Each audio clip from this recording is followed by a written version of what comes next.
The Turn of the Screw by Henry James. Preface.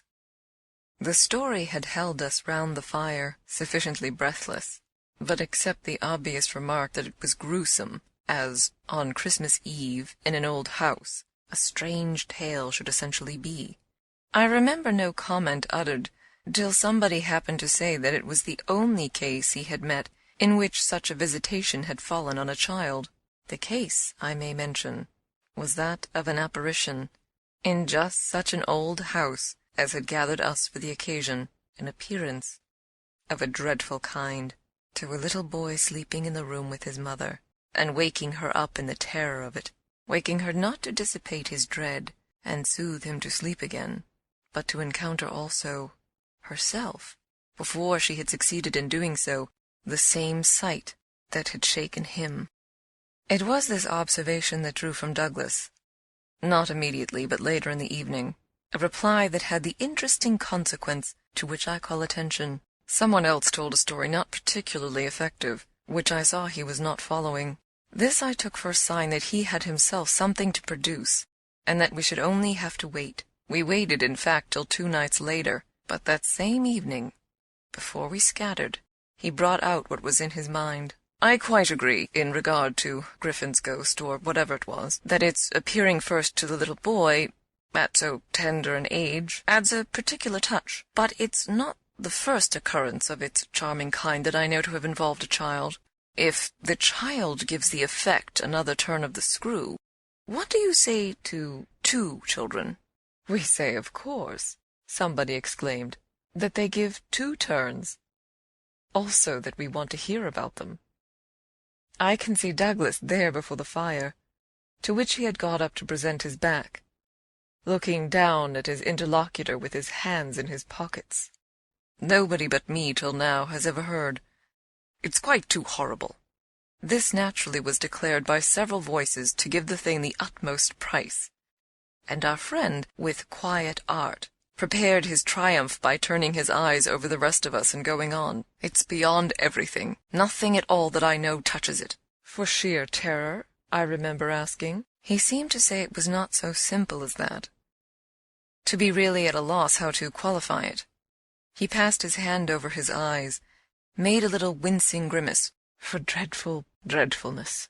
"Oh, how delicious!" cried one of the women. He took no notice of her. He looked at me, but as if, instead of me, he saw what he spoke of, for general uncanny ugliness and horror and pain. "Well, then," I said, "just sit right down and begin." He turned round to the fire, gave a kick to a log, watched it an instant, then as he faced us again, "I can't begin. I shall have to send to town." There was a unanimous groan at this, and much reproach, after which, in his preoccupied way, he explained, "The story's written. It's in a locked drawer, but has not been out for years. I could write to my man and enclose the key. He could send down the packet as he finds it." It was to me in particular that he appeared to propound this, appeared almost to appeal for aid, not to hesitate. He had broken a thickness of ice, the formation of many a winter, had had his reasons for a long silence. The others resented postponement, but it was just his scruples that charmed me. I adjured him to write by the first post, and to agree with us for an early hearing. Then I asked him if the experience in question had been his own. To this his answer was prompt. "Oh, thank God, no." "And is the record yours? You took the thing down?" "Nothing but the impression. I took that here." He tapped his heart. "I've never lost it." "Then your manuscript?" "Is in old faded ink, and in the most beautiful hand." He hung fire again. "A woman's. She has been dead these 20 years. She sent me the pages in question before she died." They were all listening now, and of course there was somebody to be arch, or at any rate to draw the inference. But if he put the inference by without a smile, it was also without irritation. "She was a most charming person, but she was 10 years older than I. She was my sister's governess," he quietly said. "She was the most agreeable woman I've ever known in her position. She would have been worthy of any whatever. It was long ago, and this episode was long before.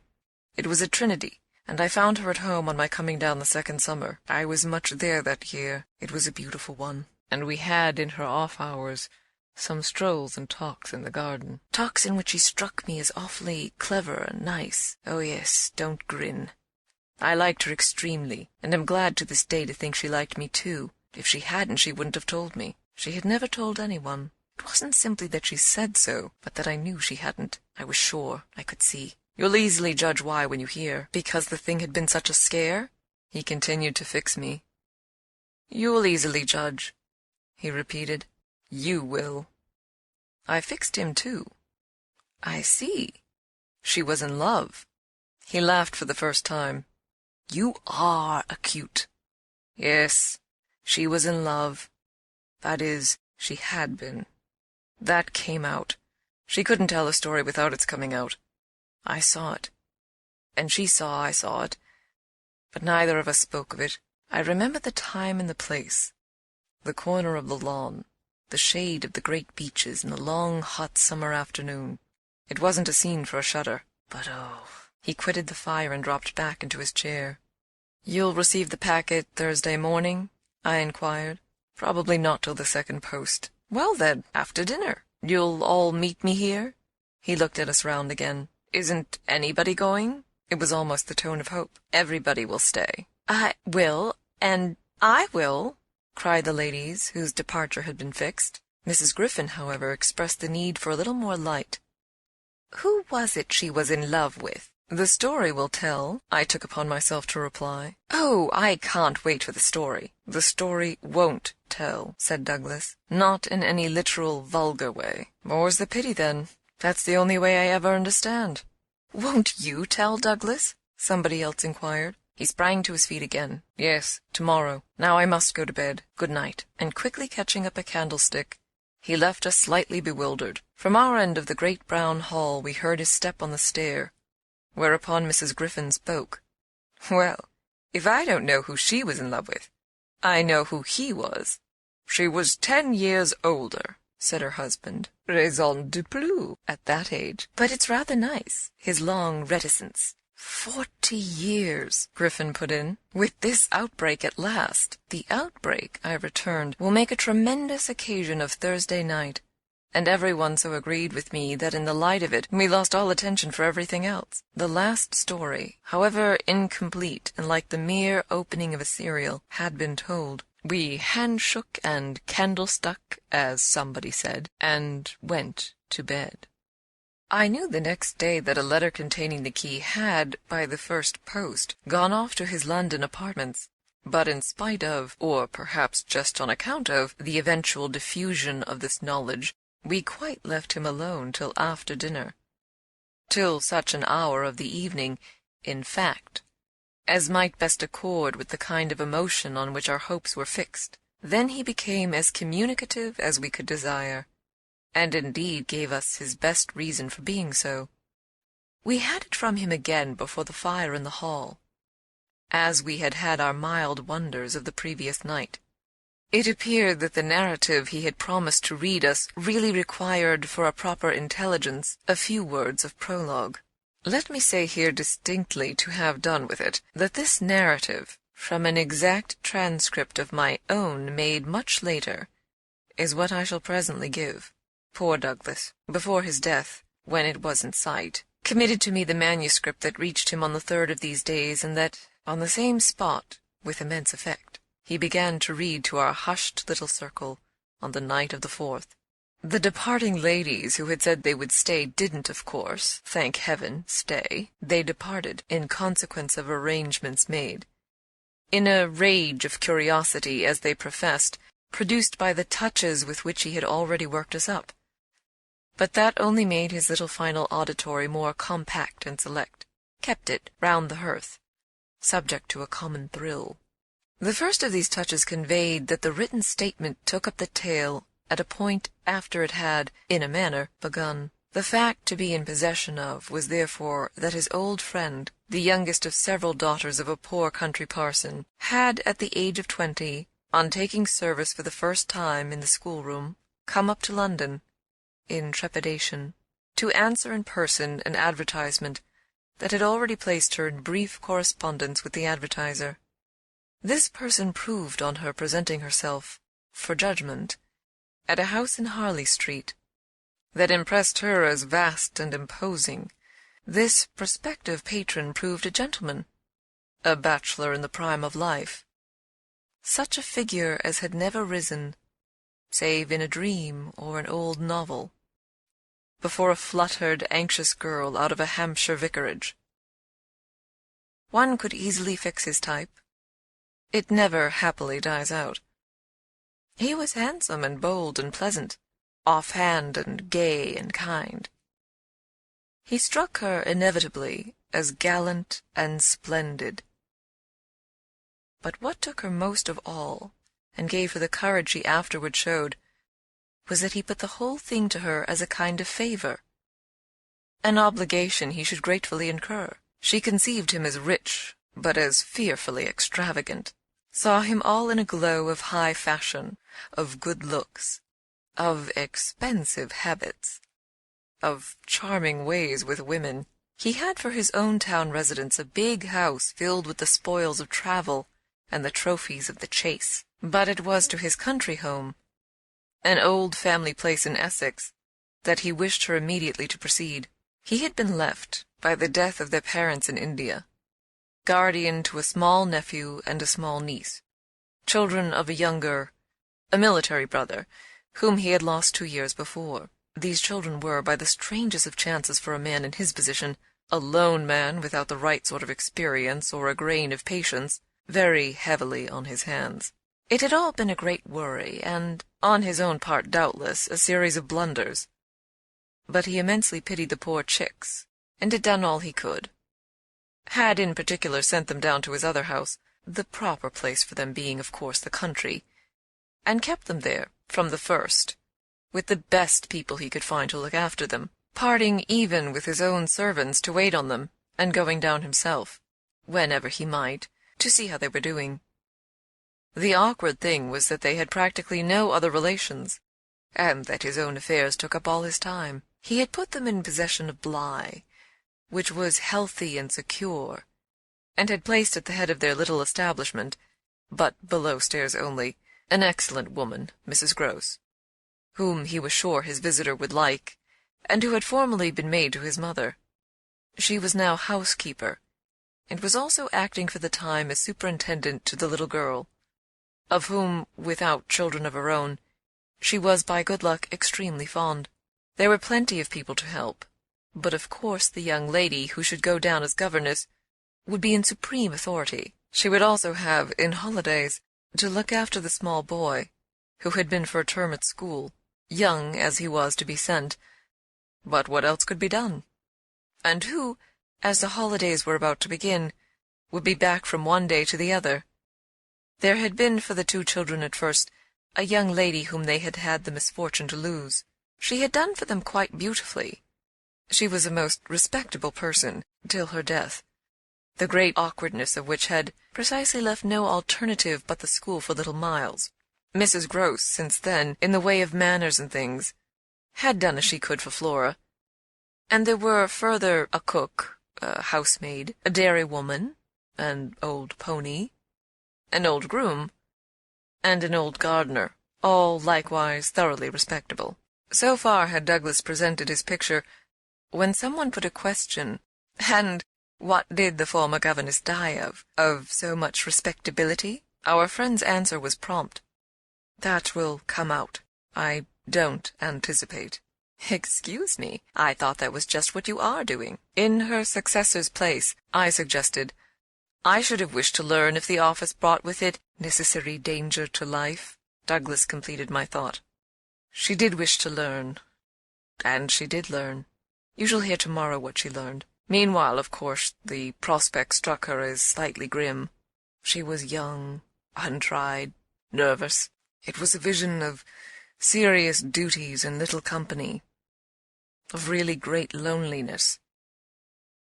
She hesitated, took a couple of days to consult and consider, but the salary offered much exceeded her modest measure, and on a second interview she faced the music.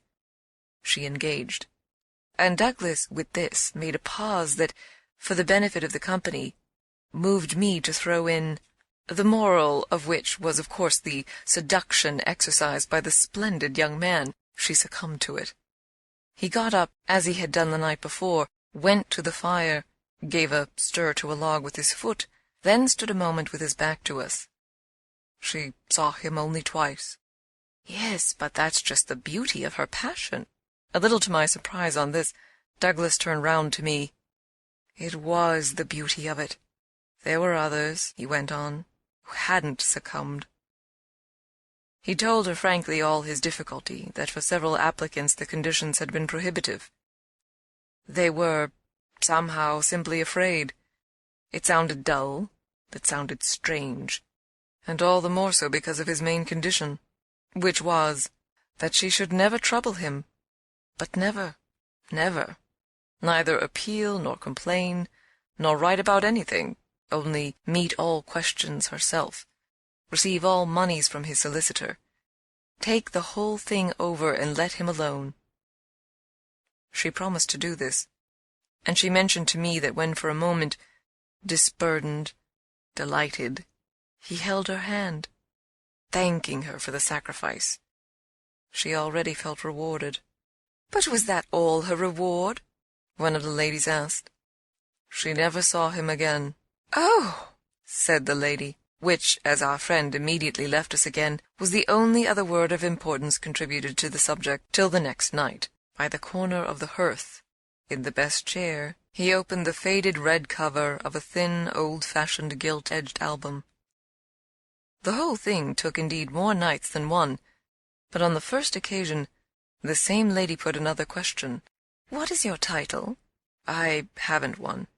"Oh, I have," I said, but Douglas, without heeding me, had begun to read with a fine clearness that was like a rendering to the ear of the beauty of his author's hand. End of the Preface. Chapter 1.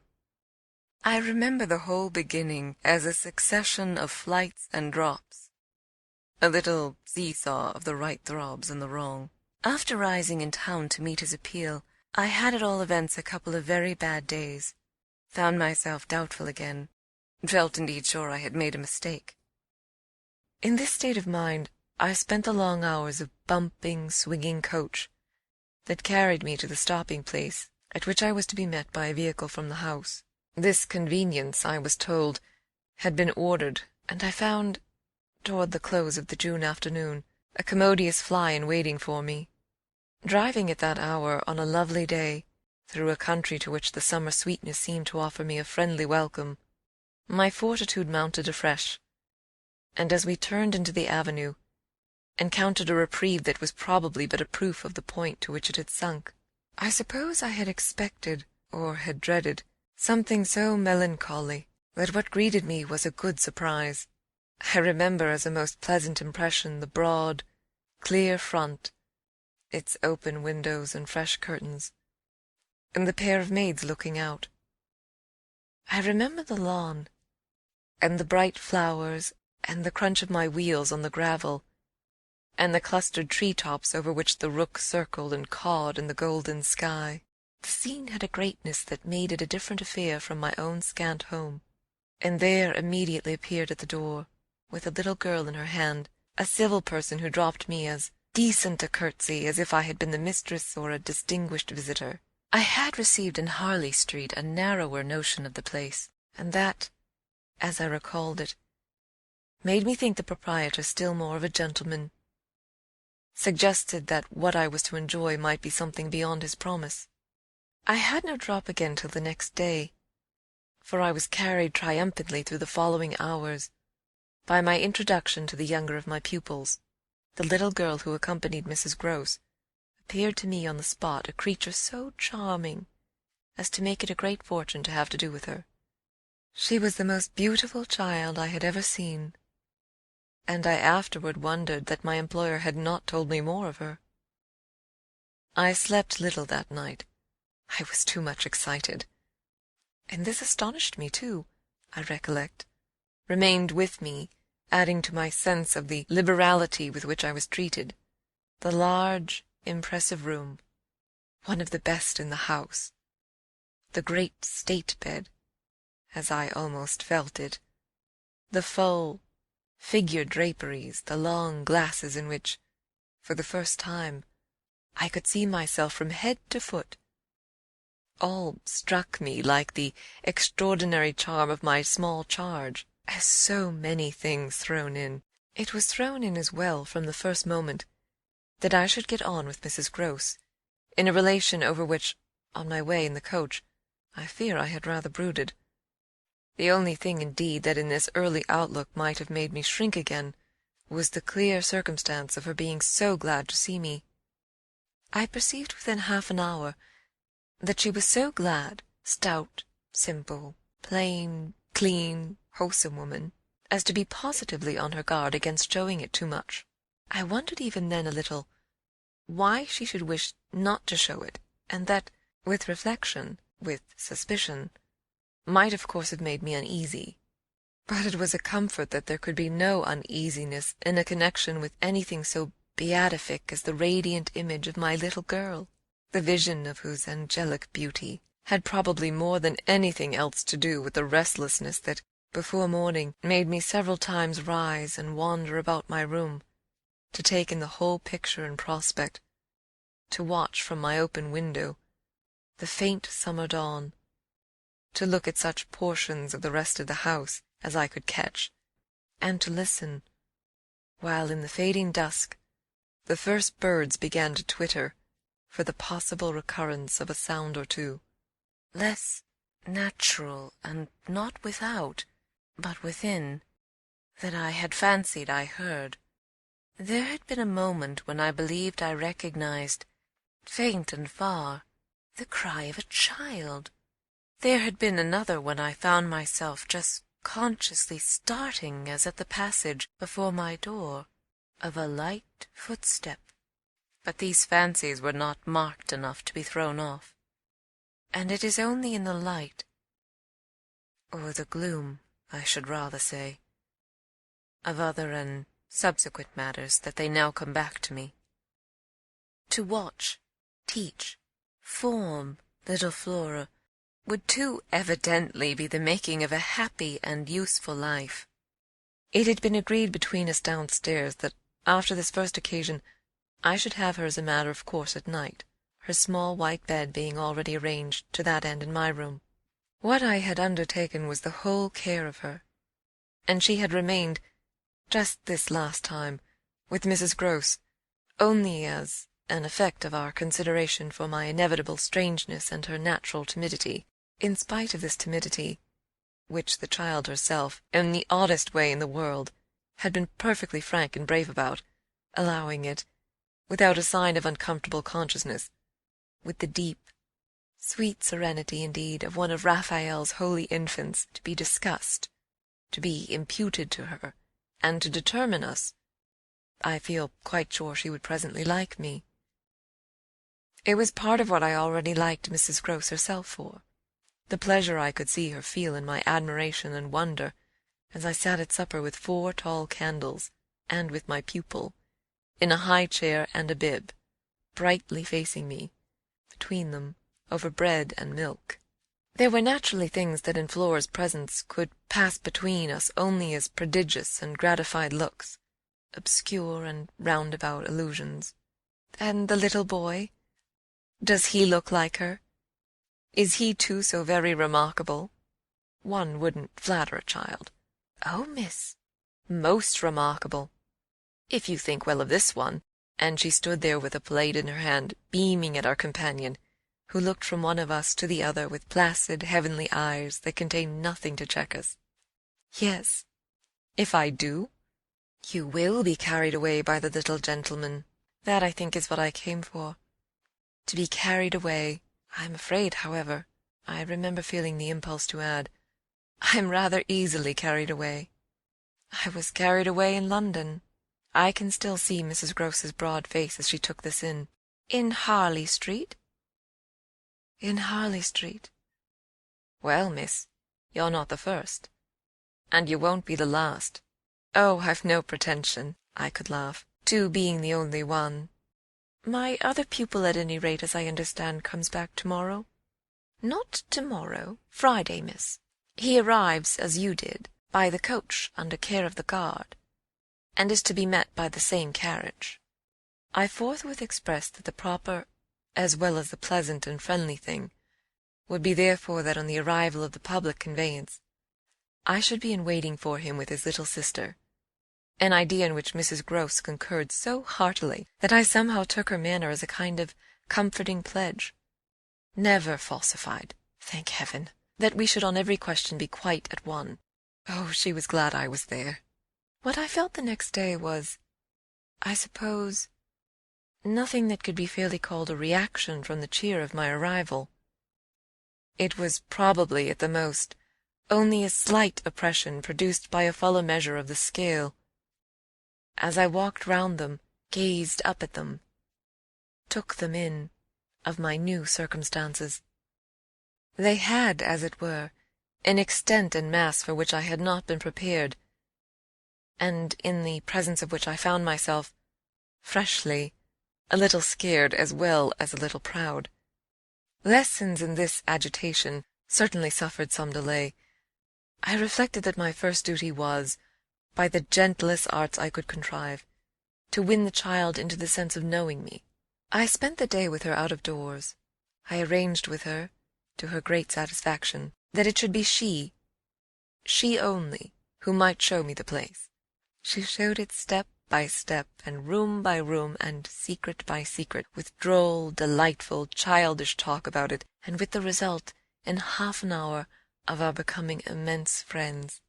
Young as she was, I was struck throughout our little tour with her confidence and courage with the way, in empty chambers and dull corridors, on crooked staircases that made me pause, and even on the summit of an old machicolated square tower that made me dizzy. Her morning music, her disposition to tell me so many more things than she asked, rang out and led me on.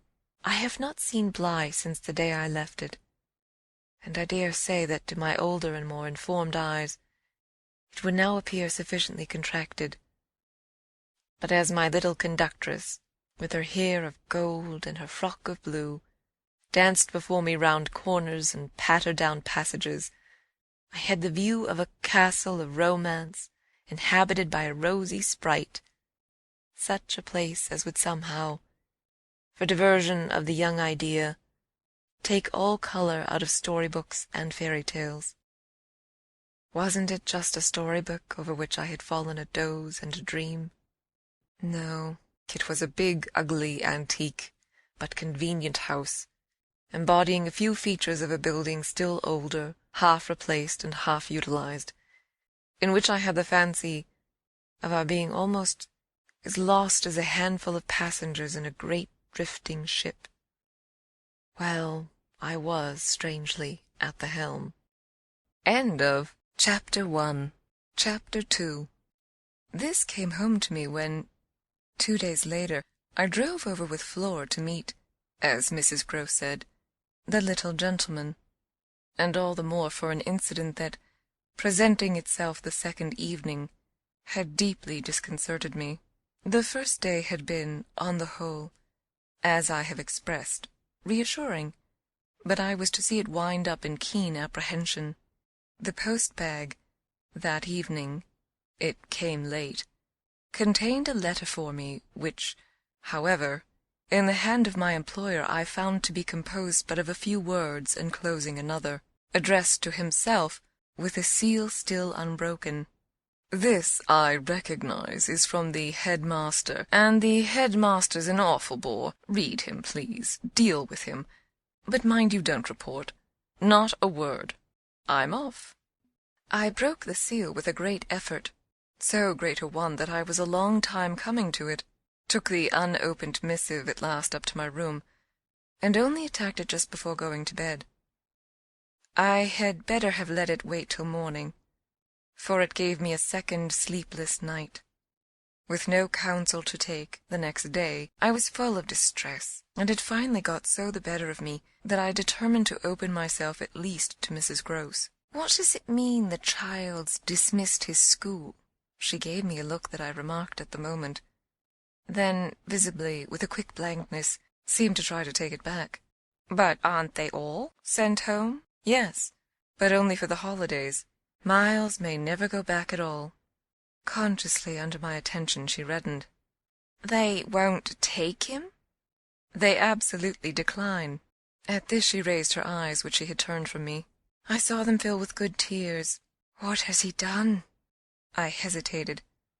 Then I judged best simply to hand her my letter, which, however, had the effect of making her, without taking it, simply put her hands behind her. She shook her head sadly. "Such things are not for me, miss." My counselor couldn't read. I winced at my mistake, which I attenuated as I could, and opened my letter again to repeat it to her. Then, faltering in the act and folding it up once more, I put it back in my pocket. "Is he really bad?" The tears were still in her eyes. "Do the gentlemen say so?" "They go into no particulars. They simply express their regret that it should be impossible to keep him. That can have only one meaning." Mrs. Grose listened with dumb emotion. She forbore to ask me what this meaning might be, so that, presently, to put the thing with some coherence, and with the mere aid of her presence to my own mind, I went on, "that he's an injury to the others." At this, with one of the quick turns of simple folk, she suddenly flamed up. "Master Miles? Him an injury?" There was such a flood of good faith in it that, though I had not yet seen the child, my very fears made me jump to the absurdity of the idea. I found myself, to meet my friend the better, offering it, on the spot, sarcastically, to his poor little innocent mates. "It's too dreadful," cried Mrs. Grose, "to say such cruel things. Why, he's scarce 10 years old." Yes, it would be incredible. She was evidently grateful for such a profession. "See him, miss, first. Then believe it." I felt forthwith a new impatience to see him. It was the beginning of a curiosity that, for all the next hours, was to deepen almost to pain. Mrs. Grose was aware, I could judge, of what she had produced in me, and she followed it up with assurance. "You might as well believe it of the little lady. Bless her," she added the next moment. "Look at her." I turned and saw that Flora, whom 10 minutes before I had established in the schoolroom with a sheet of white paper, a pencil, and a copy of nice round O's, now presented herself to view at the open door. She expressed in her little way an extraordinary detachment from disagreeable duties, looking to me, however, with a great childish light that seemed to offer it as a mere result of the affection she had conceived for my person, which had rendered necessary that she should follow me. I needed nothing more than this to feel the full force of Mrs. Grose's comparison, and, catching my pupil in my arms, covered her with kisses in which there was a sob of atonement. None the less, the rest of the day I watched for further occasion to approach my colleague, especially as, toward evening, I began to fancy she rather sought to avoid me. I overtook her, I remember, on the staircase. We went down together, and at the bottom I detained her, holding her there with a hand on her arm. "I take what you said to me at noon as a declaration that you've never known him to be bad." She threw back her head. She had clearly by this time, and very honestly, adopted an attitude. "Oh, never known him? I don't pretend that." I was upset again. "Then you have known him?" "Yes, indeed, miss. Thank God." On reflection I accepted this. "You mean that a boy who never is no boy for me." I held her tighter.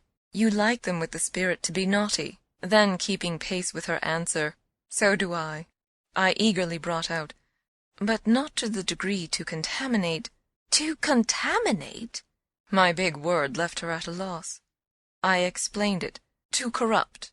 She stared, taking my meaning in, but it produced in her an odd laugh. "Are you afraid he'll corrupt you?"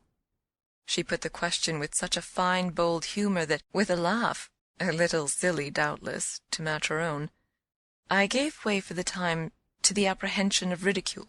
By the next day, as the hour for my drive approached, I cropped up in another place. What was the lady who was here before? The last governess? She was also young and pretty. Almost as young and almost as pretty, miss, even as you.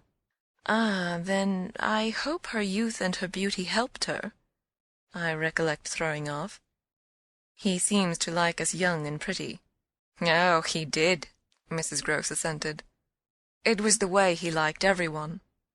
She had no sooner spoken, indeed, than she caught herself up. I mean that's his way. The master's. I was struck. But of whom did you speak first? She looked blank, but she coloured. Why, of him. Of the master? Of who else? There was so obviously no one else that the next moment I had lost my impression of her having accidentally said more than she meant, and I merely asked what I wanted to know. Did she see anything in the boy? That wasn't right. She never told me. I had a scruple, but I overcame it. Was she careful? Particular? Mrs. Grose appeared to try to be conscientious. About some things, yes, but not about all. Again she considered. Well, miss, she's gone. I won't tell tales. I quite understand your feeling, I hastened to reply, but I thought it, after an instant, not opposed to this concession to pursue. Did she die here? No. She went off. I don't know what there was in this brevity of Mrs. Grose's that struck me as ambiguous. Went off to die? Mrs. Grose looked straight out of the window, but I felt that, hypothetically, I had a right to know what young persons engaged for Bly were expected to do. She was taken ill, you mean, and went home? She was not taken ill, so far as appeared, in this house. She left it, at the end of the year, to go home, as she said, for a short holiday, to which the time she had put in had certainly given her a right. We had then a young woman, a nursemaid, who had stayed on, and who was a good girl and clever, and she took the children altogether for the interval. But our young lady never came back. And at the very moment I was expecting her, I heard from the master that she was dead. I turned this over. But of what? He never told me.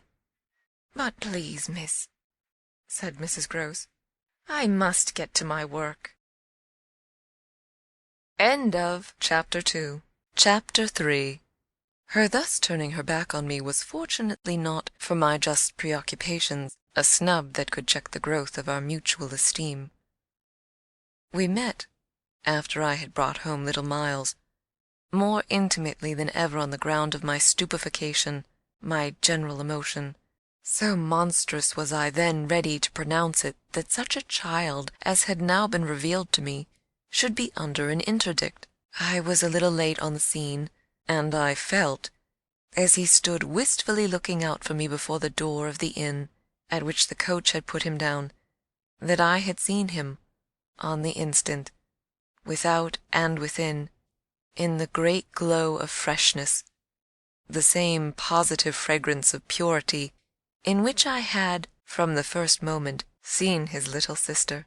He was incredibly beautiful, and Mrs. Grose had put her finger on it. Everything but a sort of passion of tenderness for him was swept away by his presence.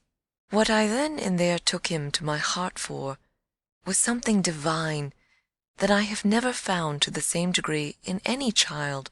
His indescribable little air of knowing nothing in the world but love.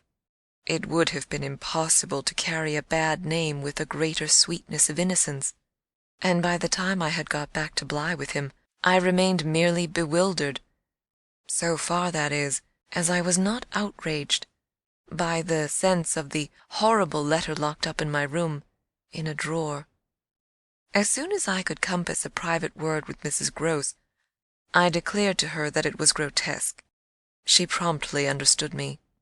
You mean the cruel charge? He doesn't live an instant.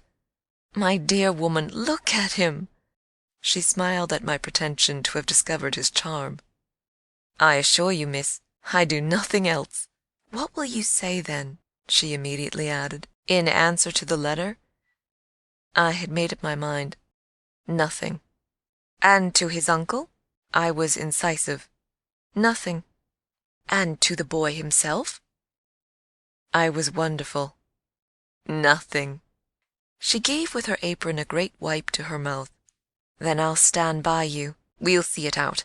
We'll see it out," I ardently echoed, giving her my hand to make it a vow.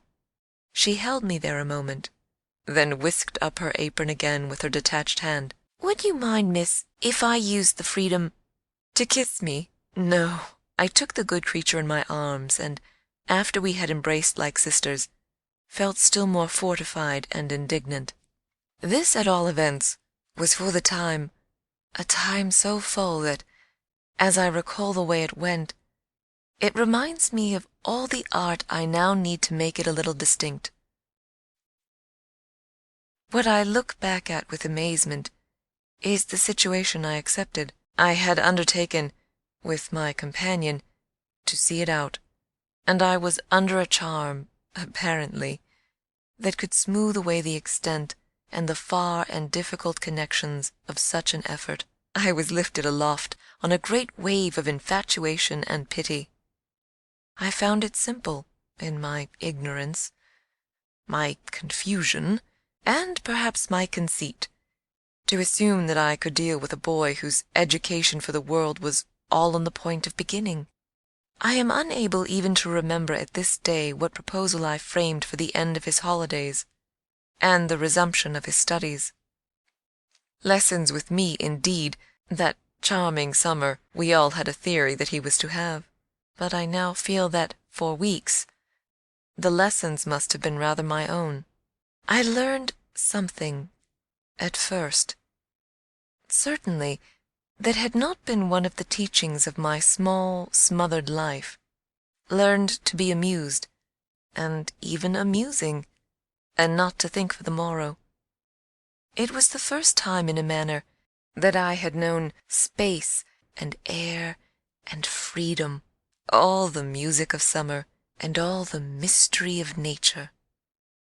And then there was consideration, and consideration was sweet. Oh, it was a trap, not designed, but deep, to my imagination, to my delicacy, perhaps to my vanity, to whatever in me was most excitable.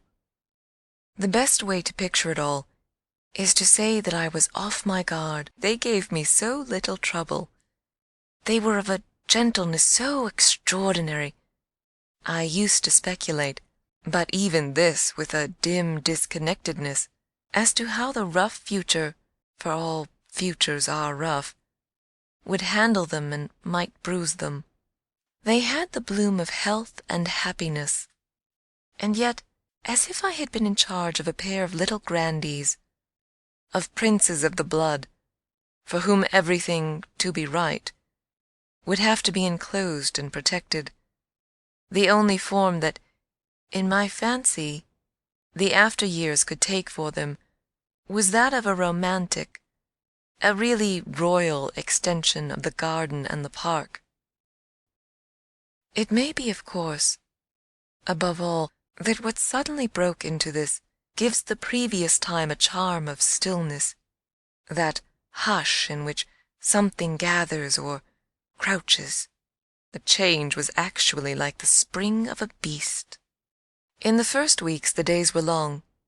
They often, at their finest, gave me what I used to call my own hour, the hour when, for my pupils, tea-time and bedtime having come and gone, I had, before my final retirement, a small interval alone. Much as I liked my companions, this hour was the thing in the day I liked most, and I liked it best of all when, as the light faded, or rather I should say, the day lingered and the last calls of the last bird sounded, in a flushed sky, from the old trees, I could take a turn into the grounds and enjoy, almost with a sense of property that amused and flattered me, the beauty and dignity of the place.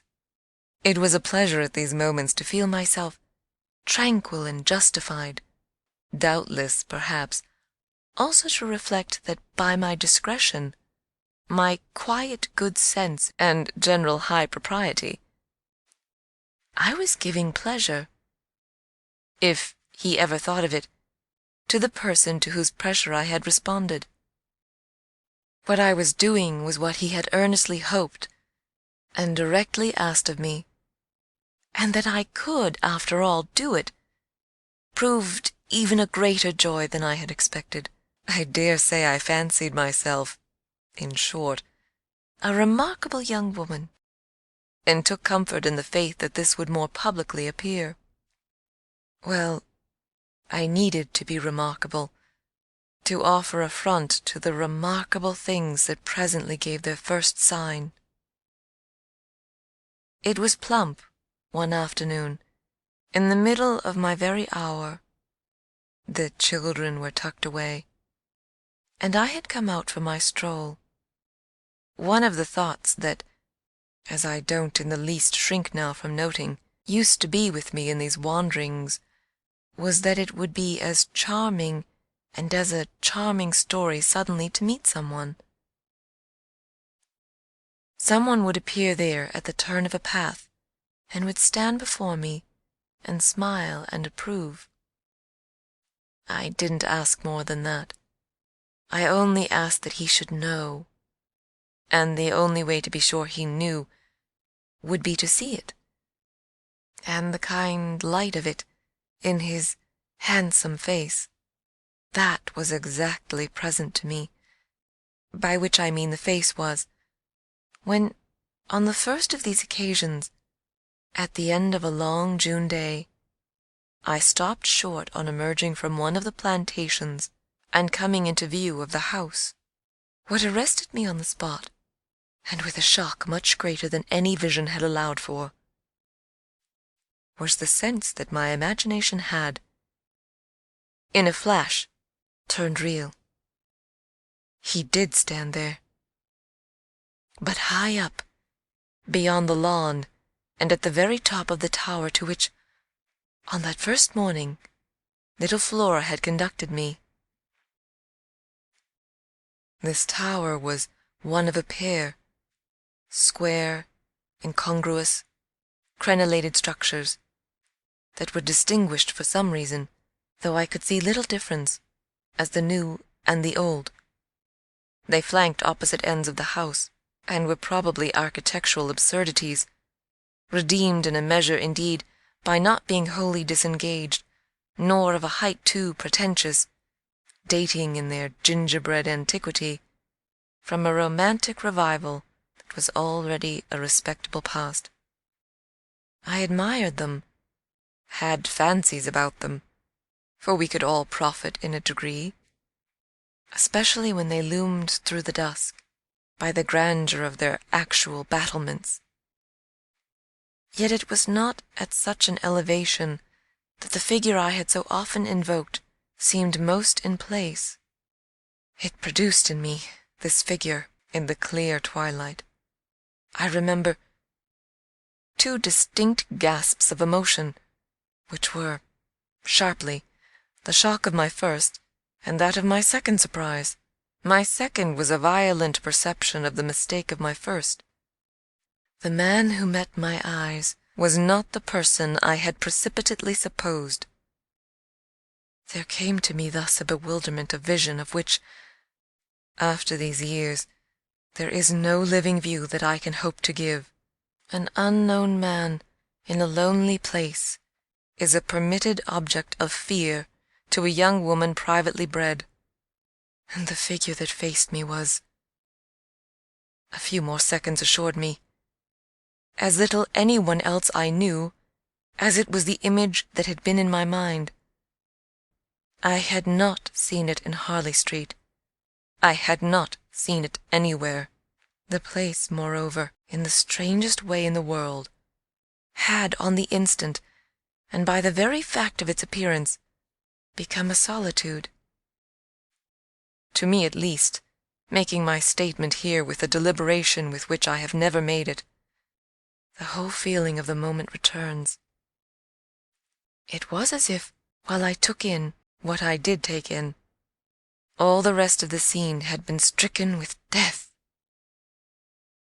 I can hear again, as I write, the intense hush in which the sounds of evening dropped. The rooks stopped cawing in the golden sky, and the friendly hour lost, for the minute, all its voice. But there was no other change in nature, unless indeed it were a change that I saw with a stranger sharpness. The gold was still in the sky, the clearness in the air, and the man who looked at me over the battlements was as definite as a picture in a frame. That's how I thought, with extraordinary quickness, of each person that he might have been, and that he was not.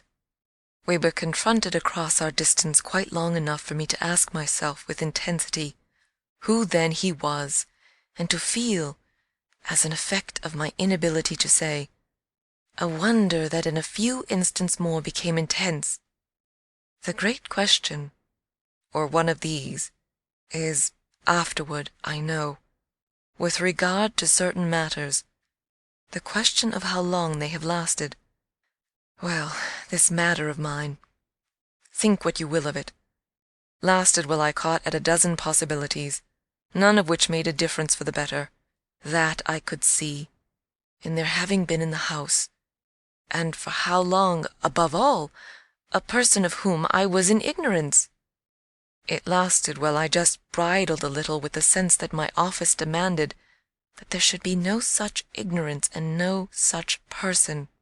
It lasted while this visitant, at all events. And there was a touch of the strange freedom, as I remember, in the sign of familiarity of his wearing no hat, seemed to fix me, from his position, with just the question, just the scrutiny through the fading light, that his own presence provoked. We were too far apart to call to each other, but there was a moment at which, at shorter range, some challenge between us, breaking the hush, would have been the right result of our straight mutual stare. He was in one of the angles, the one away from the house, very erect, as it struck me, and with both hands on the ledge. So I saw him as I see the letters I form on this page. Then, exactly, after a minute, as if to add to the spectacle, he slowly changed his place, passed, looking at me hard all the while, to the opposite corner of the platform. Yes, I had the sharpest sense that during this transit he never took his eyes from me. And I can see at this moment the way his hand, as he went, passed from one of the crenellations to the next. He stopped at the other corner, but less long, and even as he turned away, still markedly fixed me. He turned away. That was all I knew. End of Chapter 3. Chapter 4. It was not that I didn't wait, on this occasion, for more, for I was rooted as deeply as I was shaken. Was there a secret at Bly? A mystery of Udolpho, or an insane, an unmentionable relative kept in unsuspected confinement? I can't say how long I turned it over, or how long, in a confusion of curiosity and dread, I remained where I had had my collision. I only recall that when I re-entered the house, darkness had quite closed in. Agitation in the interval certainly had held me and driven me, for I must, in circling about the place, have walked 3 miles. But I was to be, later on, so much more overwhelmed, that this mere dawn of alarm was a comparatively human chill.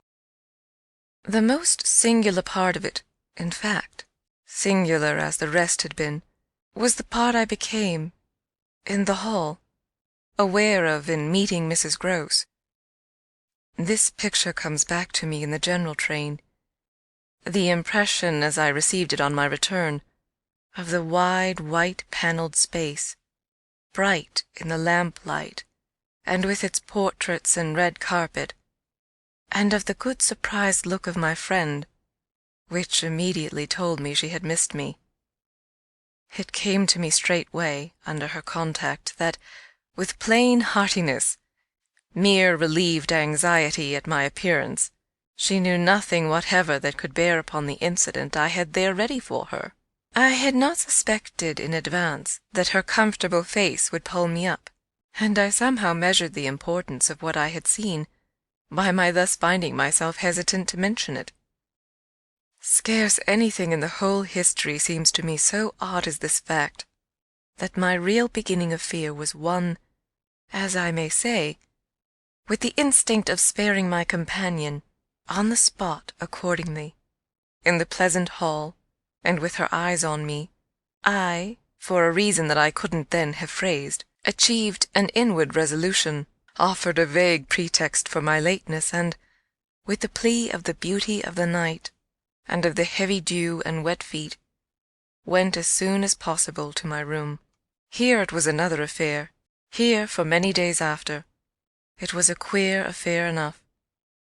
There were hours from day to day, or at least there were moments, snatched even from my clear duties, when I had to shut myself up to think.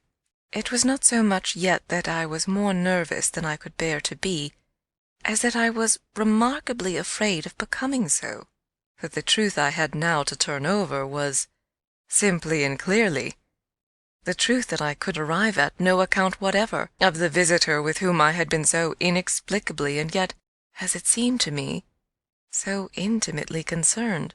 It took little time to see that I could sound without forms of inquiry, and without exciting remark any domestic complications. The shock I had suffered must have sharpened all my senses.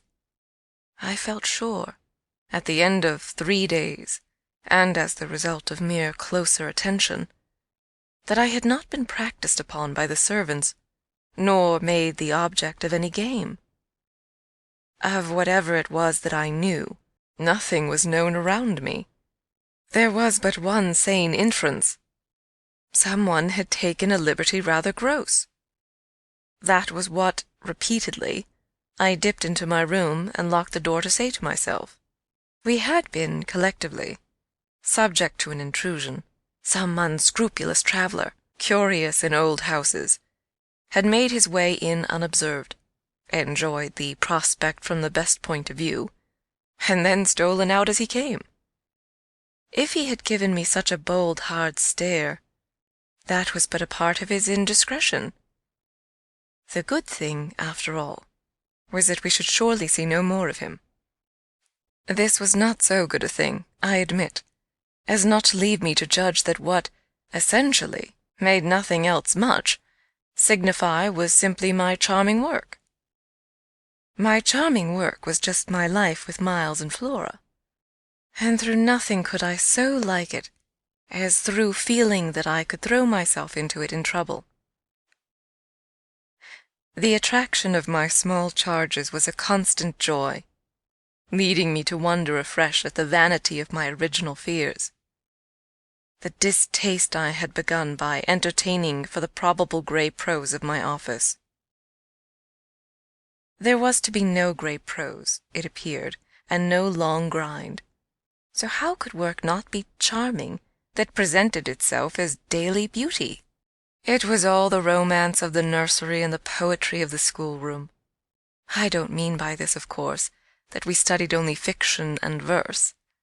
I mean I can express no otherwise the sort of interest my companions inspired. How can I describe that except by saying that, instead of growing used to them, and it's a marvel for a governess, I call the sisterhood to witness, I made constant fresh discoveries. There was one direction, assuredly, in which these discoveries stopped. Deep obscurity continued to cover the region of the boy's conduct at school. It had been promptly given me, I have noted, to face that mystery without a pang. Perhaps even it would be nearer the truth to say that, without a word, he himself had cleared it up. He had made the whole charge absurd. My conclusion bloomed there with the real rose flush of his innocence. He was only too fine and fair for the little horrid, unclean school world, and he had paid a price for it. I reflected acutely that the sense of such differences, such superiorities of quality, always on the part of the majority, which could include even stupid, sordid headmasters, turn infallibly to the vindictive. Both the children had a gentleness. It was their only fault, and it never made Miles a muff, that kept them, how shall I express it, almost impersonal and certainly quite unpunishable. They were like the cherubs of the anecdote, who had, morally, at any rate, nothing to whack. I remember feeling with Miles in especial as if he had had, as it were, no history. We expect of a small child a scant one, but there was in this beautiful little boy something extraordinarily sensitive, yet extraordinarily happy, that, more than in any creature of his age I have seen, struck me as beginning anew each day. He had never for a second suffered. I took this as a direct disproof of his having really been chastised. If he had been wicked, he would have caught it, and I should have caught it by the rebound. I should have found the trace. I found nothing at all, and he was therefore an angel. He never spoke of his school, never mentioned a comrade or a master, and I, for my part, was quite too much disgusted to allude to them. Of course I was under the spell, and the wonderful part is that, even at that time, I perfectly knew I was. But I gave myself up to it. It was an antidote to any pain, and I had more pains than one. I was in receipt in these days of disturbing letters from home, where things were not going well. But with my children, what things in the world mattered? That was the question I used to put to my scrappy retirements. I was dazzled by their loveliness.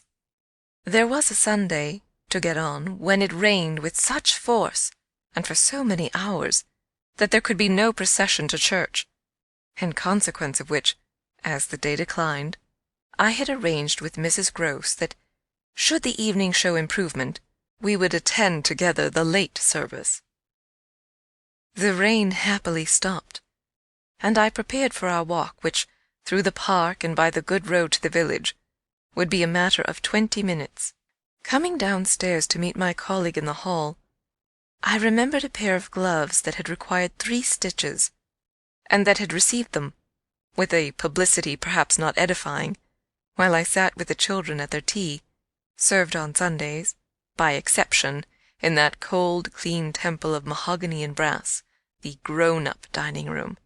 The gloves had been dropped there, and I turned in to recover them.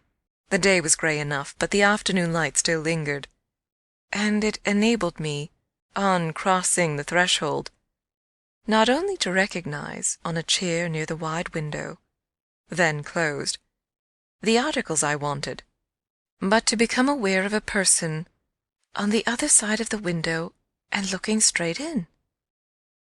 One step into the room had sufficed. My vision was instantaneous. It was all there. The person looking straight in was the person who had already appeared to me.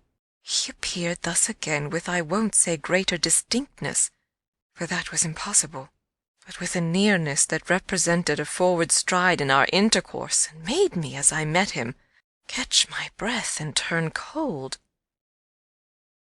He was the same.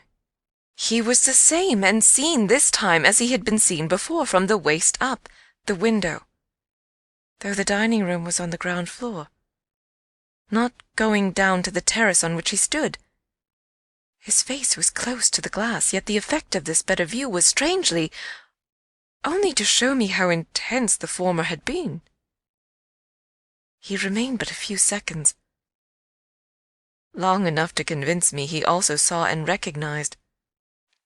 But it was as if I had been looking at him for years, and had known him always.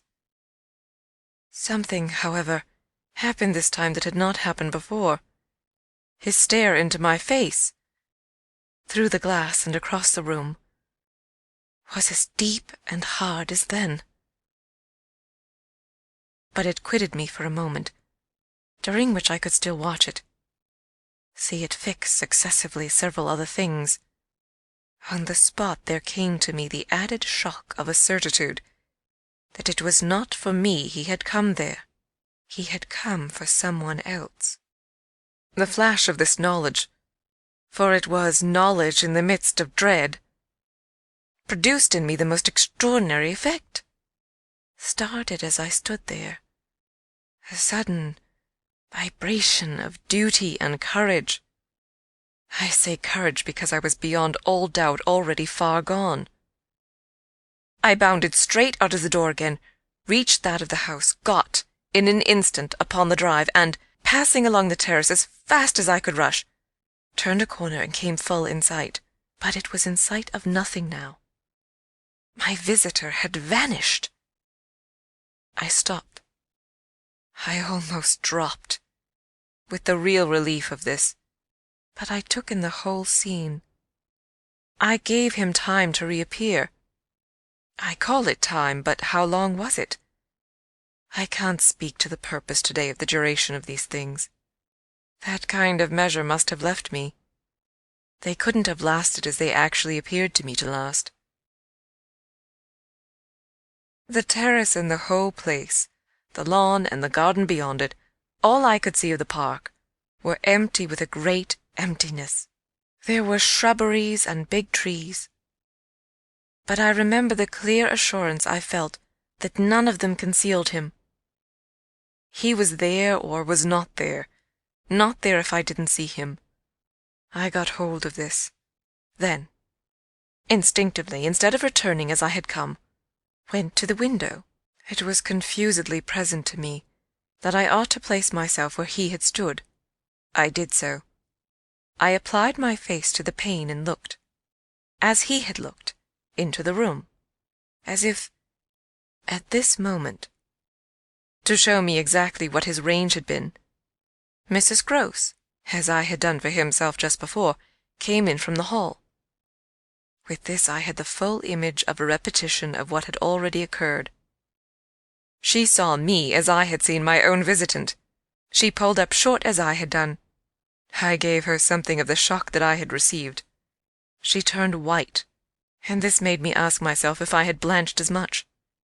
She stared, in short, and retreated on just my lines, and I knew she had then passed out and come round to me, and that I should presently meet her.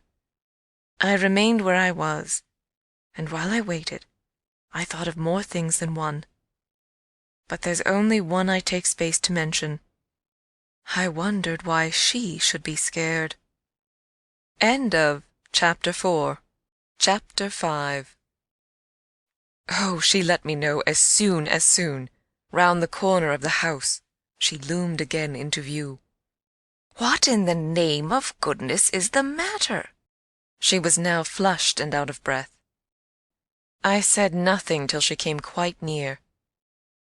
With me? I must have made a wonderful face. Do I show it? You're as white as a sheet. You look awful. I considered. I could meet on this, without scruple, any innocence. My need to respect the bloom of Mrs. Grose's had dropped, without a rustle, from my shoulders, and if I wavered for the instant, it was not with what I kept back. I put out my hand to her, and she took it. I held her hard a little, liking to feel her close to me. There was a kind of support in the shy heave of her surprise. "You came for me for church, of course, but I can't go." "Has anything happened?" "Yes. You must know now. Did I look very queer?" "Through this window? Dreadful!" "Well," I said, "I've been frightened."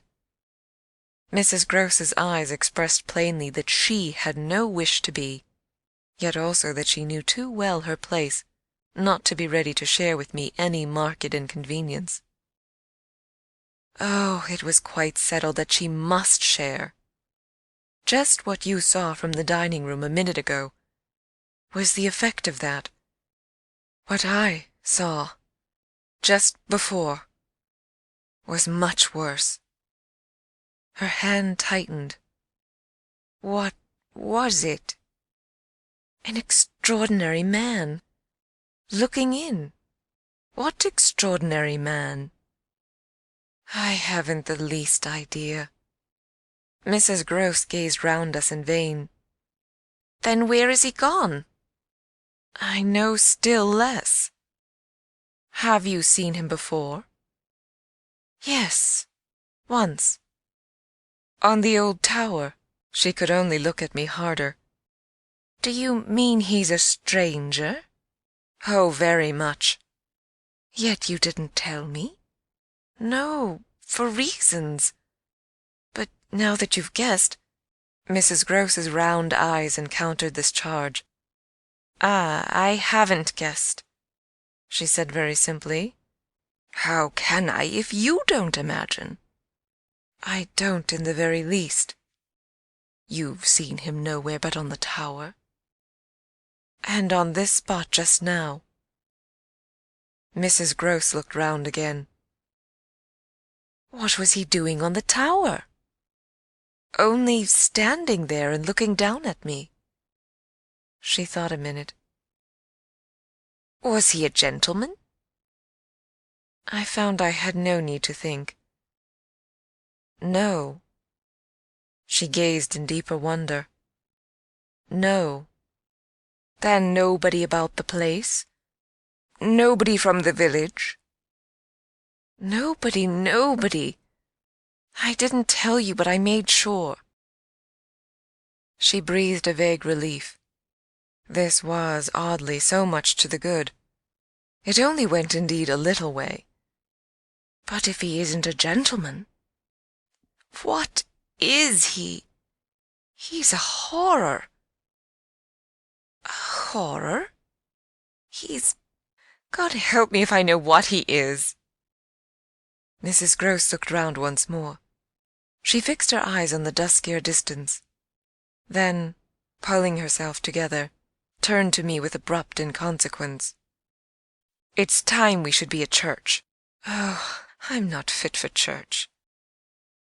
Won't it do you good? It won't do them. I nodded at the house. The children? I can't leave them now. You're afraid? I spoke boldly. I'm afraid of him. Mrs. Groce's large face showed me at this for the first time the far-away faint glimmer of a consciousness more acute. I somehow made out in it the delayed dawn of an idea I myself had not given her, and that was as yet quite obscure to me. It comes back to me that I thought instantly of this as something I could get from her, and I felt it to be connected with the desire she presently showed to know more. When was it? On the tower. About the middle of the month. At the same hour. Almost at dark, said Mrs. Groce. Oh, no, not nearly. I saw him as I see you. And how did he get in? And how did he get out? I laughed. I had no opportunity to ask him. This evening, you see, I pursued. He has not been able to get in. He only peeps? I hope it will be confined to that. She had now let go of my hand. She turned away a little. I waited an instant. Then I brought out, "Go to church. Goodbye. I must watch." Slowly she faced me again. "Do you fear for them?" We met in another long look. "Don't you?" Instead of answering, she came nearer to the window and, for a minute, applied her face to the glass. "You see how he could see," I meanwhile went on. She didn't move. "How long was he here?" "Till I came out. I came to meet him." Mrs. Grose at last turned round, and there was still more in her face. "I couldn't have come out." "Neither could I," I laughed again. "But I did come. I have my duty." "So have I mine," she replied, after which she added, "What is he like?" "I've been dying to tell you, but he's like nobody." "Nobody?" she echoed. "He has no hat?" Then, seeing in her face that she already in this, with a deeper dismay, found a touch of picture, I quickly added stroke to stroke. "He has red hair, very red, close curling, and a pale face, long in shape, with straight, good features and little, rather queer whiskers that are as red as his hair. His eyebrows are somehow darker. They look particularly arched, and as if they might move a good deal. His eyes are sharp, strange, awfully. But I only know clearly that they're rather small and very fixed. His mouth's wide and his lips are thin, and except for his little whiskers, he's quite clean-shaven. He gives me a sort of sense of looking like an actor." "An actor?" It was impossible to resemble one less, at least, than Mrs. Grose at that moment. "I've never seen one, but so I supposed them. He's tall, active, erect." I continued, "But never a gentleman." My companion's face had blanched as I went on. Her round eyes started, and her mild mouth gaped. "A gentleman?" she gasped, confounded, stupefied. "A gentleman, he? You know him, then?" She visibly tried to hold herself. "But he is handsome." I saw the way to help her. "Remarkably." "And dressed." "In somebody's clothes. They're smart, but they're not his own." She broke into a breathless affirmative groan. "They're the master's." I caught it up. "You do know him." She faltered but a second. "Quint," she cried. "Quint?" "Peter Quint. His own man, his valet, when he was here." "When the master was?" Gaping still, but meeting me, she pieced it all together. "He never wore his hat, but he did wear, well, there were waistcoats missed. They were both here last year.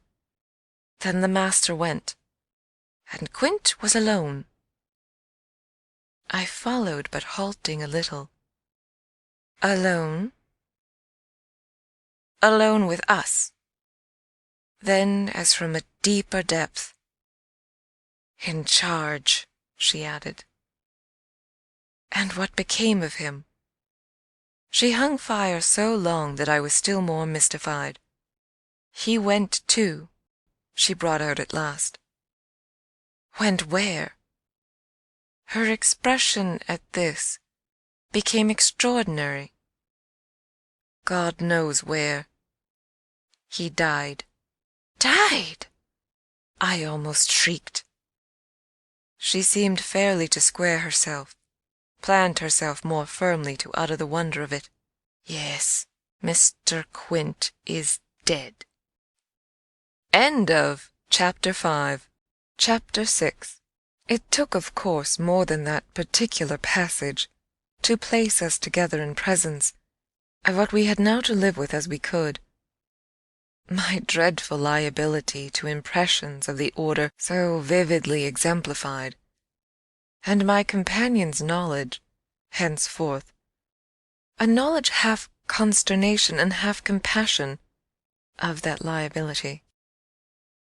There had been this evening, after the revelation left me, for an hour, so prostrate, there had been, for either of us, no attendance on any service but a little service of tears and vows, of prayers and promises, a climax to the series of mutual challenges and pledges that had straightway ensued on our retreating together to the schoolroom and shutting ourselves up there to have everything out. The result of our having everything out was simply to reduce our situation to the last rigor of its elements. She herself had seen nothing, not the shadow of a shadow, and nobody in the house but the governess was in the governess's plight.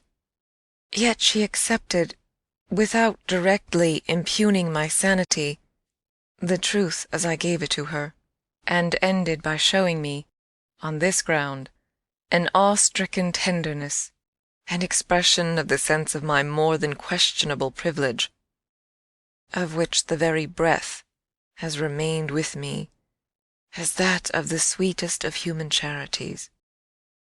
What was settled between us, accordingly, that night, was that we thought we might bear things together, and I was not even sure that, in spite of her exemption, it was she who had the best of the burden.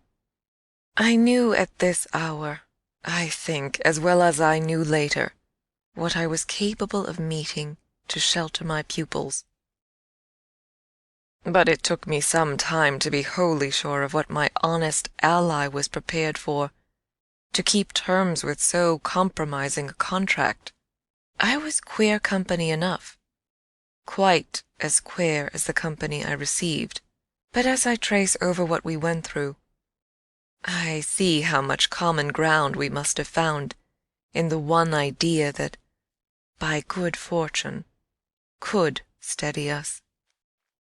It was the idea, the second movement, that led me straight out, as I may say, of the inner chamber of my dread. I could take the air in the court, at least, and there Mrs. Grose could join me.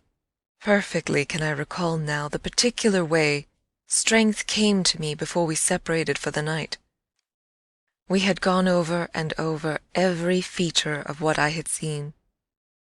He was looking for someone else, you say, someone who was not you. He was looking for little Miles. A portentous clearness now possessed me. That's whom he was looking for. But how do you know? I know. My exultation grew. And you know, my dear. She didn't deny this, but I felt, not even so much telling as that. She resumed in a moment, at any rate. What if he should see him? Little Miles? That's what he wants. She looked immensely scared again. The child? Heaven forbid! The man. He wants to appear to them. That he might was an awful conception, and yet, somehow, I could keep it at bay, which, moreover, as we lingered there, was what I succeeded in practically proving. I had an absolute certainty that I should see again what I had already seen. But something within me said that by offering myself bravely as the sole subject of such experience, by accepting, by inviting, by surmounting it all, I should serve as an expiatory victim, and guard the tranquillity of my companions. the children in especial, I should thus fence about and absolutely save. I recall one of the last things I said that night to Mrs. Gross. It does strike me that my pupils have never mentioned— She looked at me hard as I musingly pulled up— his having been here in the time they were with him. The time they were with him, and his name, his presence, his history, in any way. Oh, that little lady doesn't remember. She never heard or knew. The circumstances of his death? I thought with some intensity. Perhaps not. But Miles would remember. Miles would know. Ah, don't try him, broke from Mrs. Gross. I returned her the look she had given me. Don't be afraid, I continued to think. It is rather odd that he has never spoken of him. Never by the least allusion. And you tell me they were great friends? Oh, it wasn't him, Mrs. Gross with emphasis declared. It was Quint's own fancy. To play with him, I mean. To spoil him. She paused a moment. Then she added, Quint was much too free. This gave me straight from my vision of his face. Such a face! A sudden sickness of disgust. Too free with my boy? Too free with everyone. I forbore for the moment to analyze this description further than by the reflection that a part of it applied to several of the members of the household, of the half-dozen maids and men who were still of our small colony. But there was everything for our apprehension in the lucky fact that no discomfortable legend, no perturbation of scullions, had ever, within anyone's memory, attached to the kind old place. It had neither bad name nor ill fame, and Mrs. Gross, most apparently, only desired to cling to me and to quake in silence.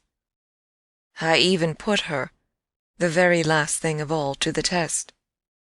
It was when, at midnight, she had her hand on the schoolroom door to take leave. I have it from you then, for it's of great importance, that he was definitely and admittedly bad. Oh, not admittedly. I knew it, but the master didn't. And you never told him? Well, he didn't like tale-bearing. He hated complaints. He was terribly short with anything of that kind. And if people were all right to him, he wouldn't be bothered with more. This squared well enough with my impressions of him. He was not a trouble-loving gentleman, nor so very particular, perhaps, about some of the company he kept. All the same, I pressed my interlocutress. I promise you, I would have told. She felt my discrimination. I dare say I was wrong. But really, I was afraid. Afraid of what? Of things that man could do. Quint was so clever. He was so deep. I took this in still more than probably I showed. You weren't afraid of anything else? Not of his effect? His effect? She repeated with a face of anguish and waiting while I faltered. On innocent little precious lives. They were in your charge. No, they were not in mine, she roundly and distressfully returned. The master believed in him and placed him here because he was supposed not to be well and the country air so good for him. So he had everything to say. Yes, she let me have it. Even about them. Them? That creature? I had to smother a kind of howl. And you could bear it? No, I couldn't. and I can't now." And the poor woman burst into tears. A rigid control from the next day was, as I have said, to follow them. Yet how often and how passionately, for a week, we came back together to the subject. Much as we had discussed it that Sunday night, I was in the immediate later hours in especial, for it may be imagined whether I slept, still haunted with the shadow of something she had not told me. I myself had kept back nothing, but there was a word Mrs. Grose had kept back. I was sure, moreover, by morning, that this was not from a failure of frankness, but because on every side there were fears. It seems to me, indeed, in retrospect, that by the time the morrow's sun was high, I had restlessly read into the fact before us almost all the meaning they were to receive from subsequent and more cruel occurrences.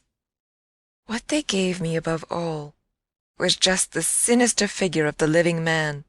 The dead one would keep a while, and of the months he had continuously passed at Bly, which, added up, made a formidable stretch. The limit of this evil time had arrived only when on the dawn of a winter's morning Peter Quint was found, by a labourer going to early work, stone dead on the road from the village, a catastrophe explained, superficially at least, by a visible wound to his head, such a wound as might have been produced, and as, on the final evidence, had been, by a fatal slip in the dark, and after leaving the public house, on the steepish icy slope, a wrong path altogether, at the bottom of which he lay. The icy slope, the turn mistaken at night and in liquor, accounted for much. Practically, in the end and after the inquest, and boundless chatter for everything. But there had been matters in his life, strange passages and perils, secret disorders, vices more than suspected, that would have accounted for a good deal more. I scarce know how to put my story into words that shall be a credible picture of my state of mind.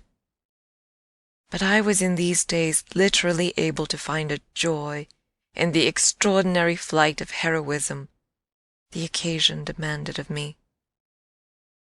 I now saw that I had been asked for a service admirable and difficult, and there would be a greatness in letting it be seen, oh, in the right quarter, that I could succeed where many another girl might have failed.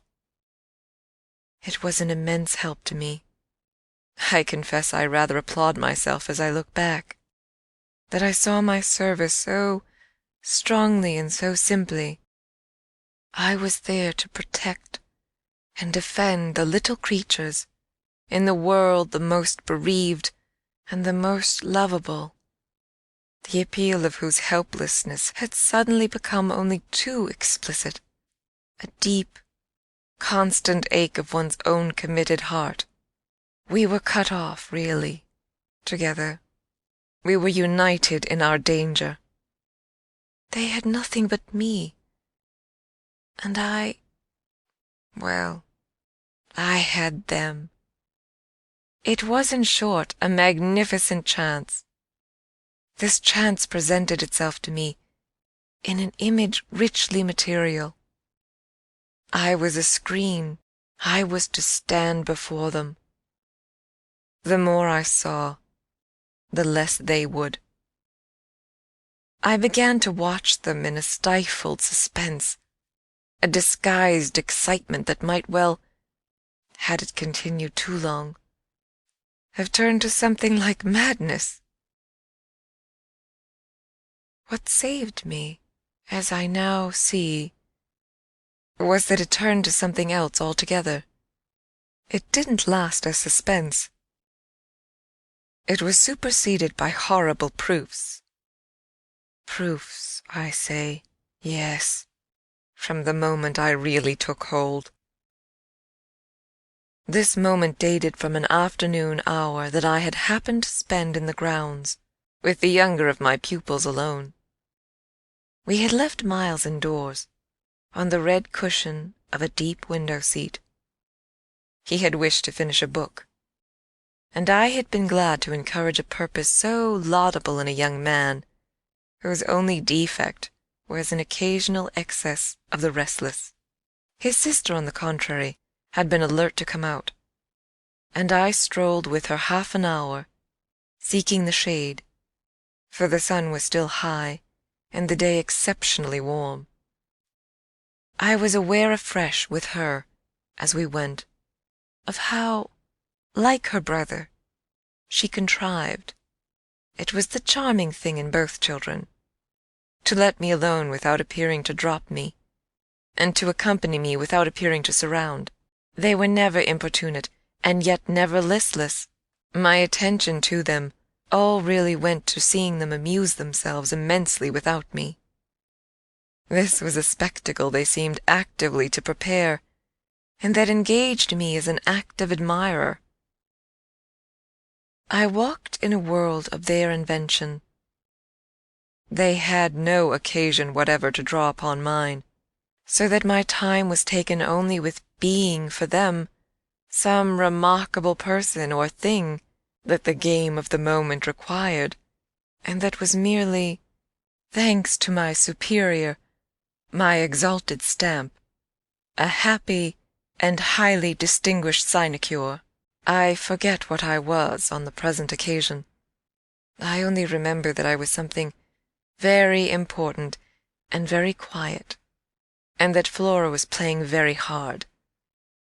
We were on the edge of the lake, and, as we had lately begun geography, the lake was the Sea of Azov. Suddenly, in these circumstances, I became aware that on the other side of the Sea of Azov we had an interested spectator. The way this knowledge gathered in me was the strangest thing in the world. The strangest. That is, except the very much stranger, in which it quickly merged itself. I had sat down with a piece of work, for I was something or other that could sit, on the old stone bench which overlooked the pond, and in this position I began to take in with certitude, and yet without direct vision, the presence, at a distance, of a third person. The old trees, the thick shrubbery, made a great and pleasant shade, but it was all suffused with the brightness of the hot, still hour. There was no ambiguity in anything, none whatever, at least, in the conviction I from one moment to another found myself forming, as to what I should see straight before me, and across the lake, as a consequence of raising my eyes.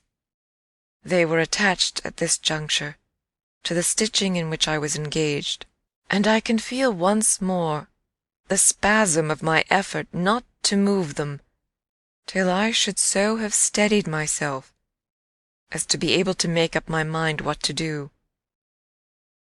There was an alien object in view, a figure whose right of presence I instantly, passionately questioned. I recollect counting over perfectly the possibilities, reminding myself that nothing was more natural, for instance, than the appearance of one of the men about the place, or even of a messenger, a postman or a tradesman's boy from the village. That reminder had as little effect on my practical certitude as I was conscious, still even without looking, of its having upon the character and attitude of our visitor. Nothing was more natural than that these things should be the other things that they absolutely were not.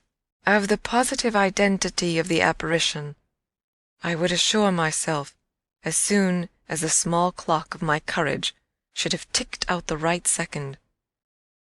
Meanwhile, with an effort that was already sharp enough, I transferred my eyes straight to little Flora, who, at the moment, was about 10 yards away.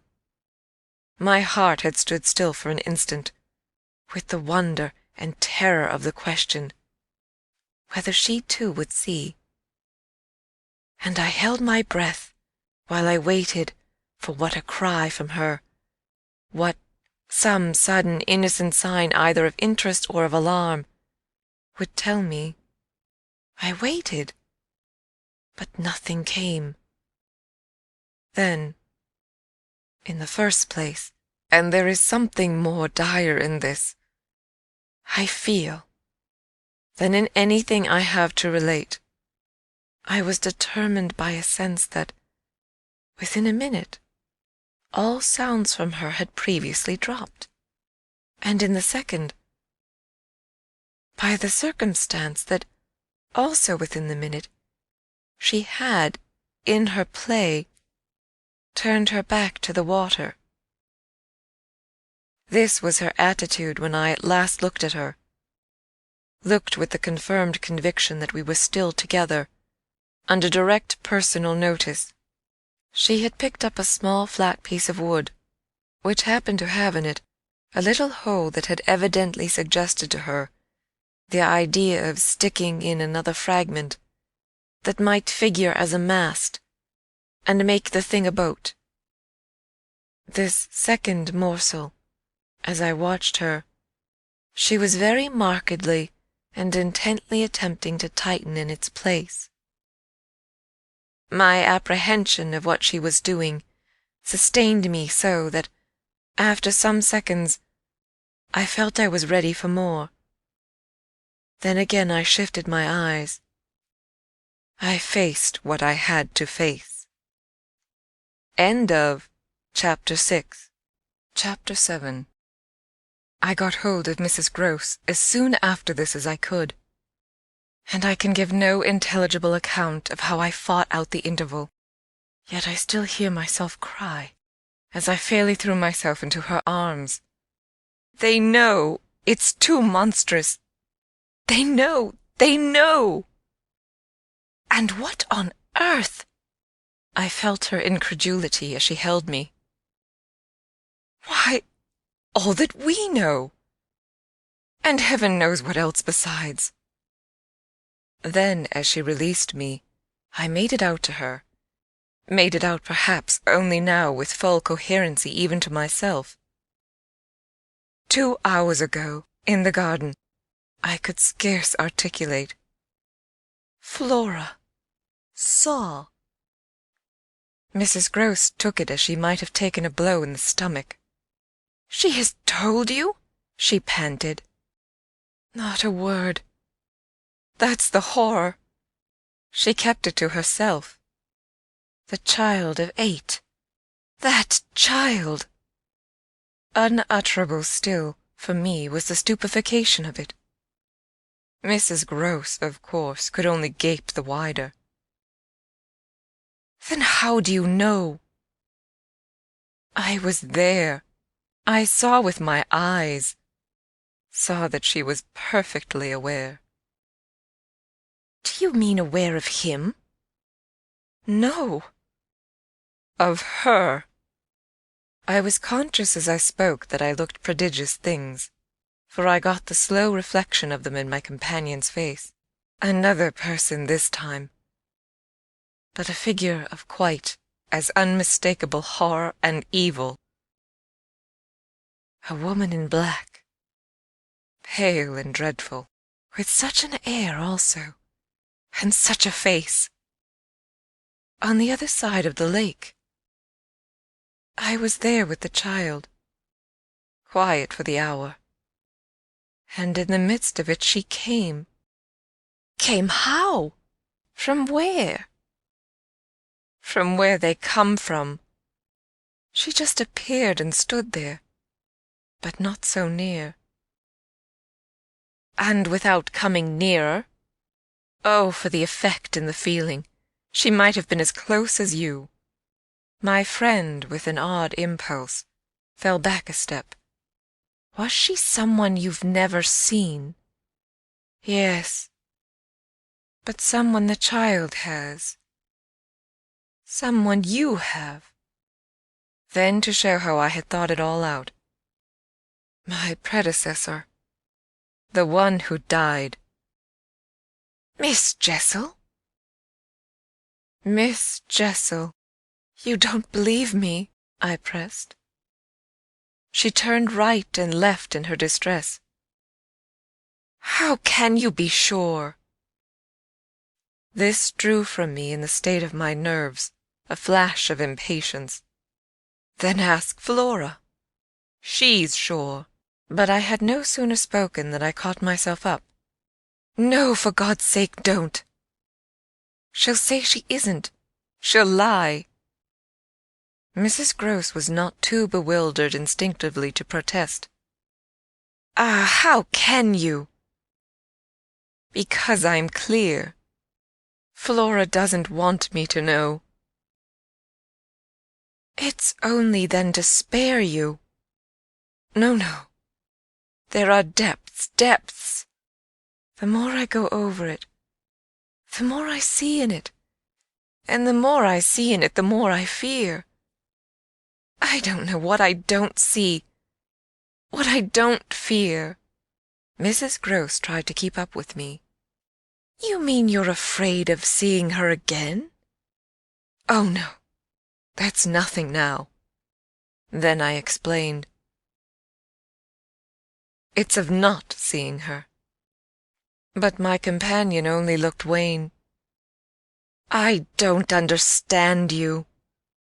Why, it's that the child may keep it up, and that the child assuredly will without my knowing it. At the image of this possibility, Mrs. Grose for a moment collapsed, yet presently to pull herself together again, as if from the positive force of the sense of what, should we yield an inch, there would really be to give way to. Dear, dear, we must keep our heads. And after all, if she doesn't mind it— She even tried a grim joke. Perhaps she likes it. Likes such things. A scrap of an infant? Isn't it just a proof of her blessed innocence? My friend bravely inquired. She brought me, for the instant, almost round. Oh, we must clutch at that, we must cling to it. If it isn't a proof of what you say, it's a proof of God knows what.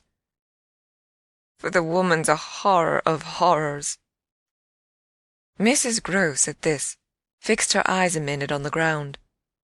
Then at last raising them, "Tell me how you know," she said. "Then you admit it's what she was," I cried.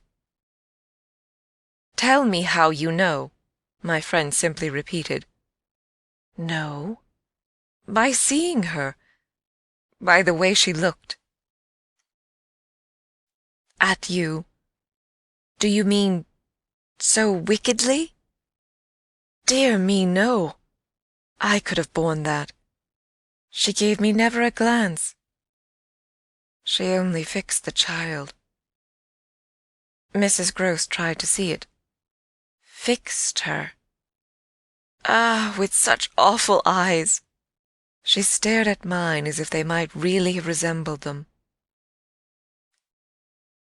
"Do you mean of dislike?" "God help us, no. Of something much worse." Worse than dislike? This left her indeed at a loss. With a determination indescribable. With a kind of fury of intention. I made her turn pale. Intention? To get hold of her. Mrs. Grose, her eyes just lingering on mine, gave a shudder and walked to the window. And while she stood there looking out, I completed my statement. "That's what Flora knows." After a little she turned round. "The person was in black, you say? In mourning? Rather poor, almost shabby?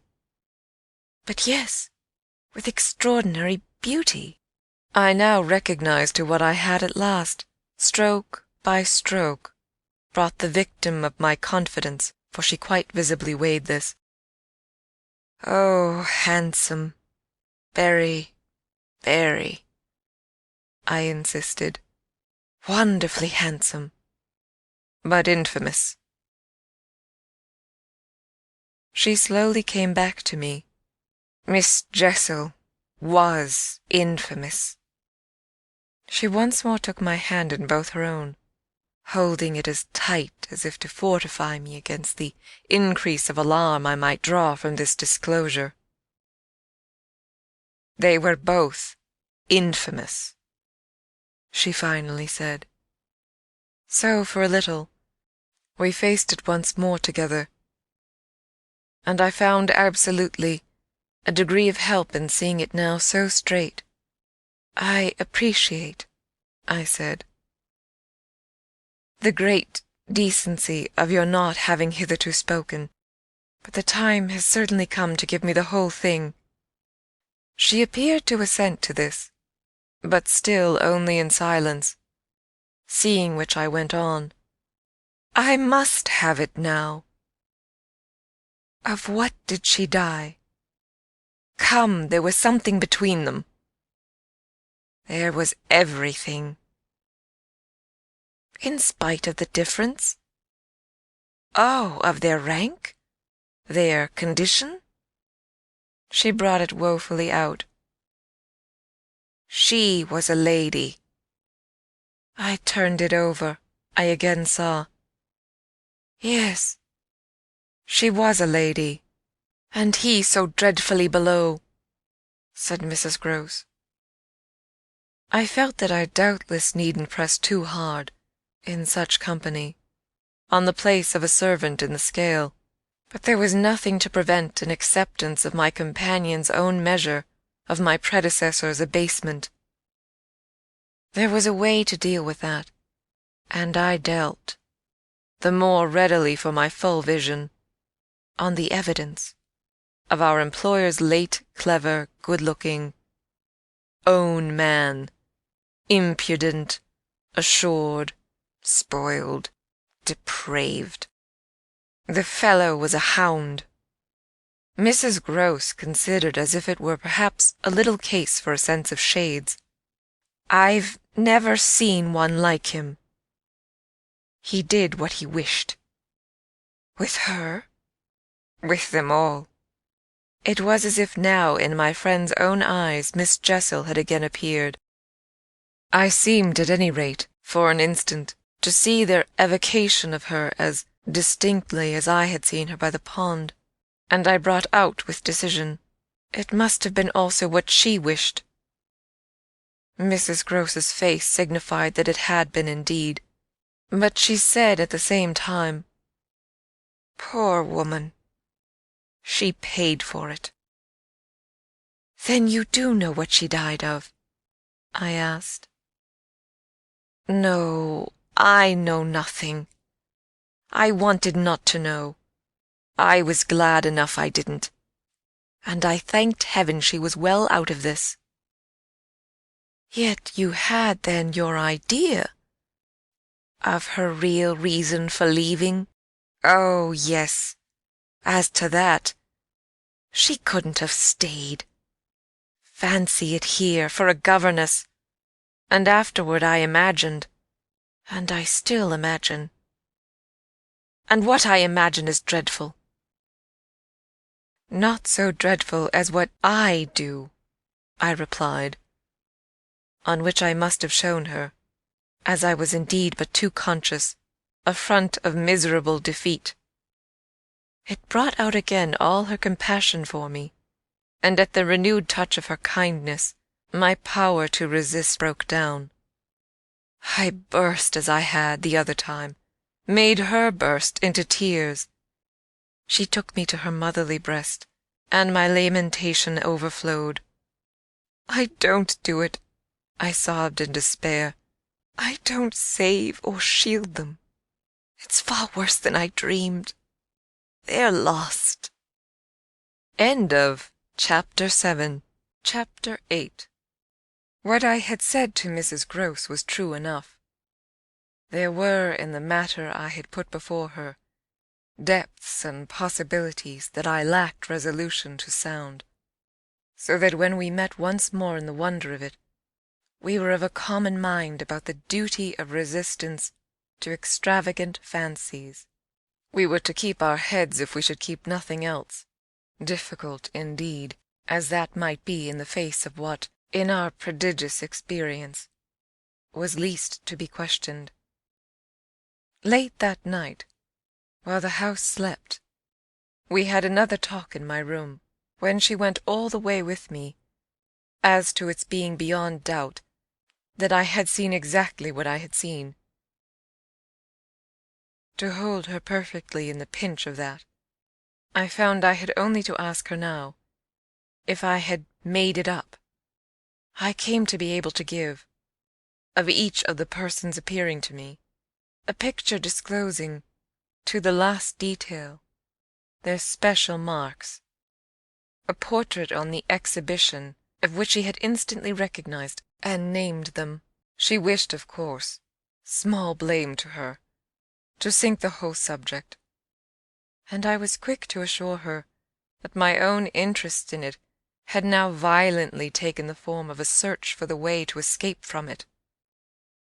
I encountered her on the ground of a probability that with recurrence, for recurrence we took for granted, I should get used to my danger, distinctly professing that my personal exposure had suddenly become the least of my discomforts.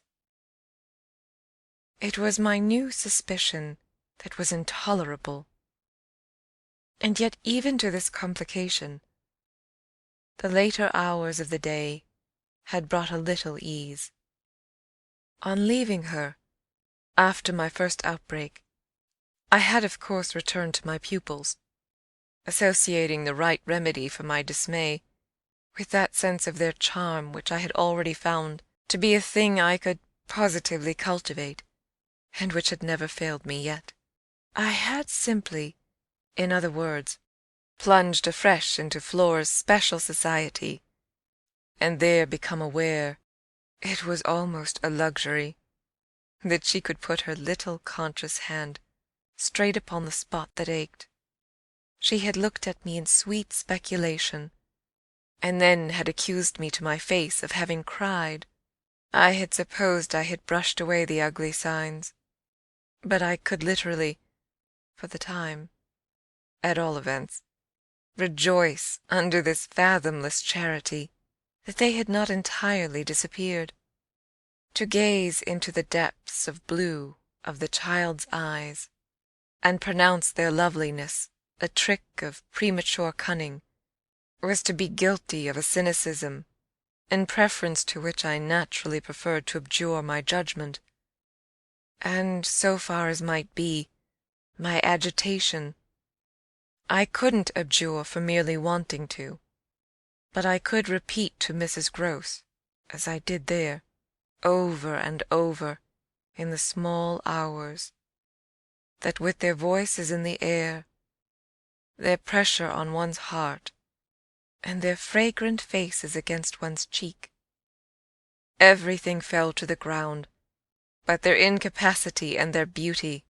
It was a pity that, somehow, to settle this once for all, I had equally to re-enumerate the signs of subtlety that, in the afternoon, by the lake, had made a miracle of my show of self-possession. It was a pity to be obliged to re-investigate the certitude of the moment itself, and repeat how it had come to me as a revelation that the inconceivable communion I then surprised was a matter, for either party, of habit.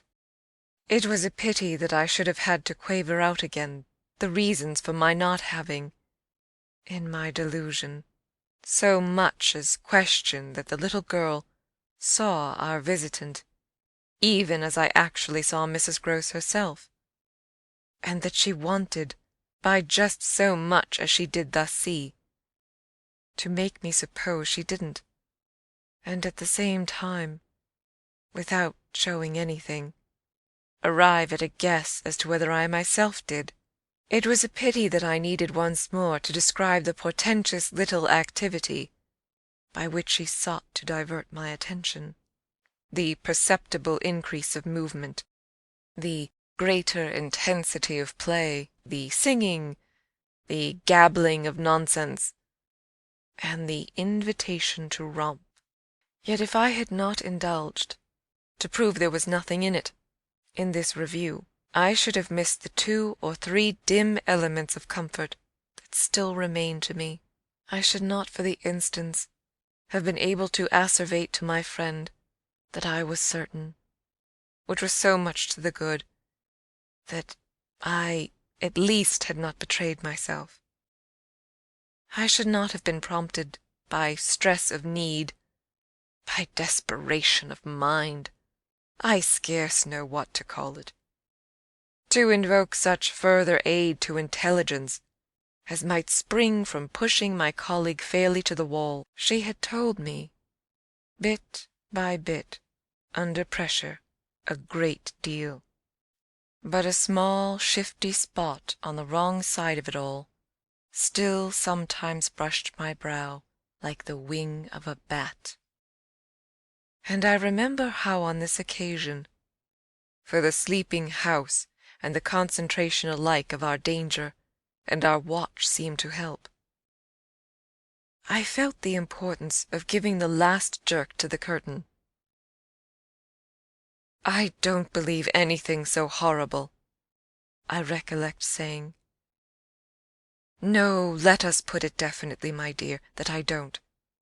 But if I did, you know, there's a thing I should require now, just without sparing you the least bit more. Oh, not a scrap, come, to get out of you. What was it you had in mind when, in our distress, before Miles came back over the letter from his school, you said, under my insistence, that you didn't pretend for him that he had not literally ever been bad?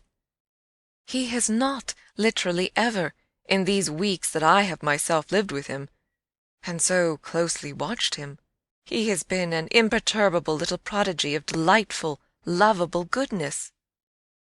Therefore you might perfectly have made the claim for him if you had not, as it happened, seen an exception to take. What was your exception? And to what passage in your personal observation of him did you refer?" It was a dreadfully austere inquiry, but levity was not our note, and at any rate, before the grey dawn admonished us to separate, I had got my answer. What my friend had had in mind proved to be immensely to the purpose. It was neither more nor less than the circumstance that for a period of several months Quint and the boy had been perpetually together. It was in fact the very appropriate truth that she had ventured to criticize the propriety, to hint at the incongruity, of so close an alliance, and even to go so far on the subject as a frank overture to Miss Jessel. Miss Jessel had, with a most strange manner, requested her to mind her business, and the good woman had, on this, directly approached little Miles. What she had said to him, since I pressed, was that she liked to see young gentlemen not forget their station. I pressed again, of course, at this. "You reminded him that Quint was only a base menial?" "As you might say, and it was his answer for one thing that was bad." "And for another thing?" I waited. "He repeated your words to Quint?" "No, not that. It's just what he wouldn't," she could still impress upon me. "I was sure, at any rate," she added, that he didn't. But he denied certain occasions. What occasions? When they had been about together quite as if Quint were his tutor, and a very grand one, and Miss Jessel only for the little lady. When he had gone off with the fellow, I mean, and spent hours with him. He then prevaricated about it. He said he hadn't. Her assent was clear enough to cause me to add in a moment, "I see. He lied." "Oh," Mrs. Grose mumbled. This was a suggestion that it didn't matter, which indeed she backed up by a further remark. "You see, after all, Miss Jessel didn't mind. She didn't forbid him." I considered. "Did he put that to you as a justification?" At this she dropped again. "No, he never spoke of it." "Never mentioned her in connection with Quint?" She saw, visibly flushing, where I was coming out. "Well, he didn't show anything." "He denied," she repeated. "He denied." Lord, how I pressed her now, so that you could see he knew what he was between the two wretches. "I don't know," the poor woman groaned. "You do know, you dear thing," I replied. "Only you haven't my dreadful boldness of mind, and you keep back, out of timidity and modesty and delicacy, even the impression that in the past, when you had, without my aid, to flounder about in silence, most of all made you miserable. But I shall get it out of you yet. There was something in the boy that suggested to you," I continued, "that he covered and concealed their relation." "Oh, he couldn't prevent—" "Your learning the truth?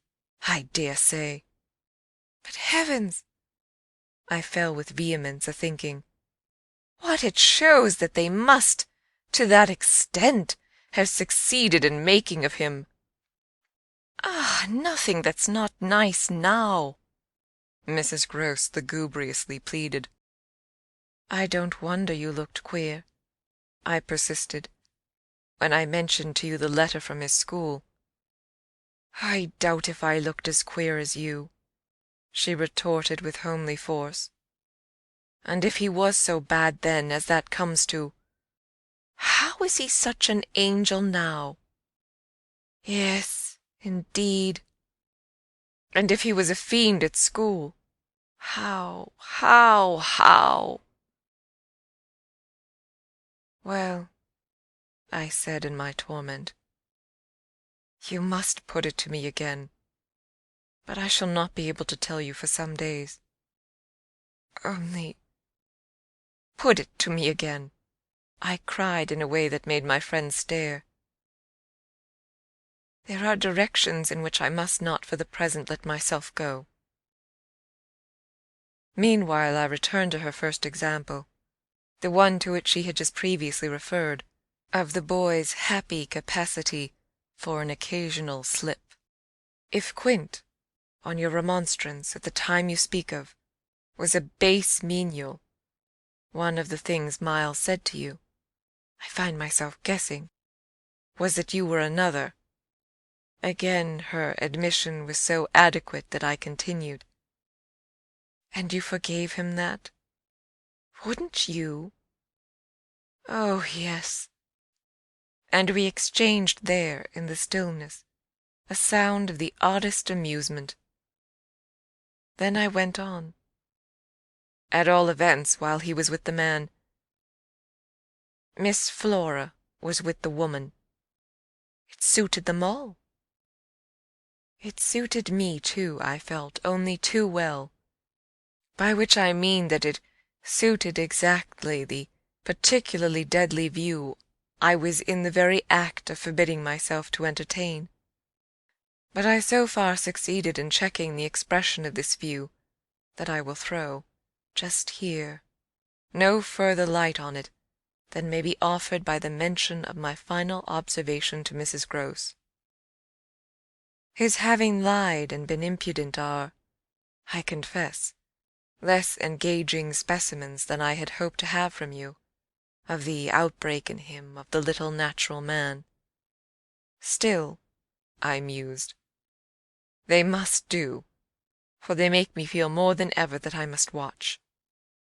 It made me blush the next minute to see in my friend's face how much more unreservedly she had forgiven him than her anecdote struck me as presenting to my own tenderness an occasion for doing. This came out when, at the schoolroom door, she quitted me. "Surely you don't accuse him of carrying on an intercourse that he conceals from me? Ah, remember that, until further evidence, I now accuse nobody." Then, before shutting her out to go, by another passage, to her own place, "I must just wait," I wound up. End of Chapter 8. Chapter 9. I waited and waited, and the days, as they elapsed, took something from my consternation. A very few of them, in fact, passing in constant sight of my pupils, without a fresh incident, sufficed to give to grievous fancies, and even to odious memories, a kind of brush of the sponge. I have spoken of the surrender to their extraordinary childish grace as a thing I could actively cultivate, and it may be imagined, if I neglected now to address myself to this source for whatever it would yield, stranger than I can express, certainly, was the effort to struggle against my new lights. It would doubtless have been, however, a greater tension still, had it not been so frequently successful. I used to wonder how my little charges could help guessing that I thought strange things about them, and the circumstances that these things only made them more interesting was not by itself a direct aid to keeping them in the dark. I trembled lest they should see that they were so immensely more interesting. Putting things at the worst, at all events, as in meditation I so often did, any clouding of their innocence could only be, blameless and foredoomed as they were, a reason the more for taking risks. There were moments when, by an irresistible impulse, I found myself catching them up and pressing them to my heart. As soon as I had done so, I used to say to myself, "What will they think of that? Doesn't it betray too much?" It would have been easy to get into a sad, wild tangle about how much I might betray, but the real account, I feel, of the hours of peace that I could still enjoy, was that the immediate charm of my companions was a beguilement still effective, even under the shadow of the possibility that it was studied. For if it occurred to me that I might occasionally excite suspicion by the little outbreaks of my sharper passion for them, so too I remember wondering if I mightn't see a queerness in the traceable increase of their own demonstrations. They were at this period extravagantly and preternaturally fond of me, which, after all, I could reflect, was no more than a graceful response in children, perpetually bowed over and hugged. The homage of which they were so lavish succeeded, in truth, for my nerves, quite as well as if I never appeared to myself, as I may say, literally to catch them at a purpose in it. They had never, I think, wanted to do so many things for their poor protectress, I mean, though they got their lessons better and better, which was naturally what would please her most, in the way of diverting, entertaining, surprising her, reading her passages, telling her stories, acting her charades, pouncing out at her in disguises as animals and historical characters, and above all astonishing her by the pieces they had secretly got by heart and could interminably recite. I should never get to the bottom, were I to let myself go even now, of the prodigious private commentary, all under still more private correction, with which, in these days, I overscored their full hours. They had shown me from the first a facility for everything, a general faculty which, taking a fresh start, achieved remarkable flights. They got their little tasks as if they loved them, and indulged, from the mere exuberance of the gift, in the most unimposed little miracles of memory. They not only popped out at me as tigers and as Romans, but as Shakespeareans, astronomers, and navigators.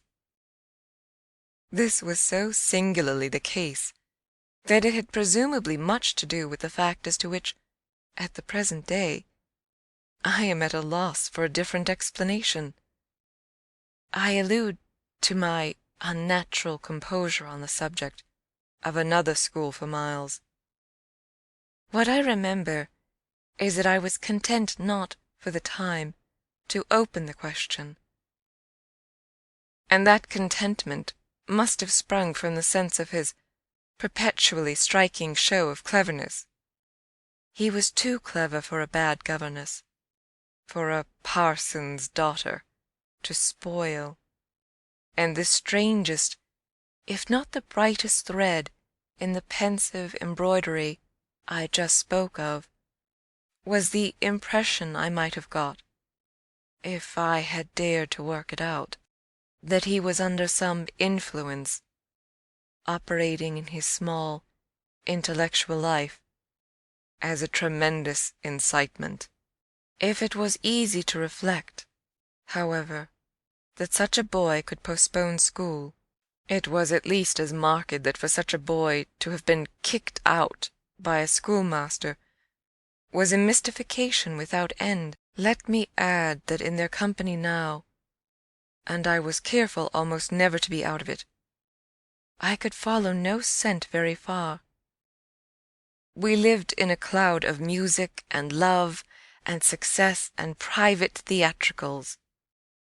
The musical sense in each of the children was of the quickest, but the elder in especial had a marvellous knack of catching and repeating. The schoolroom piano broke into all gruesome fancies, and when that failed, there were confabulations and corners, with a sequel of one of them going out in the highest spirits in order to come in as something new. I had had brothers myself, and it was no revelation to me that little girls could be slavish idolaters of little boys. What surpassed everything was that there was a little boy in the world who could have, for the inferior age, sex, and intelligence so fine a consideration. They were extraordinarily at one, and to say that they never either quarrelled or complained is to make the note of praise coarse for their quality of sweetness. Sometimes, indeed, when I dropped into coarseness, I perhaps came across traces of little understandings between them, by which one of them should keep me occupied while the other slipped away. There is a naive side, I suppose, in all diplomacy, but if my pupils practised upon me, it was surely with the minimum of grossness. It was all in their other quarter that, after a lull, the grossness broke out. I find that I really hang back, but I must take my plunge. In going on with the record of what was hideous at Bly, I not only challenged the most liberal faith, for which I little care. But, and this is another matter, I renew what I myself suffered. I again pushed my way through it to the end.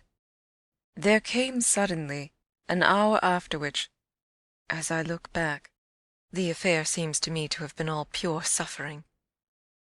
But I have at least reached the heart of it, and the straightest road out is doubtless to advance. One evening, with nothing to lead up or to prepare it, I felt the cold touch of the impression that had breathed on me the night of my arrival, and which, much lighter than, as I have mentioned, I should probably have made little of in memory, had my subsequent sojourn been less agitated. I had not gone to bed. I sat reading by a couple of candles. There was a roomful of old books at Bly, last-century fiction, some of it which, to the extent of a distinctly deprecated renown, but never to so much as that of a stray specimen, had reached the sequestered home, and appealed to the unavowed curiosity of my youth. I remember that the book I had in my hand was Fielding's Amelia, also that I was wholly awake. I recall further both a general conviction that it was horribly late, and a particular objection to looking at my watch. I figure, finally, that the white curtain draping, in the fashion of those days, the head of Flora's little bed, shrouded, as I had assured myself long before, the perfection of childish rest. I recollect, in short, that, though I was deeply interested in my author, I found myself, at the turn of a page, and with his spell all scattered, looking straight up from him and hard at the door of my room. There was a moment during which I listened, reminded of the faint sense I had had, the first night, of there being something undefinably astir in the house, and noted the soft breath of the open casement just move the half-drawn blind. Then, with all the marks of a deliberation that must have seemed magnificent had there been any one to admire it, I laid down my book, rose to my feet, and taking a candle, went straight out of the room, and, from the passage, on which my light made little impression, noiselessly closed and locked the door. I can say now neither what determined nor what guided me, but I went straight along the lobby, holding my candle high, till I came within sight of the tall window that presided over the great turn of the staircase. At this point I precipitately found myself aware of three things. They were practically simultaneous, yet they had flashes of succession. My candle, under a bold flourish, went out, and I perceived, by the uncovered window, that the yielding dusk of earliest morning rendered it unnecessary. Without it, the next instant, I saw that there was someone on the stair. I speak of sequences, but I required no lapse of seconds to stiffen myself for a third encounter with Quint. The apparition had reached the landing half-way up, and was therefore on the spot nearest the window, where at sight of me it stopped short and fixed me exactly as it had fixed me from the tower and from the garden.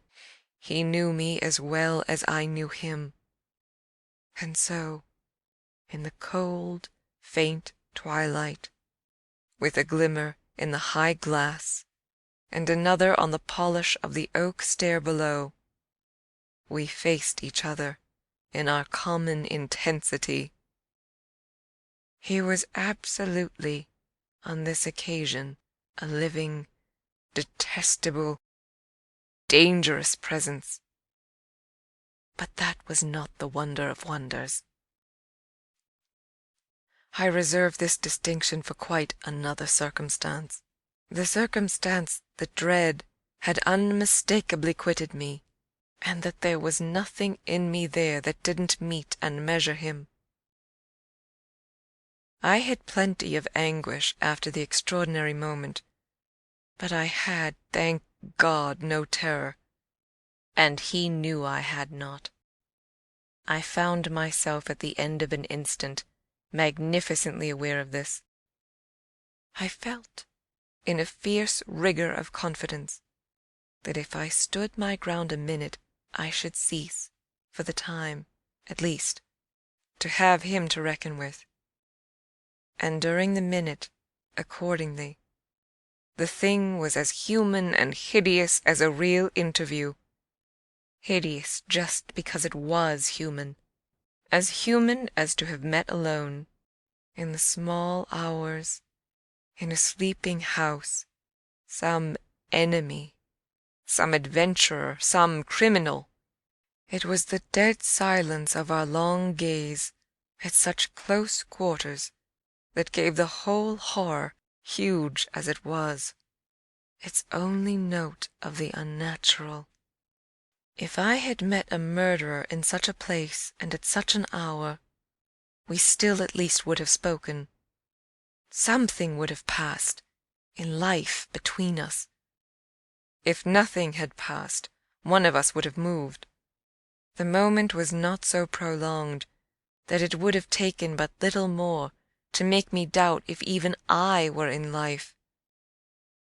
I can't express what followed it, save by saying that the silence itself, which was indeed in a manner an attestation of my strength, became the element into which I saw the figure disappear, in which I definitely saw it turn, as I might have seen the low wretch to which it had once belonged turn on receipt of an order, and pass, with my eyes on the villainous back that no hunch could have more disfigured, straight down the staircase, and into the darkness in which the next bend was lost. End of Chapter 9. Chapter 10. I remained a while at the top of the stair, but with the effect presently of understanding that when my visitor had gone, he had gone. Then I returned to my room.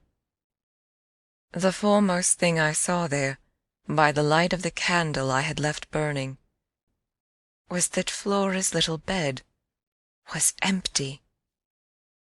And on this I caught my breath with all the terror that 5 minutes before I had been able to resist. I dashed at the place in which I had left her lying, and over which, for the small silk counterpane and the sheets were disarranged, the white curtains had been deceivingly pulled forward. Then my step, to my unutterable relief, produced an answering sound.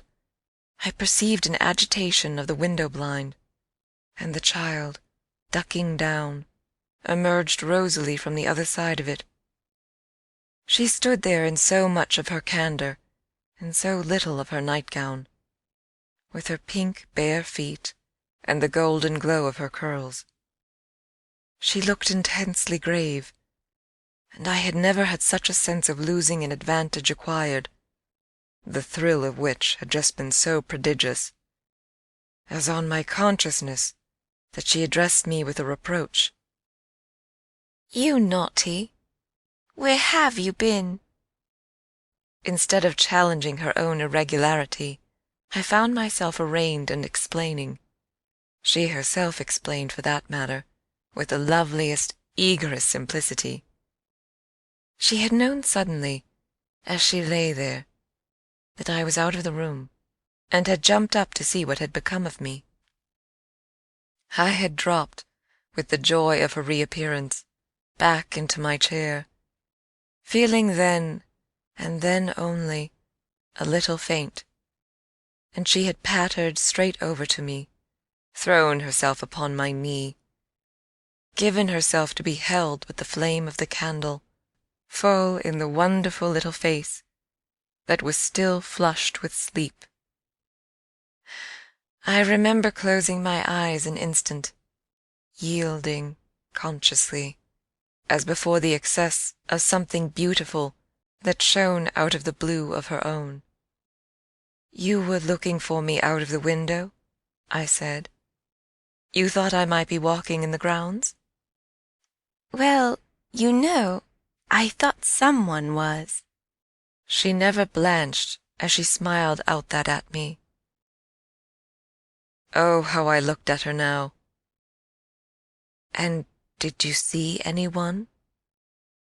No," she returned, almost with the full privilege of childish inconsequence, resentfully, though with a long sweetness in her little drawl of the negative. At that moment, in the state of my nerves, I absolutely believed she lied. And if I once more closed my eyes, it was before the dazzle of the 3 or 4 possible ways in which I might take this up. One of these, for a moment, tempted me with such singular intensity that, to withstand it, I must have gripped my little girl with a spasm that wonderfully she submitted to without a cry or a sign of fright. Why not break out at her on the spot and have it all over? Give it to her straight in her lovely little lighted face. You know that you do, and that you already quite suspect I believe it. Therefore, why not frankly confess it to me, so that we may at least live with it together, and learn, perhaps, in the strangeness of our fate, where we are and what it means?" This solicitation dropped, alas, as it came. If I could immediately have succumbed to it, I might have spared myself. Well, you'll see what. Instead of succumbing, I sprang again to my feet, looked at her bed, and took a helpless middle way. "Why did you pull the curtain over the place to make me think you were still there?"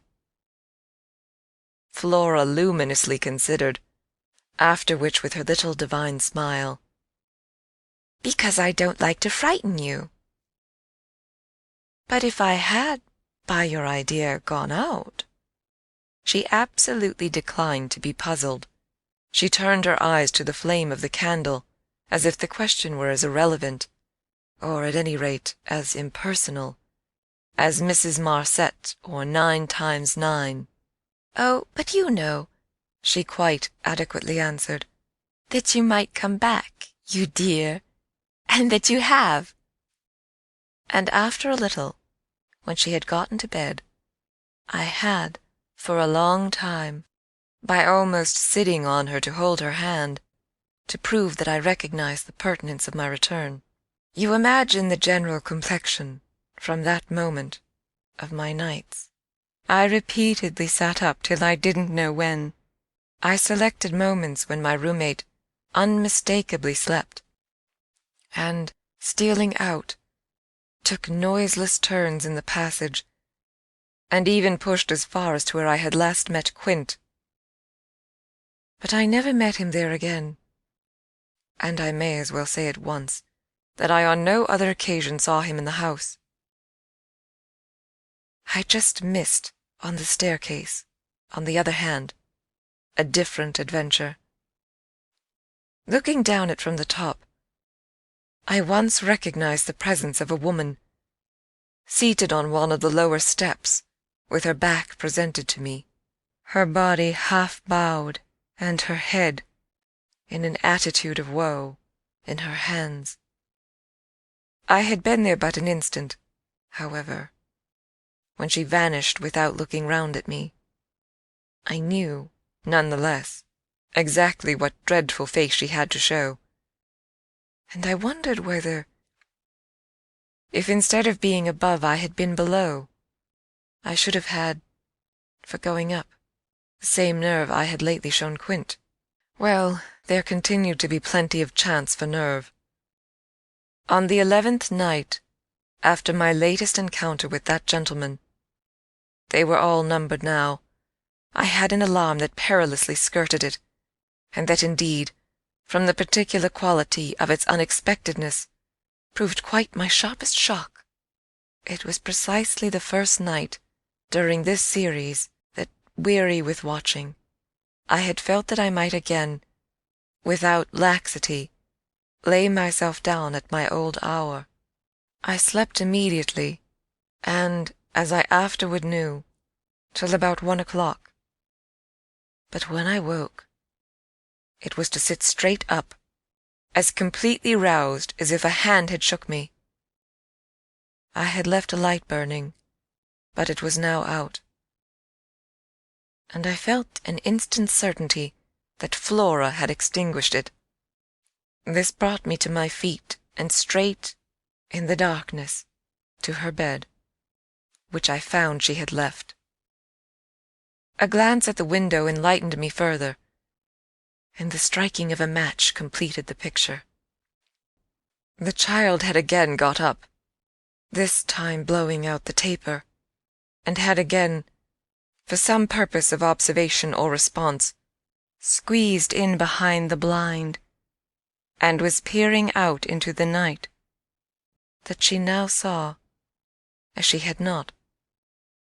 I had satisfied myself, the previous time, was proved to me by the fact that she was disturbed neither by my re-illumination, nor by the haste I made to get into slippers and into a wrap.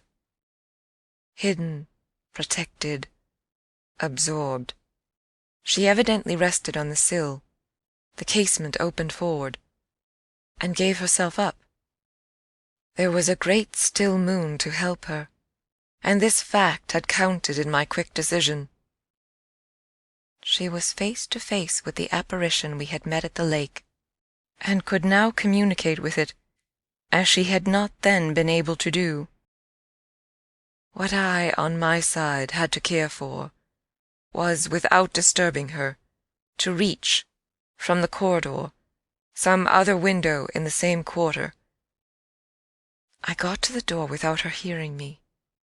I got out of it, closed it, and listened, from the other side, for some sound from her. While I stood in the passage, I had my eyes on her brother's door, which was but 10 steps off, and which, indescribably, produced in me a renewal of the strange impulse that I lately spoke of as my temptation. What if I should go straight in and march to his window? What if, by risking to his boyish bewilderment a revelation of my motive, I should throw across the rest of the mystery the long halter of my boldness? This thought held me sufficiently to make me cross to his threshold, and pause again.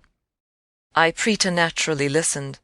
I figured to myself what might portentously be. I wondered if his bed were also empty and he too was secretly at watch. It was a deep, soundless minute, at the end of which my impulse failed. He was quiet. He might be innocent. The risk was hideous. I turned away.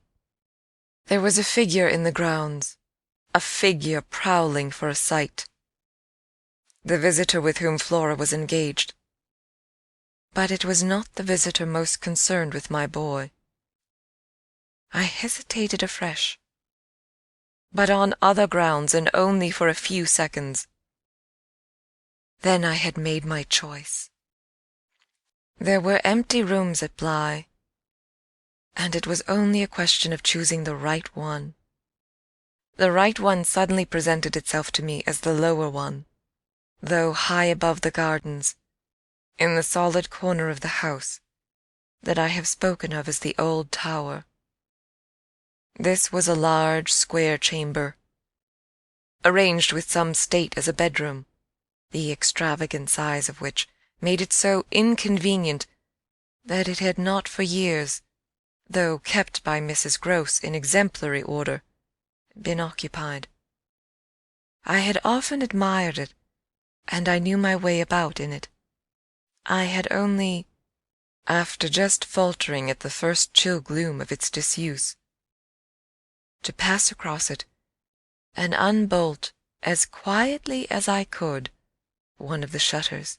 Achieving this transit, I uncovered the glass without a sound, and, applying my face to the pane, was able, the darkness without being much less than within, to see that I commanded the right direction. Then I saw something more. The moon made the night extraordinarily penetrable, and showed me on the lawn a person, diminished by distance, who stood there motionless and as if fascinated, looking up to where I had appeared. Looking, that is, not so much straight at me, as at something that was apparently above me.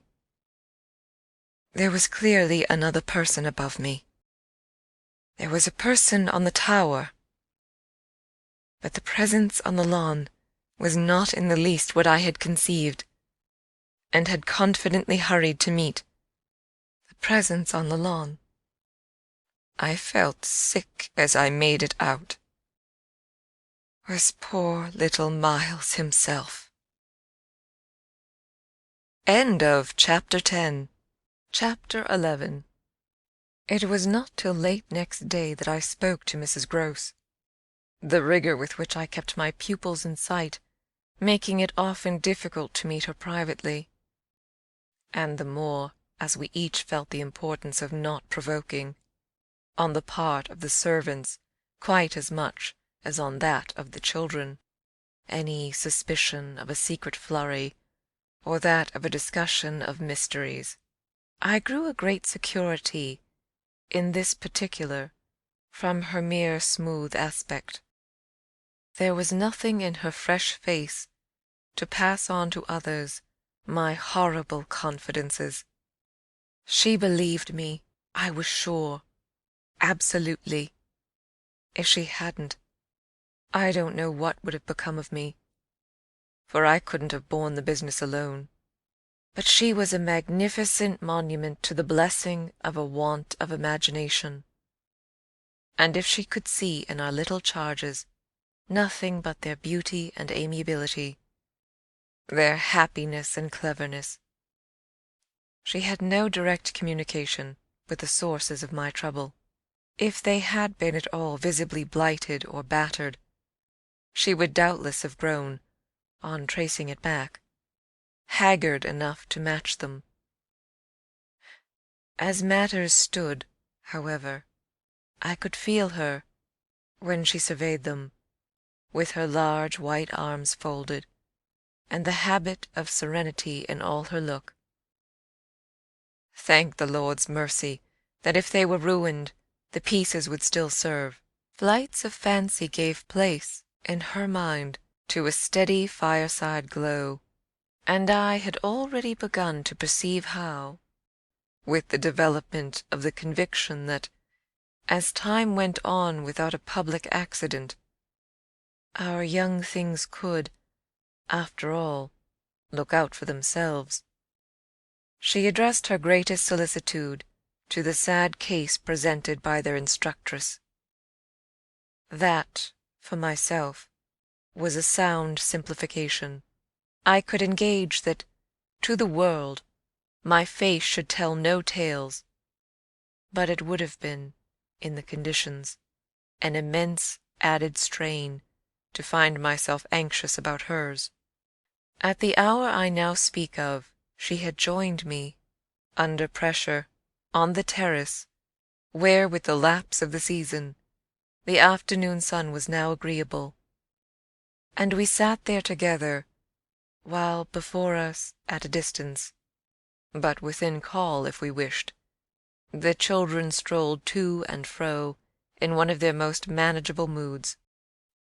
They moved slowly, in unison, below us over the lawn, the boy, as they went, reading aloud from a story-book, and passing his arm round his sister to keep her quite in touch. Mrs. Grose watched them with positive placidity. Then I caught the suppressed intellectual creak with which she conscientiously turned to take from me a view of the back of the tapestry. I had made her a receptacle of lurid things, but there was an odd recognition of my superiority, my accomplishments and my function, in her patience under my pain. She offered her mind to my disclosures as, had I wished to mix a witch's broth and proposed it with assurance, she would have held out a large clean saucepan. This had become thoroughly her attitude by the time that, in my recital of the events of the night, I reached the point of what Miles had said to me when, after seeing him, at such a monstrous hour, almost on the very spot where he happened now to be, I had gone down to bring him in, choosing then, at the window, with a concentrated need of not alarming the house, rather that method than a signal more resonant. I had left her meanwhile in little doubt of my small hope of representing with success, even to her actual sympathy, my sense of the real splendor of the little inspiration with which, after I had got him into the house, the boy met my final articulate challenge.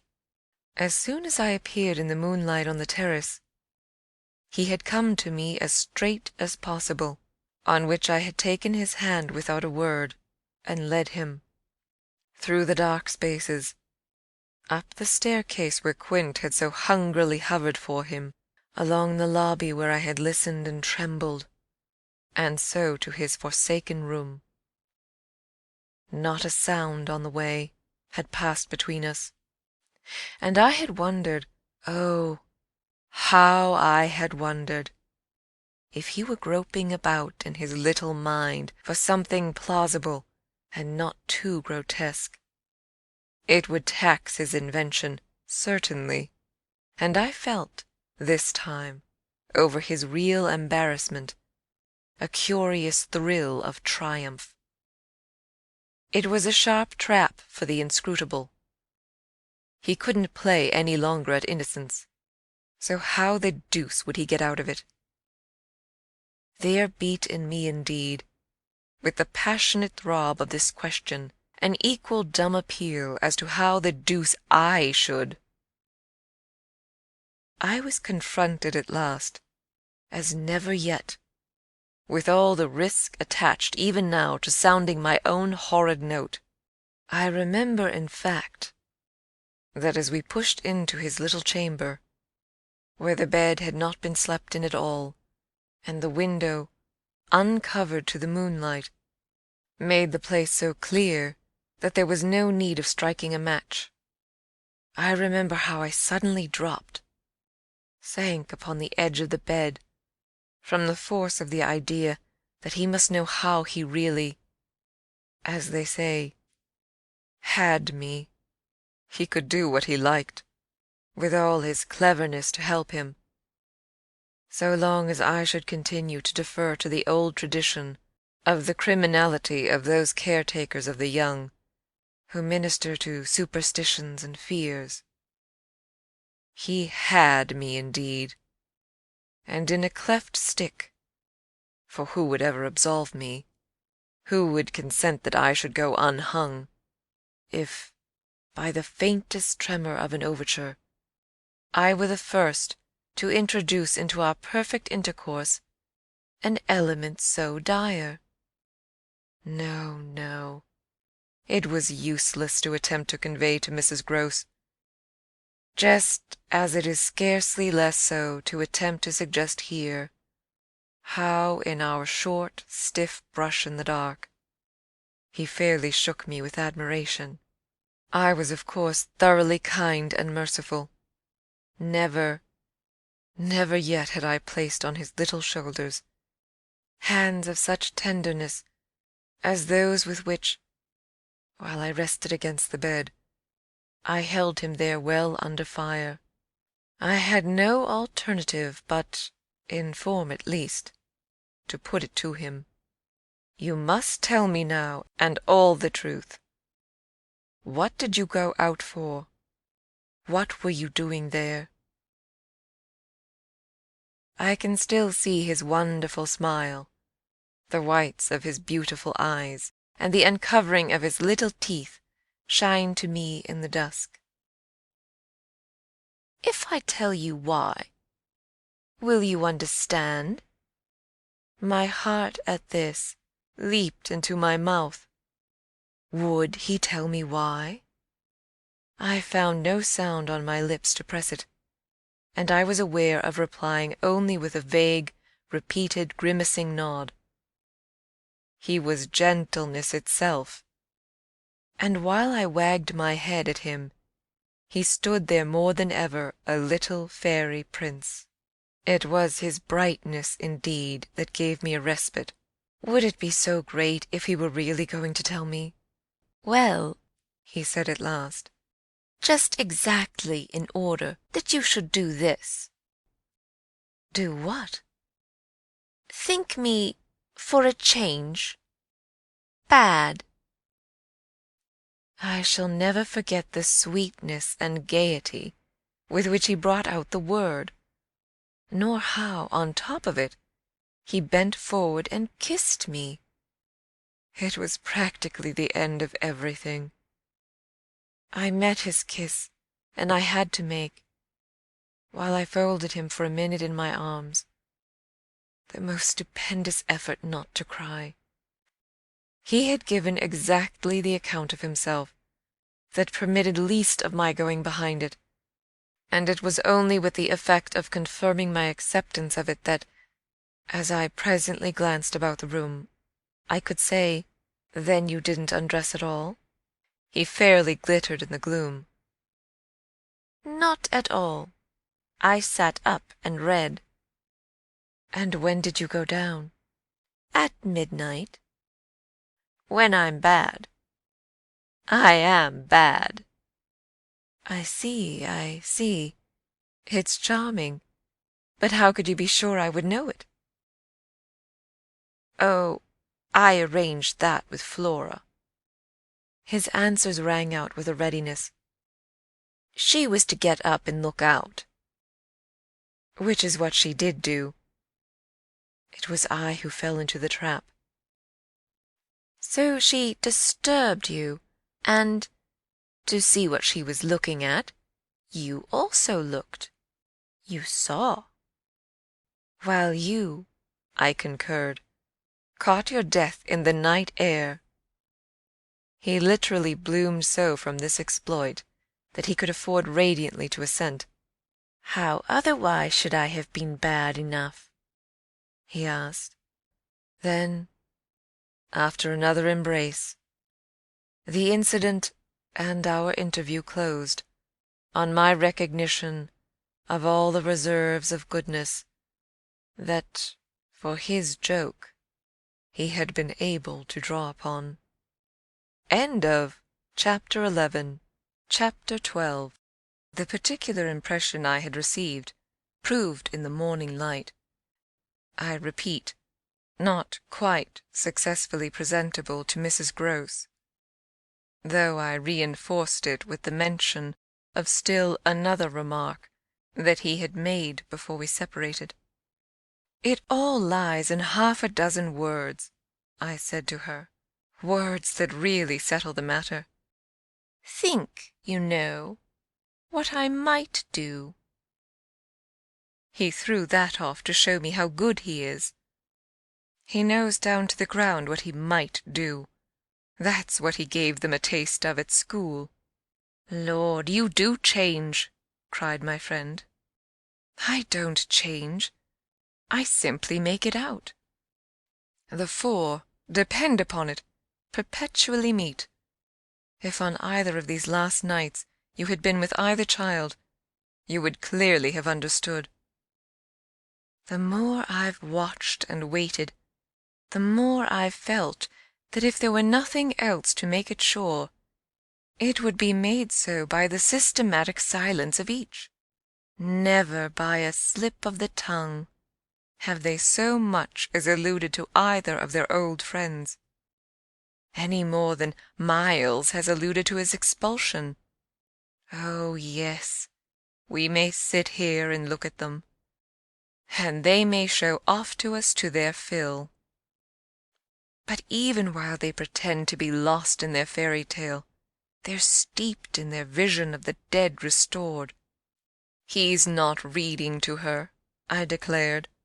They're talking of them. They're talking horrors. I go on, I know, as if I were crazy, and it's a wonder I'm not. What I've seen would have made you so, but it has only made me more lucid, made me get hold of still other things. My lucidity must have seemed awful, but the charming creatures who were victims of it, passing and repassing in their interlocked sweetness, gave my colleague something to hold on by, and I felt how tight she held, as, without stirring in the breath of my passion, she covered them still with her eyes. "Of what other things have you got hold?" "Why, of the very things that have delighted, fascinated, and yet, at bottom, as I now so strangely see, mystified and troubled me. They're more than earthly beauty. They're absolutely unnatural goodness. It's a game," I went on. "It's a policy and a fraud." "On the part of little darlings? As yet mere lovely babies? Yes, mad as that seems. The very act of bringing it out really helped me to trace it, follow it all up, and piece it all together. They haven't been good. They've only been absent. It has been easy to live with them, because they're simply leading a life of their own. They are not mine. They are not ours. They're his, and they're hers." "Quince and that woman's?" "Quince and that woman's. They want to get them." Oh, how at this poor Mrs. Grose appeared to study them. "But for what? For the love of all the evil that in those dreadful days the pair put into them, and to ply them with that evil still, to keep up the work of demons, is what brings the others back." "Laws!" said my friend under her breath. The exclamation was homely, but it revealed a real acceptance of my further proof of what, in the bad time, for there had been a worse even than this, must have occurred. There could have been no such justification for me as the plain assent of her experience to whatever depth of depravity I found credible in our brace of scoundrels. It was in obvious submission of memory that she brought out after a moment, "They were rascals." "But what can they now do?" she pursued. "Do?" I echoed so loud that Miles and Flora, as they passed at their distance, paused an instant in their walk and looked at us. "Don't they do enough?" I demanded in a lower tone, while the children, having smiled and nodded and kissed hands to us, resumed their exhibition. We were held by it a minute. Then I answered, "They can destroy them." At this my companion did turn, but the inquiry she launched was a silent one, the effect of which was to make me more explicit. "They don't know as yet quite how, but they're trying hard. They're seen only across, as it were, and beyond, in strange places and on high places, the top of towers, the roof of houses, the outside of windows, the further edge of pools. But there's a deep design, on either side, to shorten the distance and overcome the obstacle, and the success of the tempters is only a question of time. They've only to keep to their suggestions of danger. For the children to come? And perish in the attempt. Mrs. Gross slowly got up, and I scrupulously added, unless, of course, we can prevent. Standing there before me while I kept my seat, she visibly turned things over. Their uncle must do the preventing. He must take them away. And who's to make him? She had been scanning the distance, but she now dropped on me a foolish face. You, miss, by writing to him that his house is poisoned and his little nephew and niece mad? But if they are, miss, and if I am myself, you mean? That's charming news to be sent him by a governess whose prime undertaking was to give him no worry. Mrs. Gross considered, following the children again. Yes, he do hate worry. That was the great reason why those friends took him in so long. No doubt, though his indifference must have been awful. As I'm not a fiend, at any rate, I shouldn't take him in. My companion, after an instant, and for all answer, sat down again and grasped my arm. Make him, at any rate, come to you. I stared. To me? I had a sudden fear of what she might do. Him? He ought to be here. He ought to help. I quickly rose, and I think I must have shown her a queerer face than ever yet. You see me asking him for a visit? No, with her eyes on my face, she evidently couldn't. Instead of it even, as a woman reads another, she could see what I myself saw, his derision, his amusement, his contempt for the breakdown of my resignation at being left alone, and for the fine machinery I had set in motion to attract his attention to my slighted charms. She didn't know, no one knew, how proud I had been to serve him, and to stick to our terms. Yet she none the less took the measure, I think, of the warning I now gave her. If you should so lose your head as to appeal to him for me. She was really frightened. Yes, miss? I would leave, on the spot, both him and you. End of Chapter 12. Chapter 13.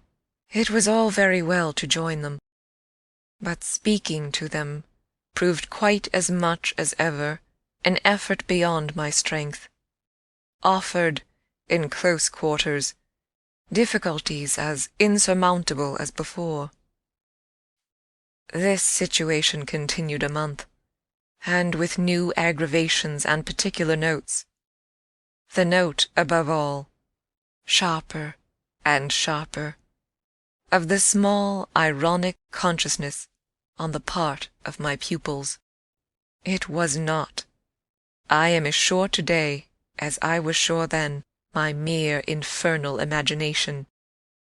It was absolutely traceable that they were aware of my predicament, and that this strange relation made, in a manner, for a long time, the air in which we moved.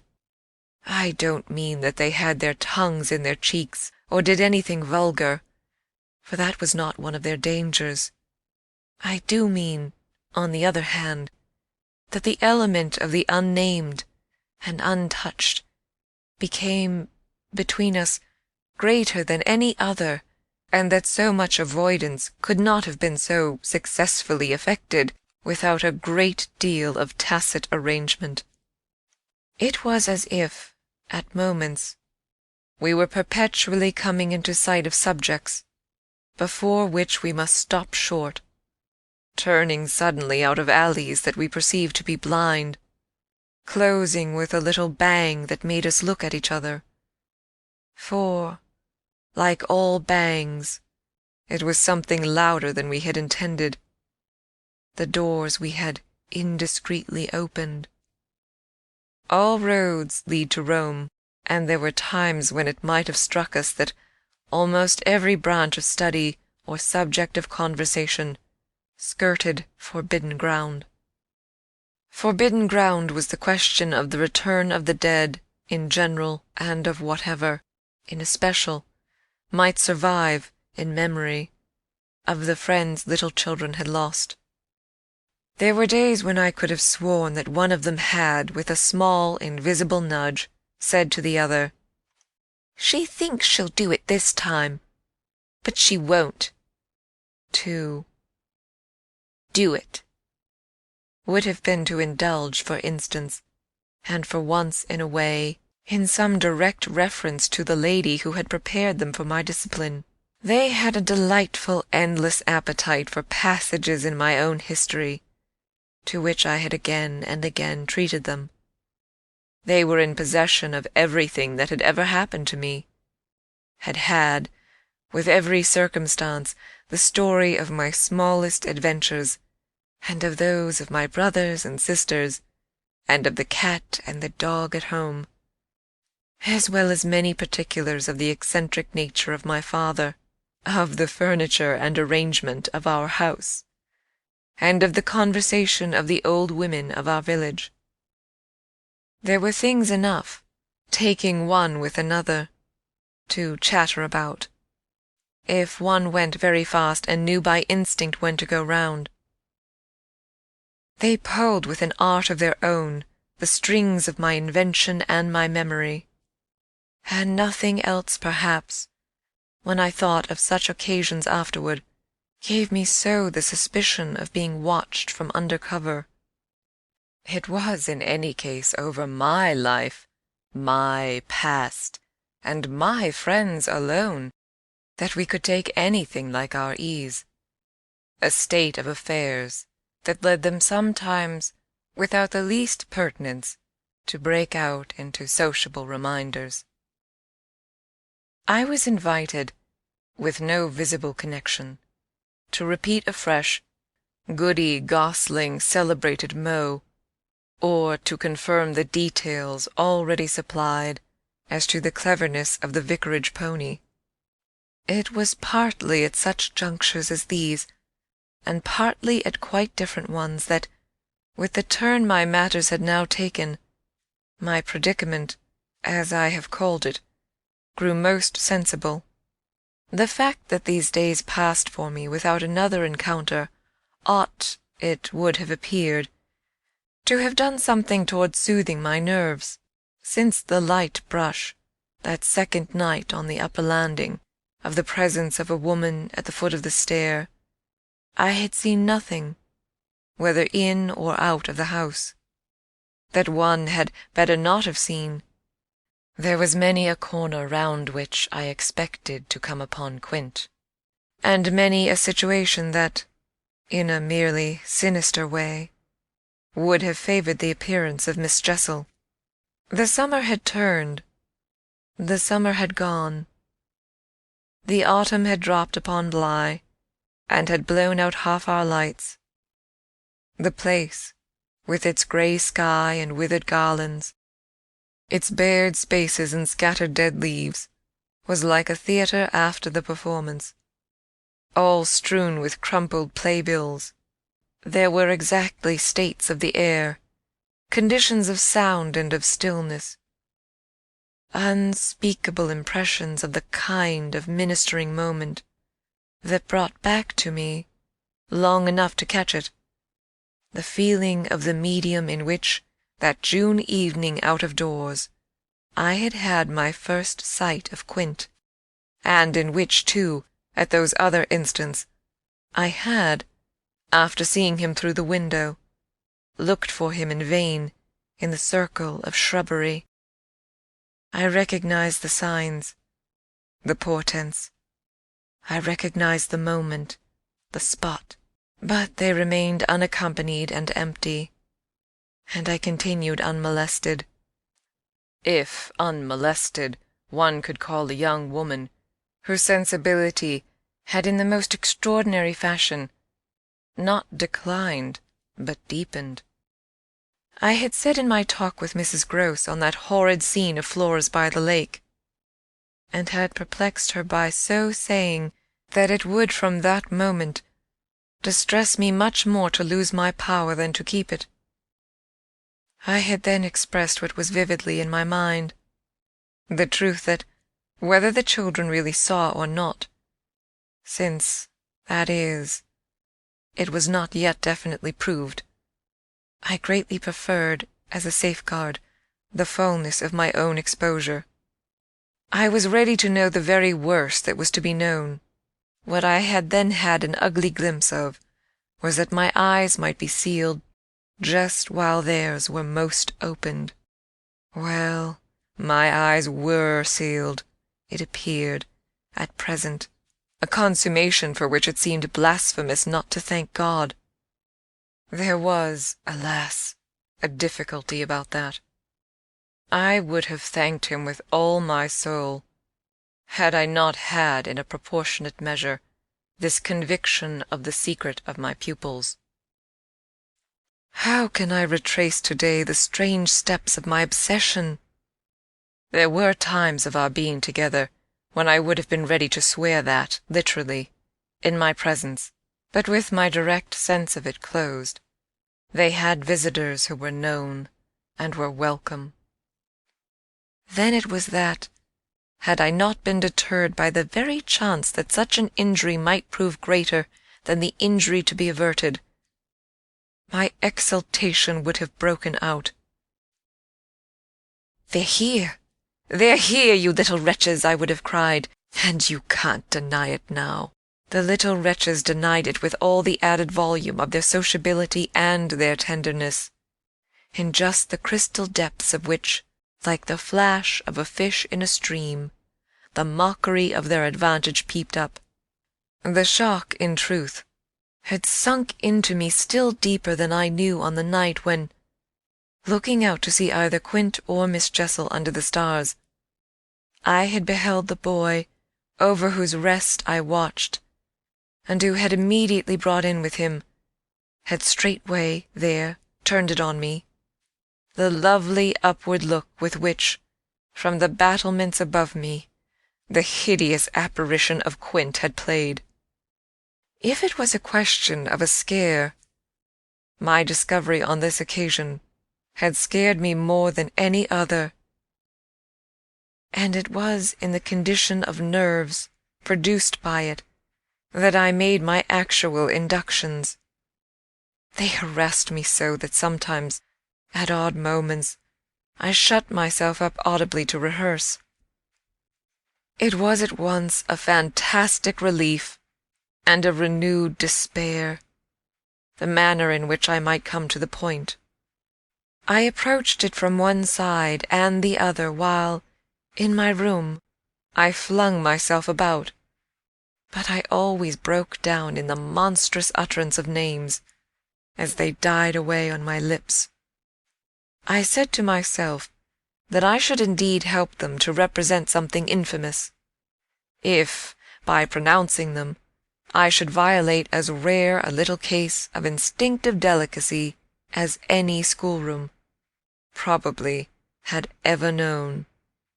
When I said to myself, "They have the manners to be silent, and you, trusted as you are, the baseness to speak," I felt myself crimson, and I covered my face with my hands. After these secret scenes, I chattered more than ever, going on volubly enough, till one of our prodigious, palpable hushes occurred. I can call them nothing else. The strange, dizzy lift, or swim, I try for terms, into a stillness, a pause of all life, that had nothing to do with the more or less noise that at the moment we might be engaged in making, and that I could hear through any deepened exhilaration or quickened recitation, or louder strum of the piano. Then it was that the others, the outsiders, were there. Though they were not angels, they passed, as the French say, causing me, while they stayed, to tremble with the fear of their addressing to their younger victims some yet more infernal message or more vivid image than they had thought good enough for myself. What it was most impossible to get rid of was the cruel idea that, whatever I had seen, Miles and Flora saw more, things terrible and unguessable, and that sprang from dreadful passages of intercourse in the past. Such things naturally left on the surface, for the time, a chill which we vociferously denied that we felt, and we had, all three, with repetition, got into such splendid training that we went each time, almost automatically, to mark the close of the incident through the very same movements. It was striking of the children, at all events, to kiss me inveterately with a kind of wild irrelevance, and never to fail, one or the other, of the precious question that had helped us through many a peril. "When do you think he will come? Don't you think we ought to write?" There was nothing like that inquiry, we found by experience, for carrying off an awkwardness. He, of course, was their uncle in Harley Street, and we lived in much profusion of theory that he might at any moment arrive to mingle in our circle. It was impossible to have given less encouragement than he had done to such a doctrine, but if we had not had the doctrine to fall back upon, we should have deprived each other of some of our finest exhibitions. He never wrote to them.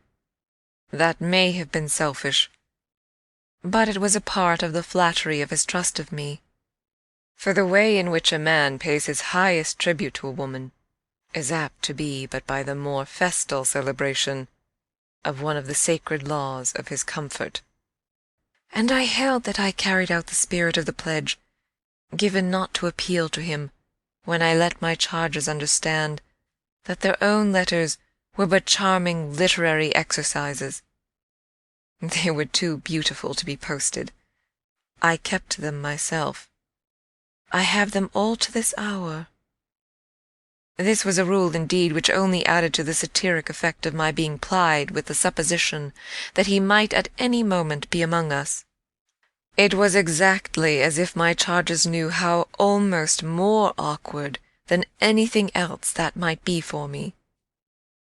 There appears to me, moreover, as I look back, no note in all this more extraordinary than the mere fact that, in spite of my tension and of their triumph, I never lost patience with them. Adorable they must in truth have been, I now reflect, that I didn't in these days hate them. Would exasperation, however, if relief had longer been postponed, finally have betrayed me? It little matters, for relief arrived. I call it relief, though it was only the relief that a snap brings to a strain, or the burst of a thunderstorm to a day of suffocation. It was at least change, and it came with a rush. End of Chapter 13. Chapter 14. Walking to church a certain Sunday morning, I had little Miles at my side, and his sister, in advance of us, and at Mrs. Groce's, well in sight. It was a crisp, clear day, the first of its order for some time. The night had brought a touch of frost, and the autumn air, bright and sharp, made the church bells almost gay. It was an odd accident of thought that I should have happened at such a moment to be particularly and very gratefully struck with the obedience of my little charges. Why did they never resent my inexorable, my perpetual society? Something or other had brought nearer home to me that I had all but pinned the boy to my shawl, and that, in the way our companions were marshalled before me, I might have appeared to provide against some danger of rebellion. I was like a jailer with an eye to possible surprises and escapes. But all this belonged, I mean their magnificent little surrender, just to the special array of the facts that were most abysmal. Turned out for Sunday by his uncle's tailor, who had had a free hand and a notion of pretty waistcoats, and of his grand little air, Miles's whole title to independence, the rights of his sex and situation, were so stamped upon him that if he had suddenly struck for freedom, I should have had nothing to say. I was, by the strangest of chances, wondering how I should meet him when the revolution unmistakably occurred. I call it a revolution because I now see how, with the word he spoke, the curtain rose on the last act of my dreadful drama, and the catastrophe was precipitated. "Look here, my dear, you know," he charmingly said, "when in the world, please, am I going back to school?" Transcribed here the speech sounds harmless enough, particularly as uttered in the sweet, high, casual pipe with which at all interlocutors, but above all at his eternal governess, he threw off intonations as if he were tossing roses. There was something in them that always made one catch, and I caught, at any rate, now so effectually that I stopped as short as if one of the trees of the park had fallen across the road. There was something new on the spot between us, and he was perfectly aware that I recognized it, though to enable me to do so, he had no need to look at a wit less candid and charming than usual. I could feel in him how he already, from my at first finding nothing to reply, perceived the advantage he had gained. I was so slow to find anything that he had plenty of time, after a minute, to continue with his suggestive but inconclusive smile. "You know, my dear, that for a fellow to be with a lady always," his "my dear" was constantly on his lips for me, and nothing could have expressed more the exact shade of the sentiment with which I desired to inspire my pupils than its fond familiarity.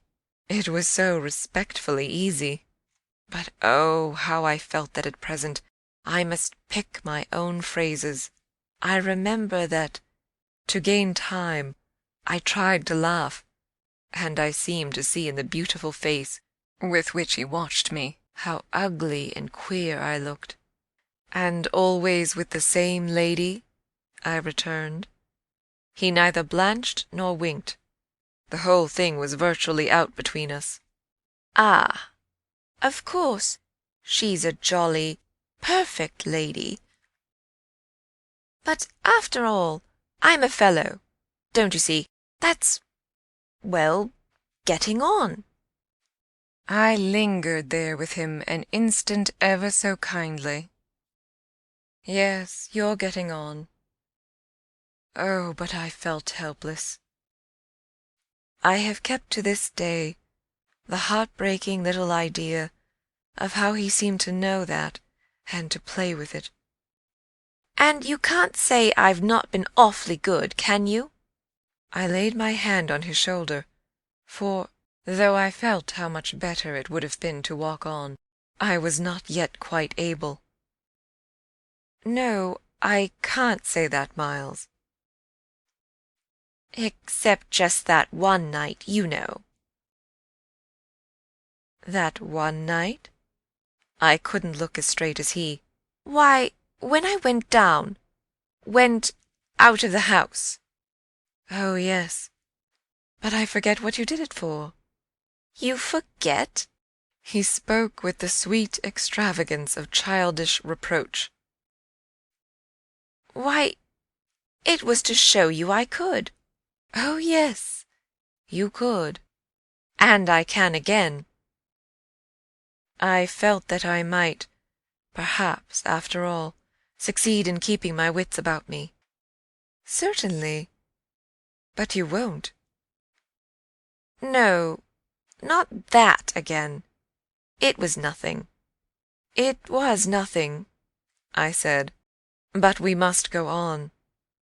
He resumed our walk with me, passing his hand into my arm. Then when am I going back? I wore, in turning it over, my most responsible air. Were you very happy at school? He just considered. Oh, I'm happy enough anywhere. Well, then, I quavered, if you're just as happy here. Ah, but that isn't everything. Of course, you know a lot. But you hint that you know almost as much, I risked as he paused. Not half I want to, Miles honestly professed. but it isn't so much that. What is it then? Well, I want to see more life. I see. We had arrived within sight of the church, and of various persons, including several of the household of Bly, on their way to it, and clustered about the door to see us go in. I quickened our step. I wanted to get there before the question between us opened up much further. I reflected hungrily that for more than an hour he would have to be silent, and I thought with envy of the comparative dusk of the pew, and of the almost spiritual help of the hassock on which I might bend my knees. I seemed literally to be running a race with some confusion to which he was about to reduce me, but I felt that he had got in first when, before we had even entered the churchyard, he threw out, "I want my own sort." It literally made me bound forward. "There are not many of your own sort, Miles," I laughed, "unless perhaps dear little Flora." You really compare me to a baby girl? This found me singularly weak. Don't you, then, love our sweet Flora? If I didn't, and you too, if I didn't, he repeated as if retreating for a jump, yet leaving his thought so unfinished that, after we had come into the gate, another stop, which he imposed on me by the pressure of his arm, had become inevitable. Mrs. Grose and Flora had passed into the church, the other worshippers had followed, and we were, for the minute, alone among the old, thick graves. We had paused on the path from the gate by a low, oblong, table-like tomb. "Yes, if you didn't?" He looked while I waited at the graves. "Well, you know what." But he didn't move, and he presently produced something that made me drop straight down on the stone slab, as if suddenly to rest. "Does my uncle think what you think?" I markedly rested. "How do you know what I think?" "Ah, well, of course I don't, for it strikes me you never tell me. But I mean, does he know?" "Know what, Miles?" "Why, the way I'm going on." I perceived quickly enough that I could make to this inquiry no answer that would not involve something of a sacrifice of my employer. Yet it appeared to me that we were all, at Bly, sufficiently sacrificed to make that venial. "I don't think your uncle much cares." Miles, on this, stood looking at me. Then don't you think he can be made to? In what way? Why, by his coming down. But who'll get him to come down? I will, the boy said with extraordinary brightness and emphasis.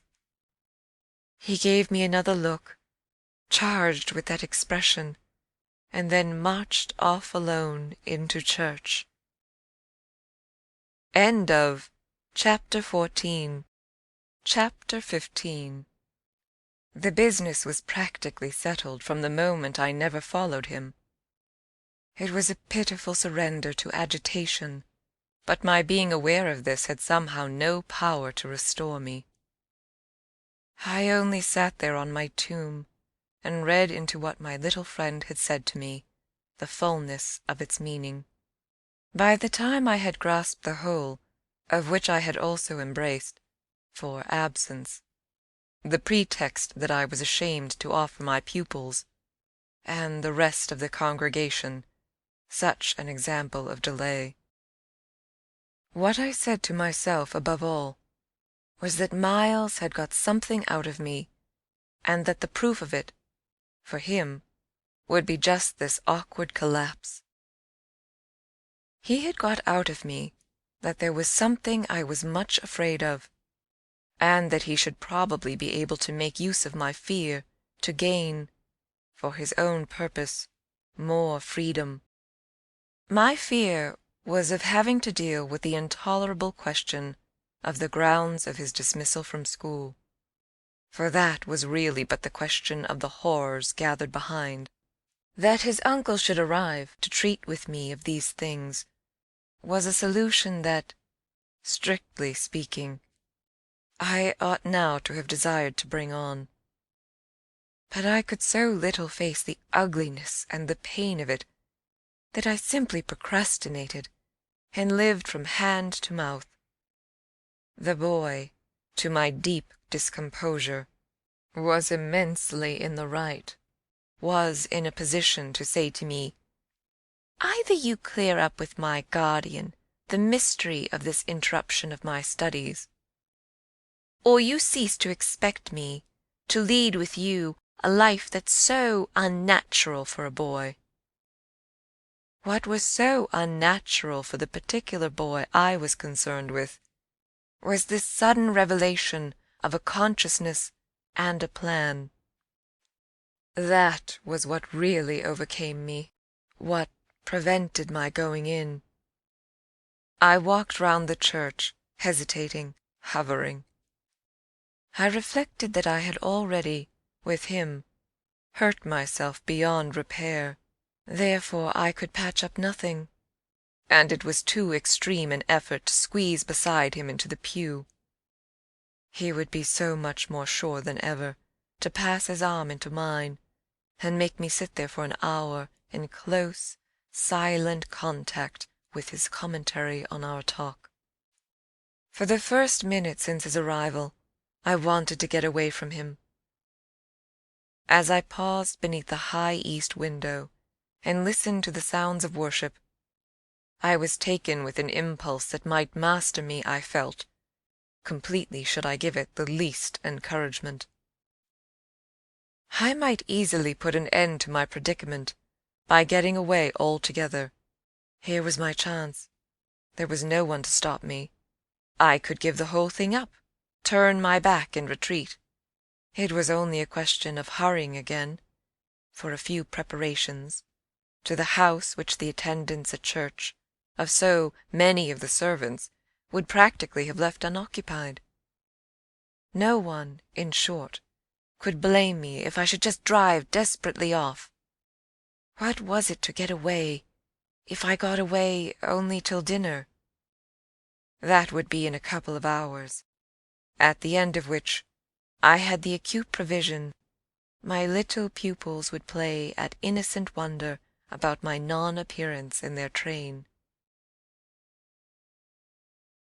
What did you do, you naughty bad thing? Why in the world to worry us so, and take our thoughts off too? Don't you know? Did you desert us at the very door? I couldn't meet such questions, nor, as they asked them, their false little lovely eyes. Yes, it was all so exactly what I should have to meet that, as the prospect grew sharp to me, I at last let myself go. I got, so far as the immediate moment was concerned, away. I came straight out of the churchyard, and, thinking hard, retraced my steps through the park. It seemed to me that by the time I reached the house, I had made up my mind I would fly. The Sunday stillness, both of the approaches and of the interior, in which I met no one, fairly excited me with a sense of opportunity. Were I to get off quickly, this way, I should get off without a scene, without a word. My quickness would have to be remarkable, however, and the question of a conveyance was the great one to settle. Tormented in the hall, with difficulties and obstacles, I remember sinking down at the foot of the staircase, suddenly collapsing there on the lowest step, and then, with a revulsion, recalling that it was exactly where more than a month before, in the darkness of night, and just so bowed with evil things, I had seen the spectre of the most horrible of women. At this I was able to straighten myself. I went the rest of the way up. I made, in my bewilderment, for the schoolroom, where there were objects belonging to me that I should have to take. But I opened the door to find again, in a flash, my eyes unsealed. In the presence of what I saw, I reeled straight back upon my resistance, seated at my own table, in clear noonday light.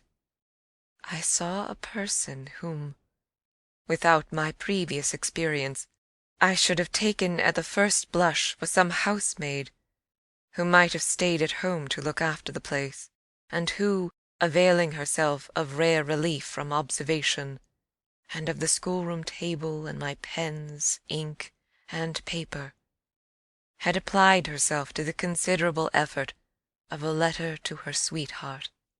There was an effort in the way that, while her arms rested on the table, her hands with evident weariness supported her head. But at the moment I took this in, I had already become aware that, in spite of my entrance, her attitude strangely persisted. Then it was, with the very act of its announcing itself, that her identity flared up in a change of posture. She rose, not as if she had heard me, but with an indescribable grand melancholy of indifference and detachment, and, within a dozen feet of me, stood there as my vile predecessor. Dishonoured and tragic, she was all before me. But even as I fixed and, for memory, secured it, the awful image passed away. Dark as midnight in her black dress, her haggard beauty, and her unutterable woe, she had looked at me long enough to appear to say that her right to sit at my table was as good as mine to sit at hers. While these instants lasted, indeed, I had the extraordinary chill of feeling that it was I who was the intruder. It was as a wild protest against it that, actually addressing her, "You terrible, miserable woman," I heard myself break into a sound that, by the open door, rang through the long passage and the empty house. She looked at me as if she heard me, but I had recovered myself and cleared the air. There was nothing in the room the next minute but the sunshine and a sense that I must stay. End of Chapter 15. Chapter 16. I had so perfectly expected that the return of my pupils would be marked by a demonstration, that I was freshly upset at having to take into account that they were dumb about my absence. Instead of gaily denouncing and caressing me, they made no allusion to my having failed them, and I was left, for the time, on perceiving that she too said nothing, to study Mrs. Groce's odd face. I did this to such purpose that I made sure they had in some way bribed her to silence, a silence that, however, I would engage to break down on the first private opportunity. This opportunity came before tea. I secured 5 minutes with her in the housekeeper's room, where, in the twilight, amid a smell of lately baked bread, but with the place all swept and garnished, I found her sitting in pained placidity before the fire. So I see her still. So I see her best, facing the flame from her straight chair in the dusky, shining room, a large, clean image of the put away, of drawers closed and locked, and rest without a remedy. Oh, yes, they asked me to say nothing, and to please them, so long as they were there. Of course I promised. But what had happened to you? I only went with you for the walk, I said. I had then come back to meet a friend. She showed her surprise. A friend? You? Oh, yes, I have a couple, I laughed. But did the children give you a reason for not alluding to your leaving us? Yes, they said you would like it better. Do you like it better? My face had made her rueful. No, I like it worse. But after an instant I added, Did they say why I should like it better? No, Master Miles only said, We must do nothing but what she likes. I wish indeed he would. And what did Flora say? Miss Flora was too sweet. She said, Oh, of course, of course. And I said the same. I thought a moment. You were too sweet. I can hear you all, but none the less. Between Miles and me, it's now all out. All out? My companion stared. But what, miss? Everything. It doesn't matter. I've made up my mind. I came home, my dear, I went on, for a talk with Miss Jessel. I had by this time formed the habit of having Mrs. Groce literally well in hand in advance of my sounding that note, so that even now, as she bravely blinked under the signal of my word, I could keep her comparatively firm. A talk? Do you mean she spoke? It came to that. I found her on my return in the schoolroom. And what did she say?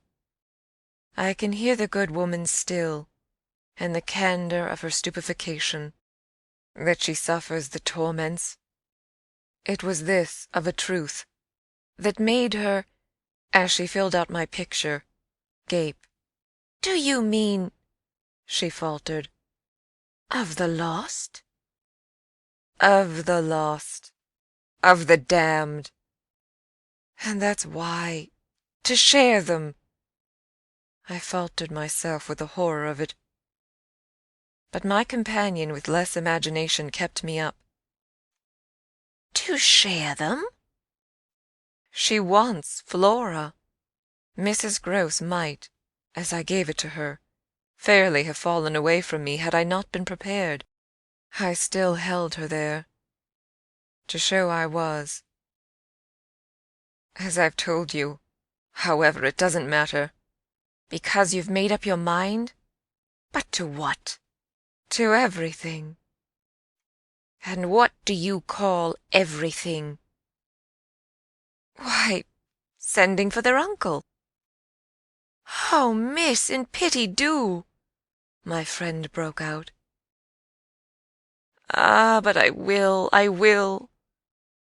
I see it's the only way. What's out, as I told you, with Miles, is that if he thinks I'm afraid to, and has ideas of what he gains by that, he shall see he's mistaken.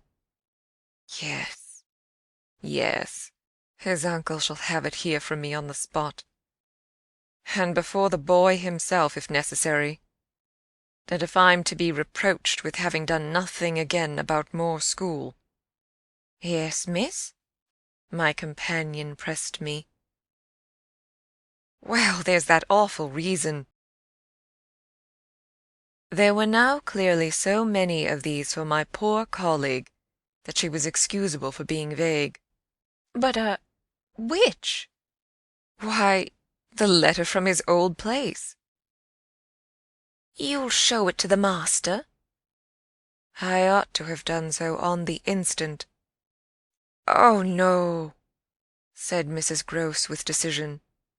"I'll put it before him," I went on inexorably, "that I can't undertake to work the question on behalf of a child who has been expelled." "For we've never in the least known what," Mrs. Grose declared. "For wickedness. For what else? When he's so clever and beautiful and perfect. Is he stupid?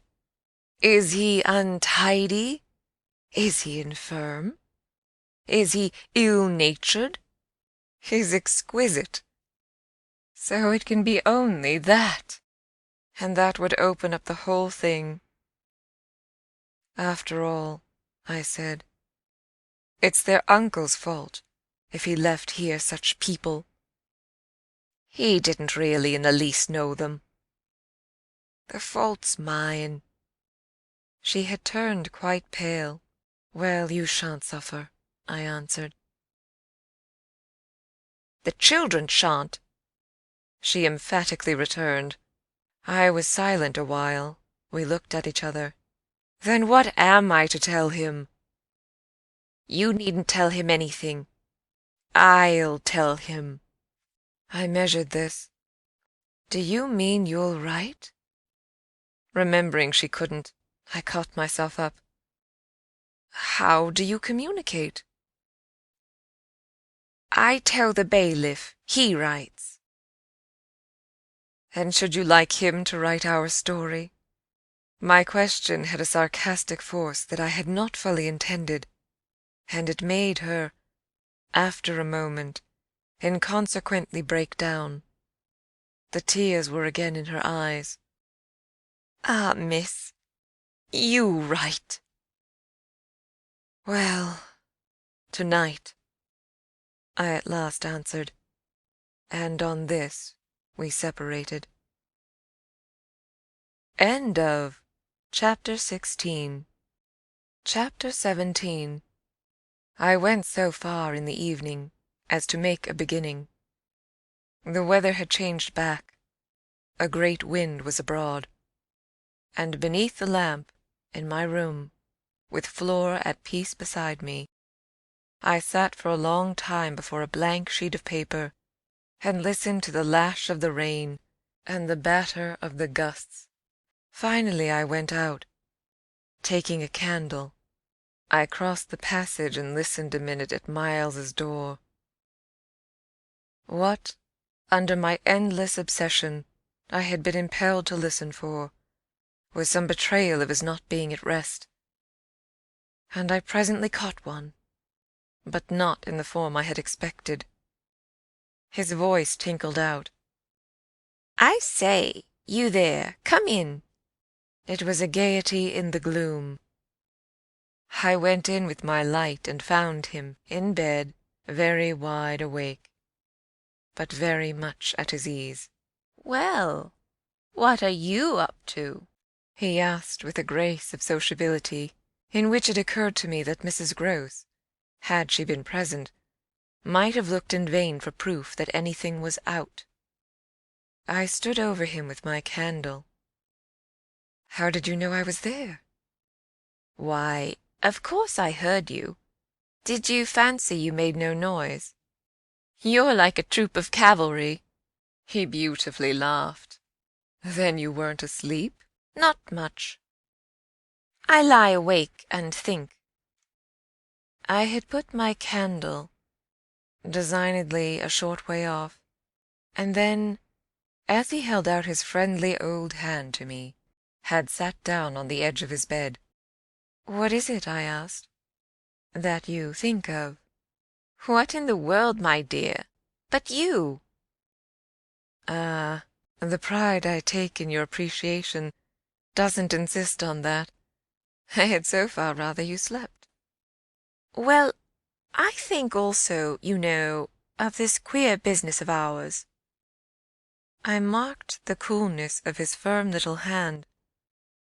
"Of what queer business, Miles?" "Why, the way you bring me up, and all the rest."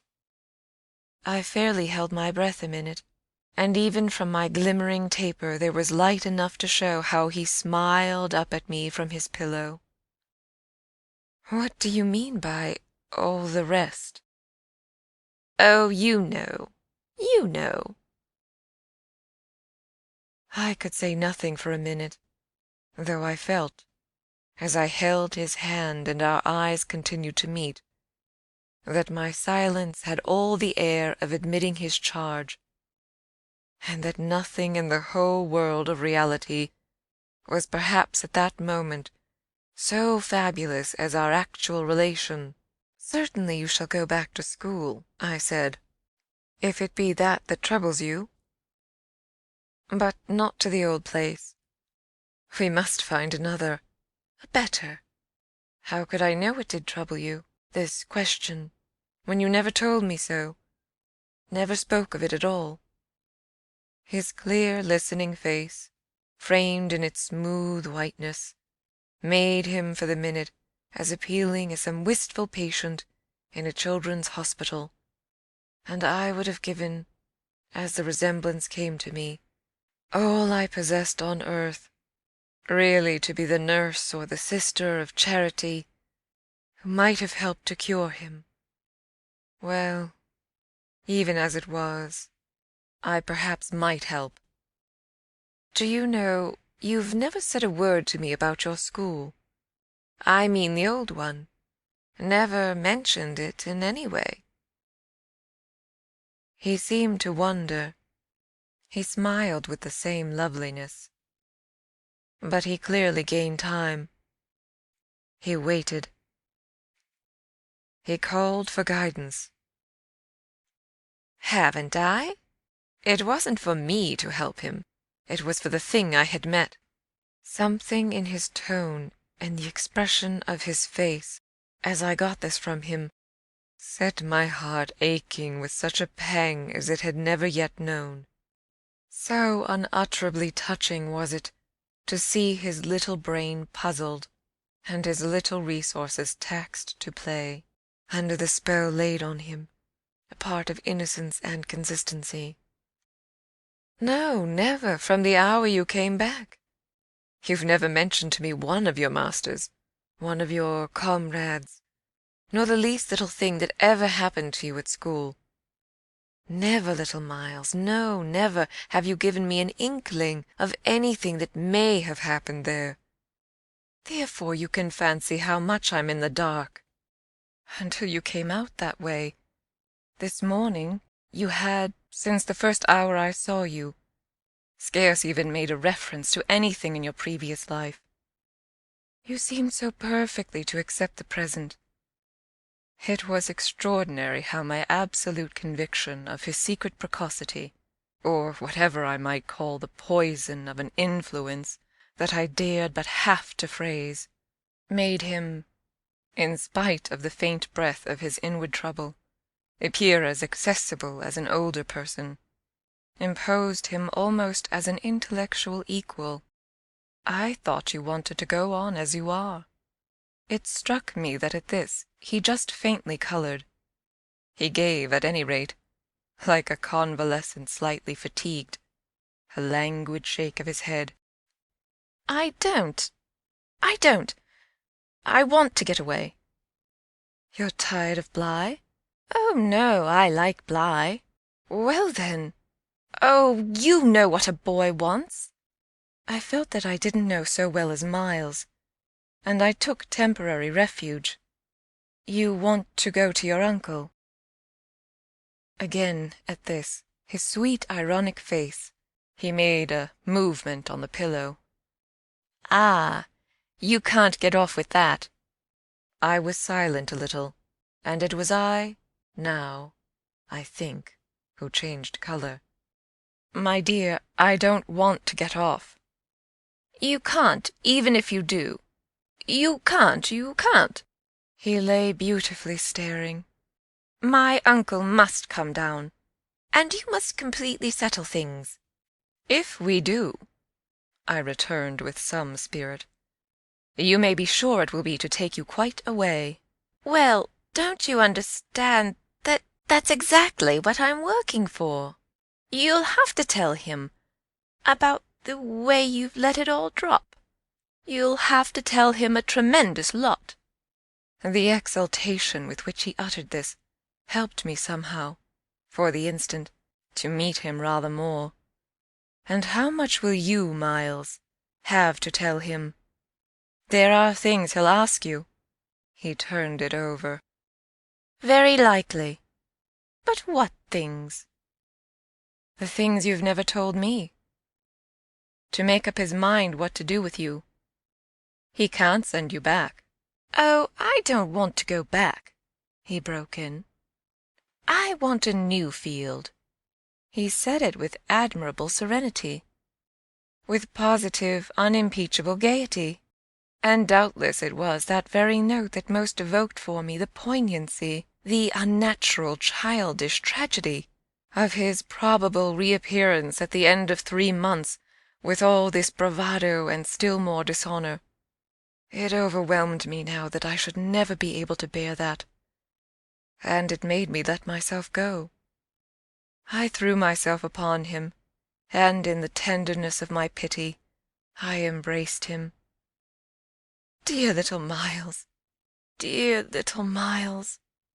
My face was close to his, and he let me kiss him, simply taking it with indulgent good humor.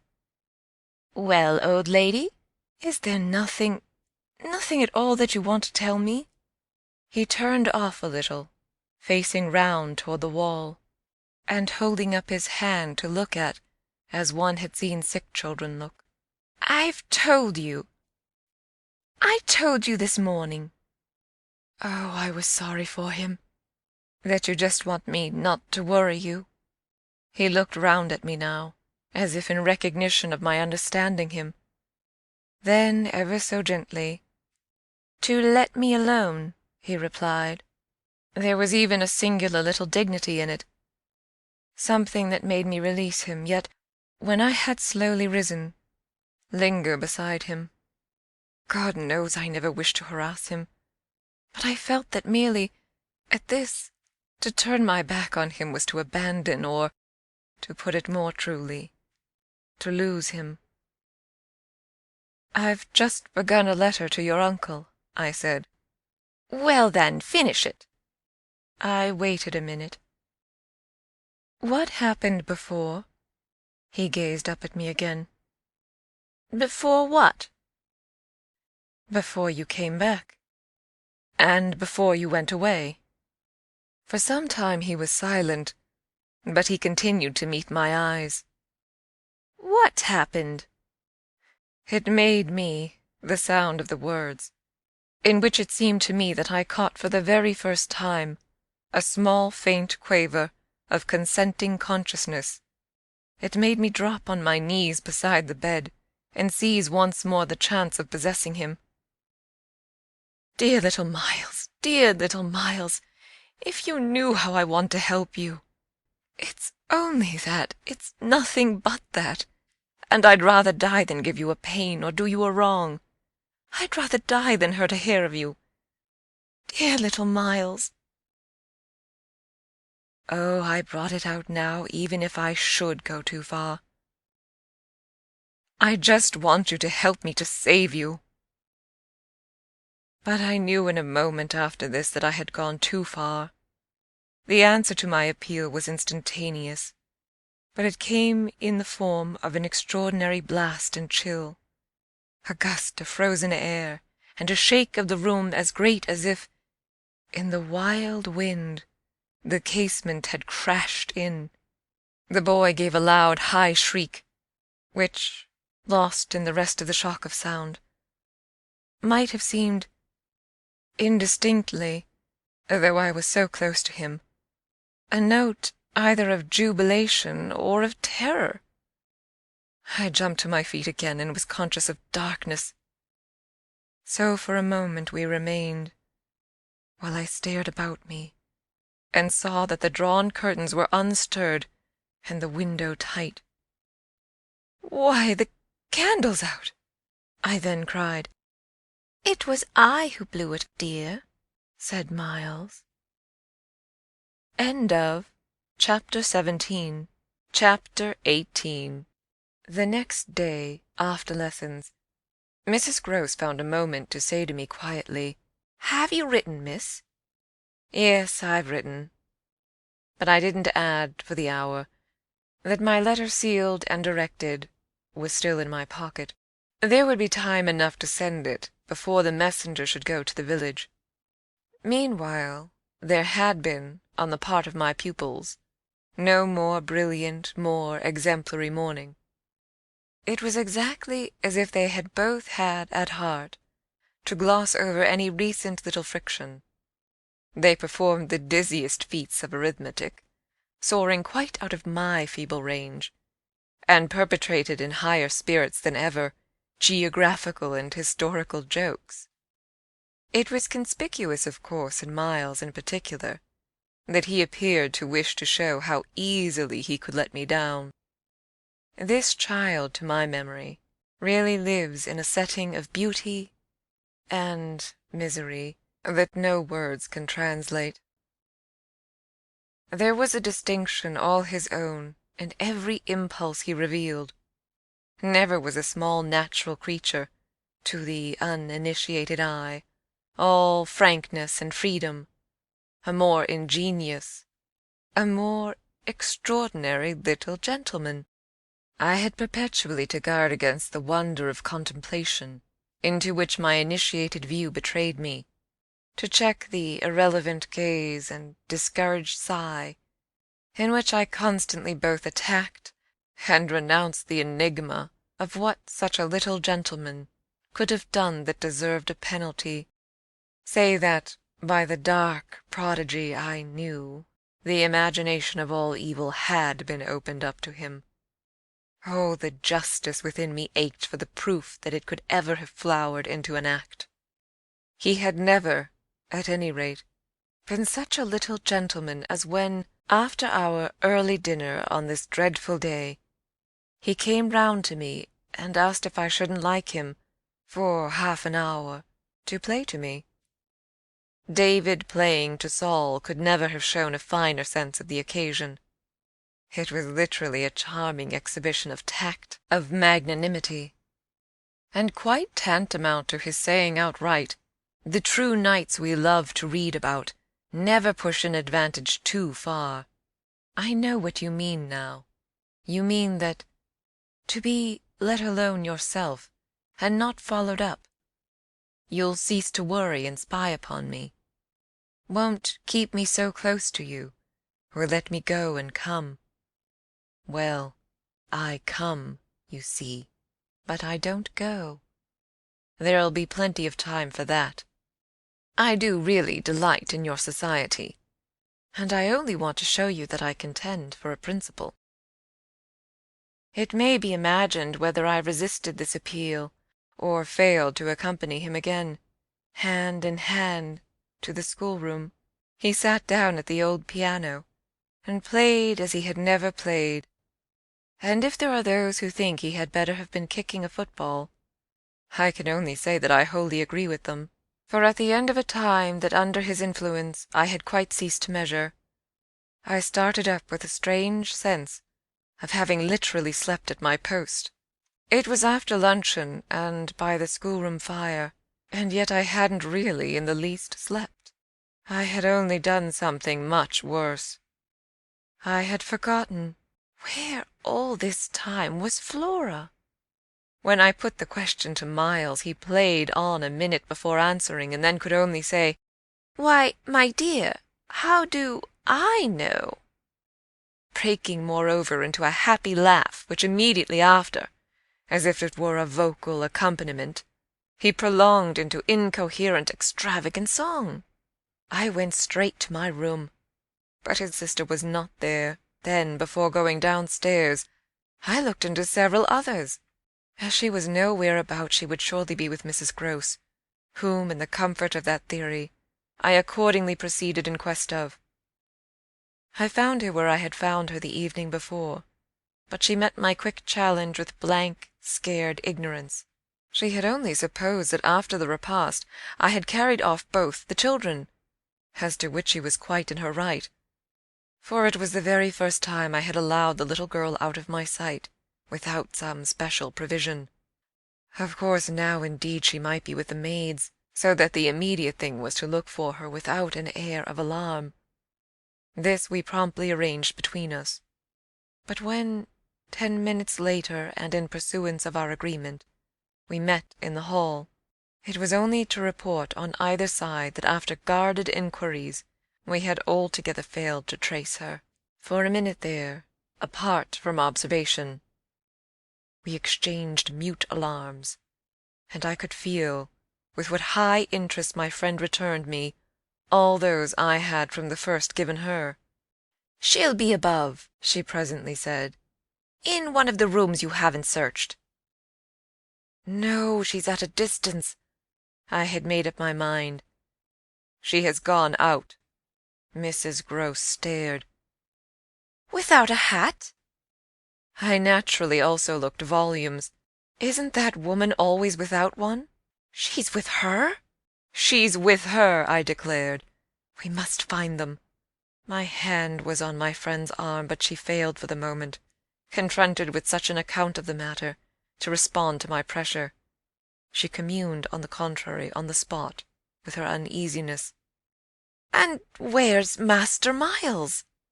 "Oh, he's with Quint. They're in the schoolroom." "Lord, miss!" My view, I was myself aware, and therefore I suppose my tone, had never yet reached so calm an assurance. "The trick's played," I went on. "They've successfully worked their plan. He found the most divine little way to keep me quiet while she went off." "Divine?" Mrs. Grose bewilderedly echoed. "Infernal, then," I almost cheerfully rejoined. "He has provided for himself as well. But come." She had helplessly gloomed at the upper regions. "You leave him?" "So long with Quint?" "Yes, I don't mind that now." She always ended at these moments by getting possession of my hand, and in this manner she could at present still stay me. But after grasping an instant at my sudden resignation, "Because of your letter?"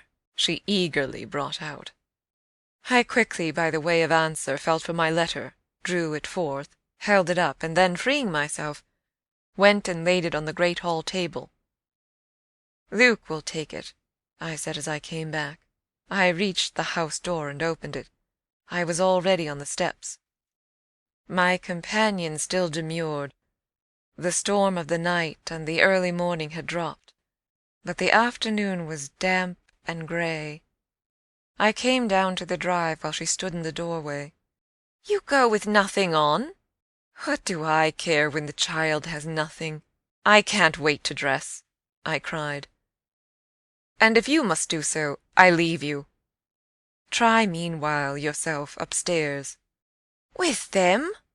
Oh, on this the poor woman promptly joined me. End of Chapter 18. Chapter 19. We went straight to the lake, as it was called at Bly.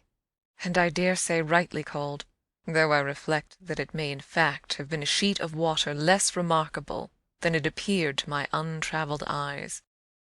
My acquaintance with sheets of water was small, and the pool of Bly, at all events on the few occasions of my consenting, under the protection of my pupils, to affront its surface in the old flat-bottomed boat moored there for our use, had impressed me both with its extent and its agitation. The usual place of embarkation was 1/2 mile from the house, but I had an intimate conviction that, wherever Flora might be, she was not near home. She had not given me the slip for any small adventure, and, since the day of the very great one that I had shared with her by the pond, I had been aware, in our walks, of the quarter to which she most inclined. This was why I had now given to Mrs. Groce's steps so marked a direction that made her, when she perceived it, oppose a resistance that showed me she was freshly mystified. "You're going to the water, miss? You think she's in?" She may be, though the depth is, I believe, nowhere very great. But what I judge most likely is that she's on the spot from which the other day we saw together what I told you. When she pretended not to see, With that astounding self-possession, I've always been sure she wanted to go back alone, and now her brother has managed it for her. Mrs. Groce still stood where she had stopped. you suppose they really talk of them? I could meet this with a confidence. They say things that if we heard them would simply appall us. And if she is there? Yes? Then Miss Jessel is? Beyond a doubt. You shall see. Oh, thank you, my friend cried, planted so firm that, taking it in, I went straight on without her. By the time I reached the pool, however, she was close behind me, and I knew that, whatever to her apprehension might befall me, the exposure of my society struck her as her least danger. She exhaled a moan of relief as we at last came in sight of the greater part of the water, without a sight of the child. There was no trace of Flora on that nearer side of the bank, where my observation of her had been most startling, and none on the opposite edge, where, save for a margin of some 20 yards, a thick copse came down to the water. The pond, oblong in shape, had a width so scant compared to its length that, with its ends out of view, it might have been taken for a scant river. We looked at the empty expanse, and then I felt the suggestion of my friend's eyes. I knew what she meant, and I replied with a negative headshake. No, wait. She has taken the boat. My companion stared at the vacant mooring place, and then again across the lake. Then where is it? Our not seeing it is the strongest of proofs. She has used it to go over, and then has managed to hide it. All alone? That child? She's not alone, and at such times she's not a child. She's an old, old woman. I scanned all the visible shore, while Mrs. Groce took again, into the queer element I offered her, one of her plunges of submission. Then I pointed out that the boat might perfectly be in a small refuge formed by one of the recesses of the pool, an indentation masked, for the hither side, by a projection of the bank and by a clump of trees growing close to the water. But if the boat's there, where on earth's she? My colleague anxiously asked. That's exactly what we must learn. And I started to walk further. By going all the way round? Certainly. Far as it is. It will take us but 10 minutes. But it's far enough to have made the child prefer not to walk. She went straight over. Laws! Cried my friend again. The chain of my logic was ever too much for her. It dragged her at my heels even now, and when we had got halfway round a devious, tiresome process, on ground much broken, and by a path choked with overgrowth. I paused to give her breath. I sustained her with a grateful arm, assuring her that she might hugely help me, and this started us afresh, so that in the course of but few minutes more we reached a point from which we found the boat to be where I had supposed it. It had been intentionally left as much as possible out of sight, and was tied to one of the stakes of a fence that came, just there, down to the brink, and that had been an assistance to disembarking. I recognized, as I looked at the pair of short, thick oars, quite safely drawn up, the prodigious character of the feat for a little girl. But I had lived, by this time, too long among wonders, and had panted to too many livelier measures. There was a gate in the fence, through which we passed, and that brought us, after a trifling interval, more into the open. Then, "There she is!" we both exclaimed at once. Flora, a short way off, stood before us on the grass, and smiled, as if her performance was now complete.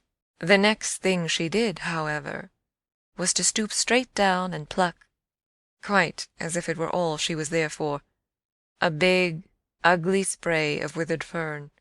I instantly became sure she had just come out of the copse. She waited for us, not herself taking a step, and I was conscious of the rare solemnity with which we presently approached her. She smiled, and we met. But it was all done in a silence by this time flagrantly ominous. Mrs. Grose was the first to break the spell. She threw herself on her knees, and, drawing the child to her breast, clasped in a long embrace the little tender, yielding body. While this dumb convulsion lasted, I could only watch it, which I did the more intently when I saw Flora's face peep at me over our companion's shoulder. It was serious now. The flicker had left it, but it strengthened the pang with which I, at that moment, envied Mrs. Grose the simplicity of her relation. Still, all this while, nothing more passed between us, save that Flora had let her foolish fern again drop to the ground. What she and I had virtually said to each other was that pretexts were useless now. When Mrs. Grose finally got up, she kept the child's hand, so that the two were still before me, and the singular reticence of our communion was even more marked in the frank look she launched me. "I'll be hanged," it said, "if I'll speak." It was Flora who, gazing all over me in candid wonder, was the first. She was struck with our bareheaded aspect. "Why, where are your things?" "Where yours are, my dear," I promptly returned. She had already got back her gaiety, and appeared to take this as an answer quite sufficient. "And where's Miles?" she went on. There was something in the small valour of it that quite finished me. These 3 words from her were, in a flash like the glitter of a drawn blade, the jostle of the cup that my hand, for weeks and weeks, had held high and full to the brim, that now, even before speaking, I felt overflow in a deluge. "I'll tell you if you'll tell me," I heard myself say, then heard the tremor in which it broke. "Well, what?" Mrs. Grose's suspense blazed at me. But it was too late now, and I brought the thing out handsomely. "Where, my pet, is Miss Jessel?" End of Chapter 19. Chapter 20. Just as in the churchyard with Miles, the whole thing was upon us. Much as I had made of the fact that this name had never once, between us, been sounded, the quick, smitten glare with which the child's face now received it fairly likened my breach of the silence to the smash of a pane of glass. It added to the interposing cry, as if to stay the blow, that Mrs. Grose, at the same instant, uttered over my violence the shriek of a creature scared, or rather wounded, which, in turn, within a few seconds, was completed by a gasp of my own. I seized my colleague's arm. "She's there! She's there!" Miss Jessel stood before us on the opposite bank, exactly as she had stood the other time, and I remember, strangely, as the first feeling now produced in me, my thrill of joy at having brought on a proof. She was there, and I was justified. She was there, and I was neither cruel nor mad. She was there for poor scared Mrs. Grose, but she was there most for Flora, and no moment of my monstrous time was perhaps so extraordinary as that in which I consciously threw out to her, with the sense that, pale and ravenous demon as she was, she would catch and understand it, an inarticulate message of gratitude. She rose erect on the spot my friend and I had lately quitted, and there was not, in all the long reach of her desire, an inch of her evil that fell short.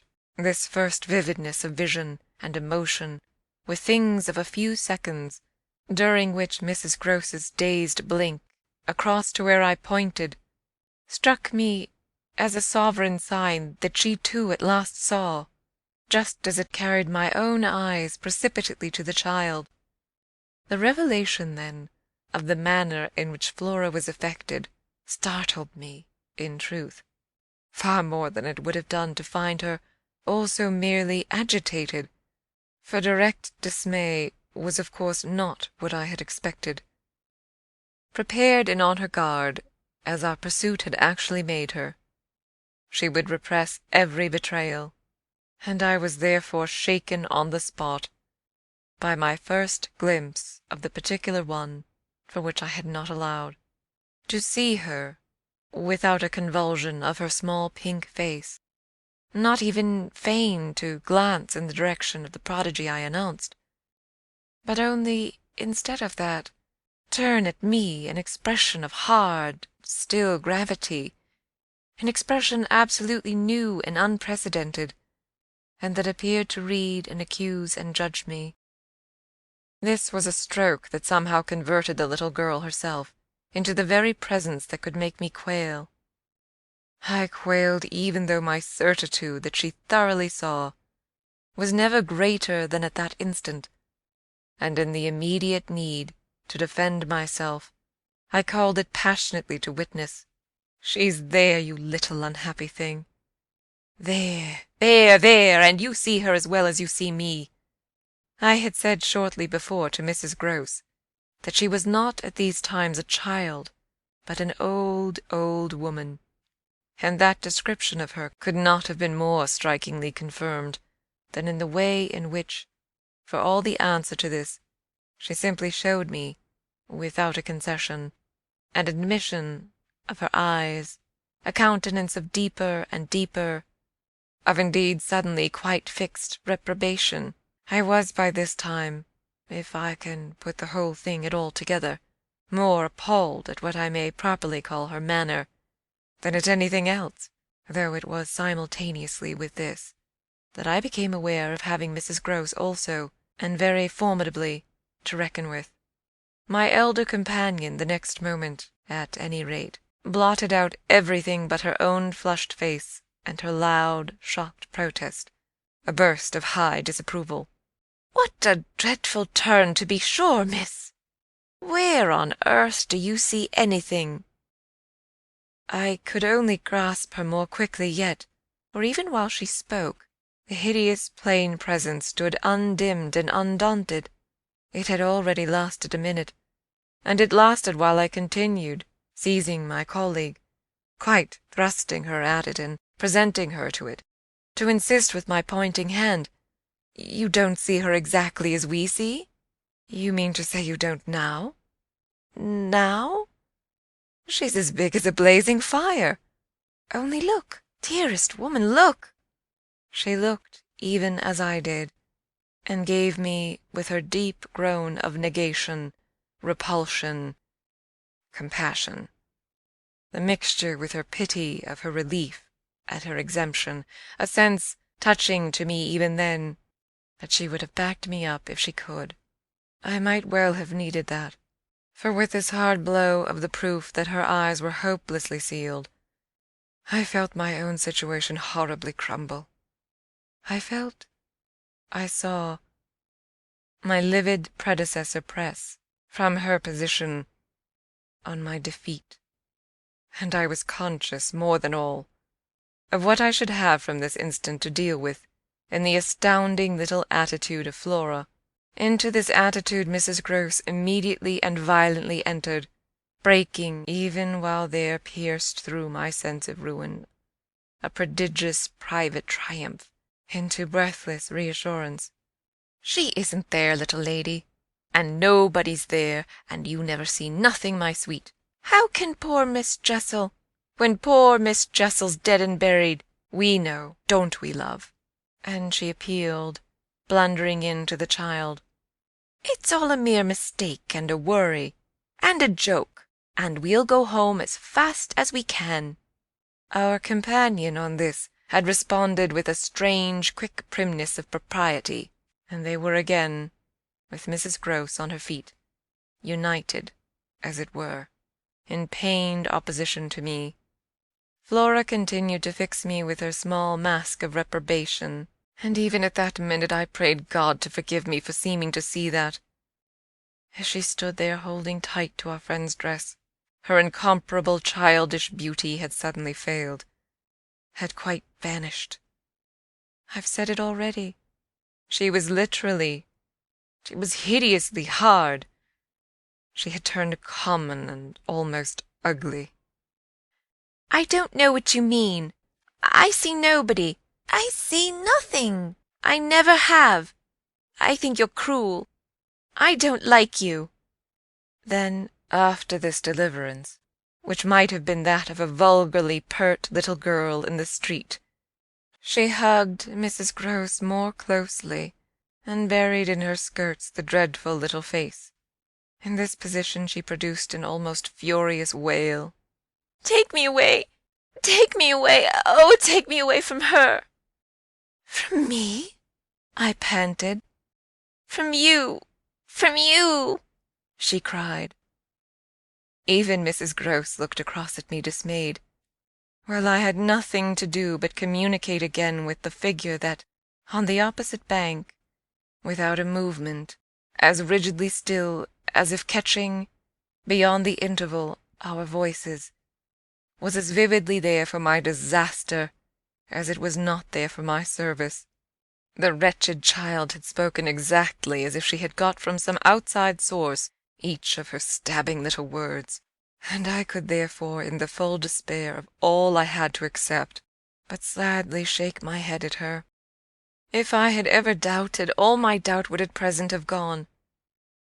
I've been living with the miserable truth, and now it has only too much closed round me. Of course I've lost you. I've interfered, and you've seen, under her dictation, with which I faced over the pool again, our infernal witness, the easy and perfect way to meet it. I've done my best, but I've lost you. Good-bye." For Mrs. Grose I had an imperative, an almost frantic "Go, go!" before which, in infinite distress, but mutely possessed of the little girl, and clearly convinced, in spite of her blindness, that something awful had occurred, and some collapse engulfed us, she retreated by the way we had come, as fast as she could move.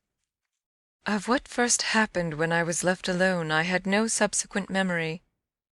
I only knew that at the end of, I suppose, a quarter of an hour, an odorous dampness and roughness, chilling and piercing my trouble, had made me understand that I must have thrown myself on my face, on the ground, and given way to a wildness of grief.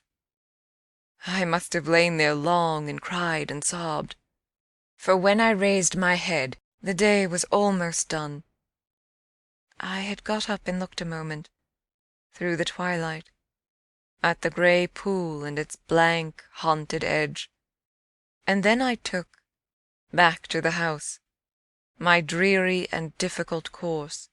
When I reached the gate in the fence, the boat, to my surprise, was gone, so that I had a fresh reflection to make on Flora's extraordinary command of the situation.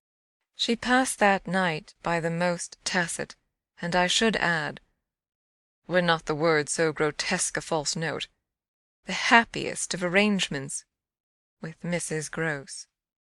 I saw neither of them on my return, but on the other hand, as by an ambiguous compensation, I saw a great deal of Miles. I saw, I can use no other phrase, so much of him that it was as if it were more than it had ever been. No evening I had passed at Bly had the portentous quality of this one, in spite of which, and in spite also of the deeper depths of consternation that had opened beneath my feet, there was literally, in the ebbing actual, an extraordinarily sweet sadness. On reaching the house I had never so much as looked for the boy. I had simply gone straight to my room to change what I was wearing, and to take in, at a glance, much material testimony to Flora's rupture. Her little belongings had all been removed. When later, by the schoolroom fire, I was served with tea by the usual maid, I indulged, on the article of my other pupil, in no inquiry whatever. He had his freedom now. He might have it to the end. Well, he did have it, and it consisted, in part at least, of his coming in at about 8 o'clock, and sitting down with me in silence. On the removal of the tea-things, I had blown out the candles and drawn my chair closer. I was conscious of a mortal coldness. It felt as if I should never again be warm. So, when he appeared, I was sitting in the glow with my thoughts. He paused a moment by the door as if to look at me, then, as if to share them, came to the other side of the hearth and sank into a chair. We sat there in absolute stillness. Yet he wanted, I felt, to be with me. End of Chapter 20. Chapter 21. Before a new day in my room had fully broken, my eyes opened to Mrs. Grose, who had come to my bedside with worse news. Flora was so markedly feverish that an illness was perhaps at hand. She had passed a night of extreme unrest, a night agitated above all by fears that had for their subject not in the least her former, but wholly her present governess. It was not against the possible re-entrance of Miss Jessel on the scene that she protested. It was conspicuously and passionately against mine. I was promptly on my feet, of course, and with an immense deal to ask, the more that my friend had discernibly now girded her loins to meet me once more. This I felt as soon as I had put to her the question of her sense of the child's sincerity as against my own. She persists in denying to you that she saw, or has ever seen anything? My visitor's trouble truly was great. Ah, miss, it isn't a matter on which I can push her. Yet it isn't either, I must say, as if I much needed to. It has made her, every inch of her, quite old. Oh, I see her perfectly from here. She resents, for all the world like some high little personage, the imputation of her truthfulness, and, as it were, her respectability. Miss Jessel, indeed, she. Ah, she's respectable, the chit. The impression she gave me there yesterday was, I assure you, the very strangest of all. It was quite beyond any of the others. I did put my foot in it. She'll never speak to me again. Hideous and obscure as it all was, it held Mrs. Grose briefly silent. Then she granted my point with a frankness which, I made sure, had more behind it. I think, indeed, miss, She never will. She do have a grand manner about it.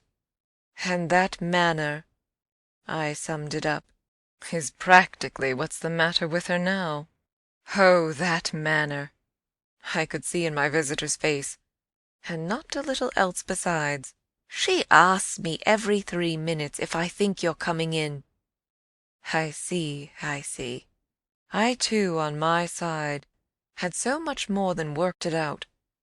Has she said to you since yesterday, except to repudiate her familiarity with anything so dreadful, a single other word about Miss Jessel?" "Not one, miss. And of course you know," my friend added, "I took it from her, by the lake, that just then and there at least, there was nobody." "Rather!"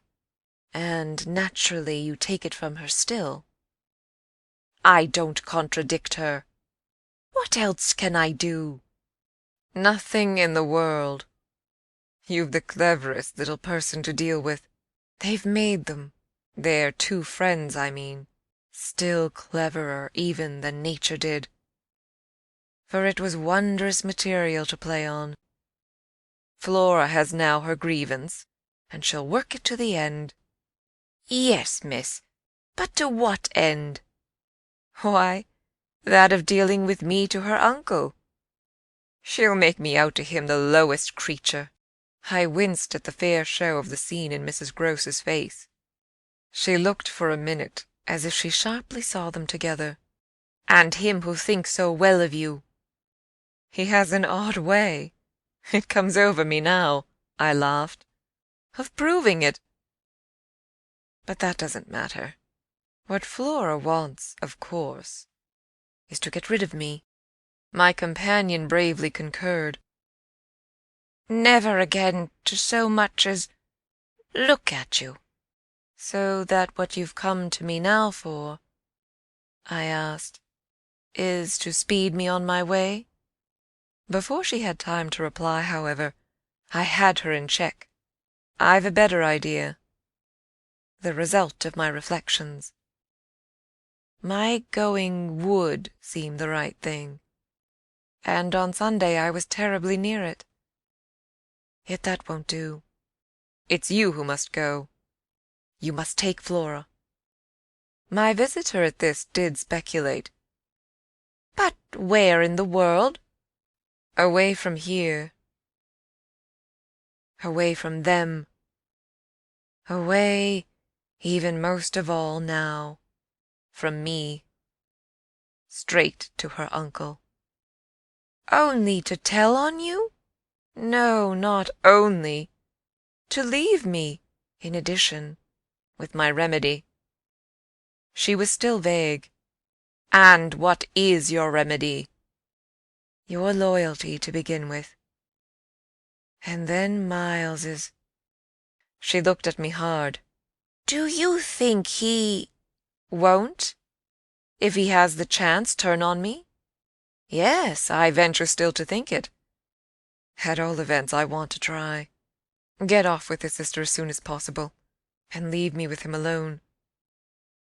I was amazed myself at the spirit I had still in reserve, and therefore perhaps a trifle the more disconcerted at the way in which, in spite of this fine example of it, she hesitated.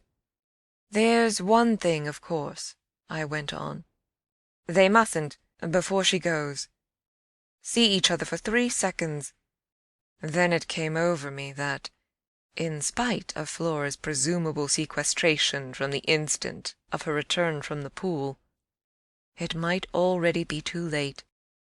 "Do you mean," I anxiously asked, "that they have met?" At this she quite flushed. "Ah, miss, I'm not such a fool as that. If I've been obliged to leave her 3 or 4 times, it has been each time with one of the maids, and at present, though she's alone, she's locked in safe. And yet, There were too many things. "And yet what?" well, are you so sure of the little gentleman?" "I'm not sure of anything but you. But I have, since last evening, a new hope. I think he wants to give me an opening. I do believe that poor little exquisite wretch. He wants to speak. Last evening, in the firelight and the silence, he sat with me for 2 hours as if it were just coming. Mrs. Grose looked hard through the window at the grey, gathering day. And did it come? No, though I waited and waited. I confess it didn't, and it was without a breach of the silence or so much as a faint allusion to his sister's condition and absence that we at last kissed for good night. All the same, I continued, I can't, if her uncle sees her, consent to his seeing her brother without my having given the boy, and most of all because things have got so bad, a little more time. My friend appeared on this ground more reluctant than I could quite understand. What do you mean by more time? Well, a day or two, really to bring it out. He'll then be on my side, of which you see the importance. If nothing comes, I shall only fail. And you will, at the worst, have helped me by doing, on your arrival in town, whatever you may have found possible. So I put it before her, but she continued for a little so inscrutably embarrassed that I came again to her aid. Unless, indeed, I wound up, you really want not to go. I could see it in her face at last clear itself. She put out her hand to me as a pledge. I'll go this morning. I wanted to be very just. If you should wish still to wait, I would engage she shouldn't see me. No, no, it's the place itself. She must leave it. She held me a moment with heavy eyes, then brought out the rest. Your idea's the right one. I myself, miss— Well? I can't stay. The look she gave me with it made me jump at possibilities. You mean that since yesterday you have seen? She shook her head with dignity. I've heard. Heard?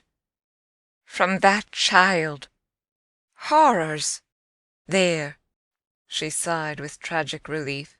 On my honor, miss, she says things. But at this evocation she broke down. She dropped, with a sudden sob, upon my sofa, and, as I had seen her do before, gave way to all the grief of it.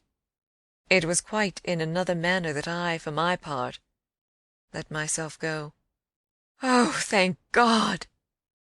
She sprang up again at this, drying her eyes with a groan. Thank God? It so justifies me. It does that, miss. I couldn't have desired more emphasis, but I just hesitated. She's so horrible? I saw my colleague scarce knew how to put it. Really shocking. And about me? About you, miss, since you must have it. It's beyond everything for a young lady, and I can't think wherever she must have picked up the appalling language she applied to me. I can, then. I broke in with a laugh that was doubtless significant enough. It only, in truth, left my friend still more grave. Well, perhaps I ought to also, since I've heard some of it before. Yet I can't bear it. The poor woman went on while, with the same movement, she glanced on my dressing-table at the face of my watch. But I must go back. I kept her, however. Ah, if you can't bear it, how can I stop with her, you mean? Why, just for that, to get her away, far from this, she pursued. Far from them. She may be different. She may be free. I seized her almost with joy. Then, in spite of yesterday, You believe in such doings?" Her simple description of them required, in the light of her expression, to be carried no further, and she gave me the whole thing as she had never done. "I believe." Yes, it was a joy. And we were still shoulder to shoulder. If I might continue sure of that, I should care but little what else happened. My support in the presence of disaster would be the same as it had been in my early need of confidence. And if my friend would answer for my honesty, I would answer for all the rest. On the point of taking leave of her, none the less, I was to some extent embarrassed. There's one thing, of course, it occurs to me to remember. My letter giving the alarm will have reached town before you. I now perceived still more how she had been beating about the bush, and how weary at last it had made her. Your letter won't have got there. Your letter never went. What then became of it? Goodness knows. Master Miles, do you mean he took it? I gasped. She hung fire, but she overcame her reluctance. I mean that I saw yesterday, when I came back with Miss Flora, that it wasn't where you had put it. Later in the evening I had the chance to question Luke, and he declared that he had neither noticed nor touched it. We could only exchange on this one of our deeper mutual soundings, and it was Mrs. Grose who first brought up the plum with an almost elated, "You see? Yes, I see that if Miles took it instead, he probably will have read it and destroyed it. And don't you see anything else?" I faced her a moment with a sad smile. It strikes me that by this time your eyes are open even wider than mine. They proved to be so indeed, but she could still blush, almost, to show it. "I make out now what he must have done at school," and she gave, in her simple sharpness, an almost droll, disillusioned nod. "He stole." I turned it over. I tried to be more judicial. "Well, perhaps." She looked as if she found me unexpectedly calm. "He stole letters." She couldn't know my reasons for a calmness, after all, pretty shallow, so I showed them off as I might. I hope then it was to more purpose than in this case. "The note, at any rate, that I put on the table yesterday," I pursued, "will have given him so scant an advantage, for it contained only the bare demand for an interview, that he is already much ashamed of having gone so far for so little, and that what he had on his mind last evening was precisely the need of confession. I seemed to myself, for the instant, to have mastered it, to see it all. Leave us. Leave us." I was already at the door, hurrying her off. "I'll get it out of him. He'll meet me. He'll confess. If he confesses, he's saved. And if he's saved, then you are." The dear woman kissed me on this, and I took her farewell. "I'll save you without him," she cried as she went. End of Chapter 21. Chapter 22. Yet it was when she had got off, and I missed her on the spot, that the great pinch really came. If I had counted on what it would give me to find myself alone with Miles, I speedily perceived, at least, that it would give me a measure. No hour of my stay, in fact, was so assailed with apprehensions as that of my coming down to learn that the carriage containing Mrs. Grose and my younger pupil had already rolled out of the gates. Now I said to myself, face to face with the elements, and for much of the rest of the day, while I fought my weakness, I could consider that I had been supremely rash. It was a tighter place still than I had yet turned round in. All the more that, for the first time, I could see in the aspect of others a confused reflection of the crisis. What had happened naturally caused them all to stare. There was too little of the explained, throw out whatever we might, in the suddenness of my colleague's act. The maids and the men looked blank, the effect of which on my nerves was an aggravation, until I saw the necessity of making it a positive aid. It was precisely, in short, by just clutching the helm that I avoided total wreck, and I dare say that, to bear up at all, I became that morning very grand and very dry. I welcomed the consciousness that I was charged with much to do, and I caused it to be known as well that, left thus to myself, I was quite remarkably firm. I wandered with that manner for the next hour or two, all over the place, and looked, I have no doubt, as if I were ready for any onset. So, for the benefit of whom it might concern, I paraded with a sick heart. The person it appeared least to concern proved to be, till dinner, little Miles himself. My perambulations had given me, meanwhile, no glimpse of him, but they had tended to make more public the change taking place in our relation, as a consequence of his having, at the piano, the day before, kept me, in Flora's interest, so beguiled and befooled. The stamp of publicity had of course been fully given by her confinement and departure, and the change itself was now ushered in by our non-observance of the regular custom of the schoolroom.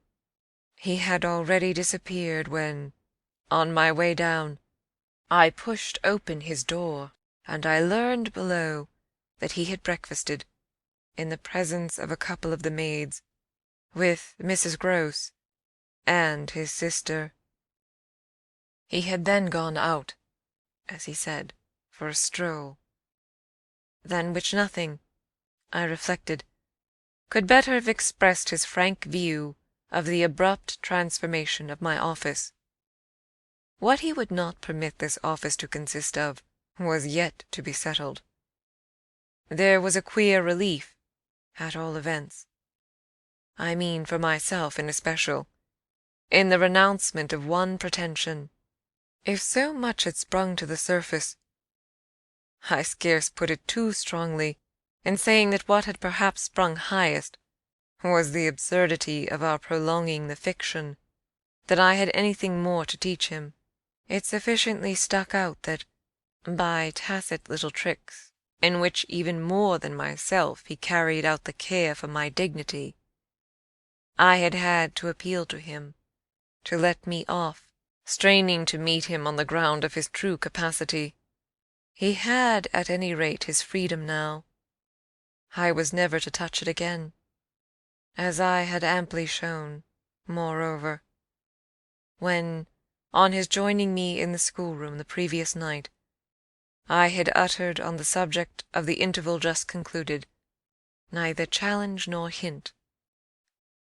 I had too much, from this moment, my other ideas.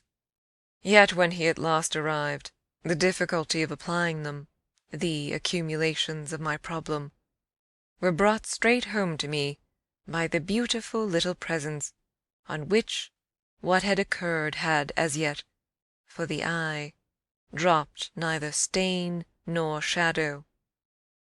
To mark for the house the high state I cultivated, I decreed that my meals with the boy should be served, as we called it, downstairs, so that I had been awaiting him in the ponderous pomp of the room outside of the window, of which I had had from Mrs. Grose, that first scared Sunday, my flash of something it would scarce have done to call light.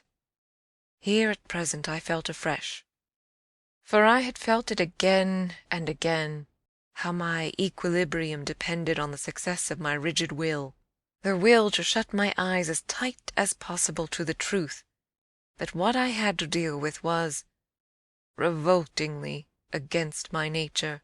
I could only get on at all by taking nature into my confidence and my account, by treating my monstrous ordeal as a push in a direction unusual, of course, and unpleasant, but demanding, after all, for a fair front, only another turn of the screw of ordinary human virtue. No attempt, none the less, could well require more tact than just this attempt to supply oneself all the nature. How could I put even a little of that article into a suppression of reference to what had occurred? How, on the other hand, could I make reference without a new plunge into the hideous obscure? Well, a sort of answer, after a time, had come to me, and it was so far confirmed as that I was met, incontestably, by the quickened vision of what was rare in my little companion. It was indeed as if he had found even now, as he had so often found at lessons, still some other delicate way to ease me off. Wasn't there light in the fact which, as we shared our solitude, broke out with a specious glitter it had never yet quite worn? The fact that, opportunity aiding, precious opportunity which had now come, it would be preposterous, with a child so endowed, to forego the help one might wrest from absolute intelligence? What had his intelligence been given him for but to save him? Mightn't one, to reach his mind, risk the stretch of an angular arm over his character? It was as if, when we were face to face in the dining-room, he had literally shown me the way. The roast mutton was on the table, and I had dispensed with attendance. Miles, before he sat down, stood a moment with his hands in his pockets, and looked at the joint, on which he seemed on the point of passing some humorous judgment. But what he presently produced was, "I say, my dear, is she really very awfully ill?" "Little Flora? Not so bad, but that she'll presently be better. London will set her up." Bligh had ceased to agree with her. "Come here and take your mutton." He alertly obeyed me, carried the plate carefully to his seat, and, when he was established, went on. "Did Bligh disagree with her so terribly suddenly?" "Not so suddenly as you might think. One had seen it coming on." "Then why didn't you get her off before?" "Before what?" "Before she became too ill to travel." I found myself prompt. "She's not too ill to travel. She only might have become so if she had stayed." This was just the moment to seize. "The journey will dissipate the influence." Oh, I was grand. "And carry it off?" I see. Miles, for that matter, was grand too. He settled to his repast with the charming little table manner that, from the day of his arrival, had relieved me of all grossness of admonition. Whatever he had been driven from school for, it was not for ugly feeding. He was irreproachable, as always, to-day, but he was unmistakably more conscious. He was discernibly trying to take for granted more things than he found. Without assistance, quite easy. And he dropped into peaceful silence while he felt his situation. Our meal was of the briefest, mine a vain pretence, and I had the things immediately removed. While this was done, Miles stood again with his hands in his little pockets and his back to me, stood and looked out of the wide window through which, That other day, I had seen what pulled me up. We continued silent while the maid was with us. As silent, it whimsically occurred to me, as some young couple who, on their wedding journey at the inn, feel shy in the presence of the waiter. He turned round only when the waiter had left us. Well, so we're alone. End of Chapter 22.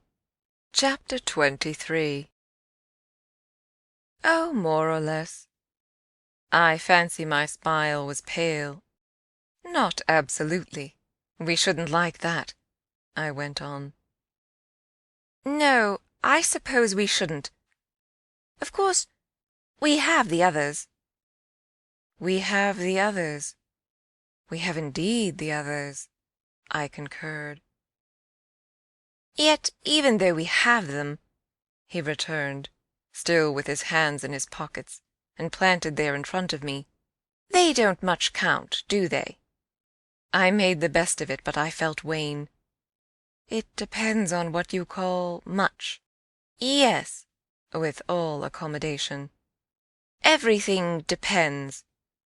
On this, however, he faced to the window again, and presently reached it with his vague, restless, cogitating step.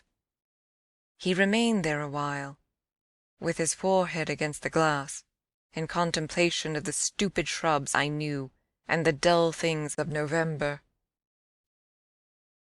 I had always my hypocrisy of work, behind which now I gained the sofa, steadying myself with it there, as I had repeatedly done, at those moments of torment that I have described as the moments of my knowing the children to be given to something from which I was barred.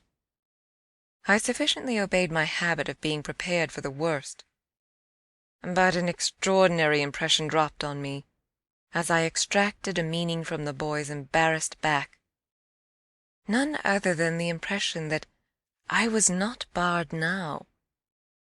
This inference grew in a few minutes to sharp intensity, and seemed bound up with the direct perception that it was positively he who was.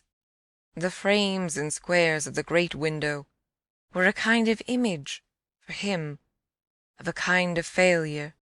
I felt that I saw him, at any rate, shut in or shut out. He was admirable, but not comfortable. I took it in with a throb of hope.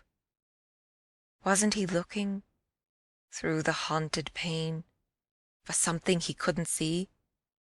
And wasn't it the first time in the whole business that he had known such a lapse? The first, the very first. I found it a splendid portent. It made him anxious, though he watched himself.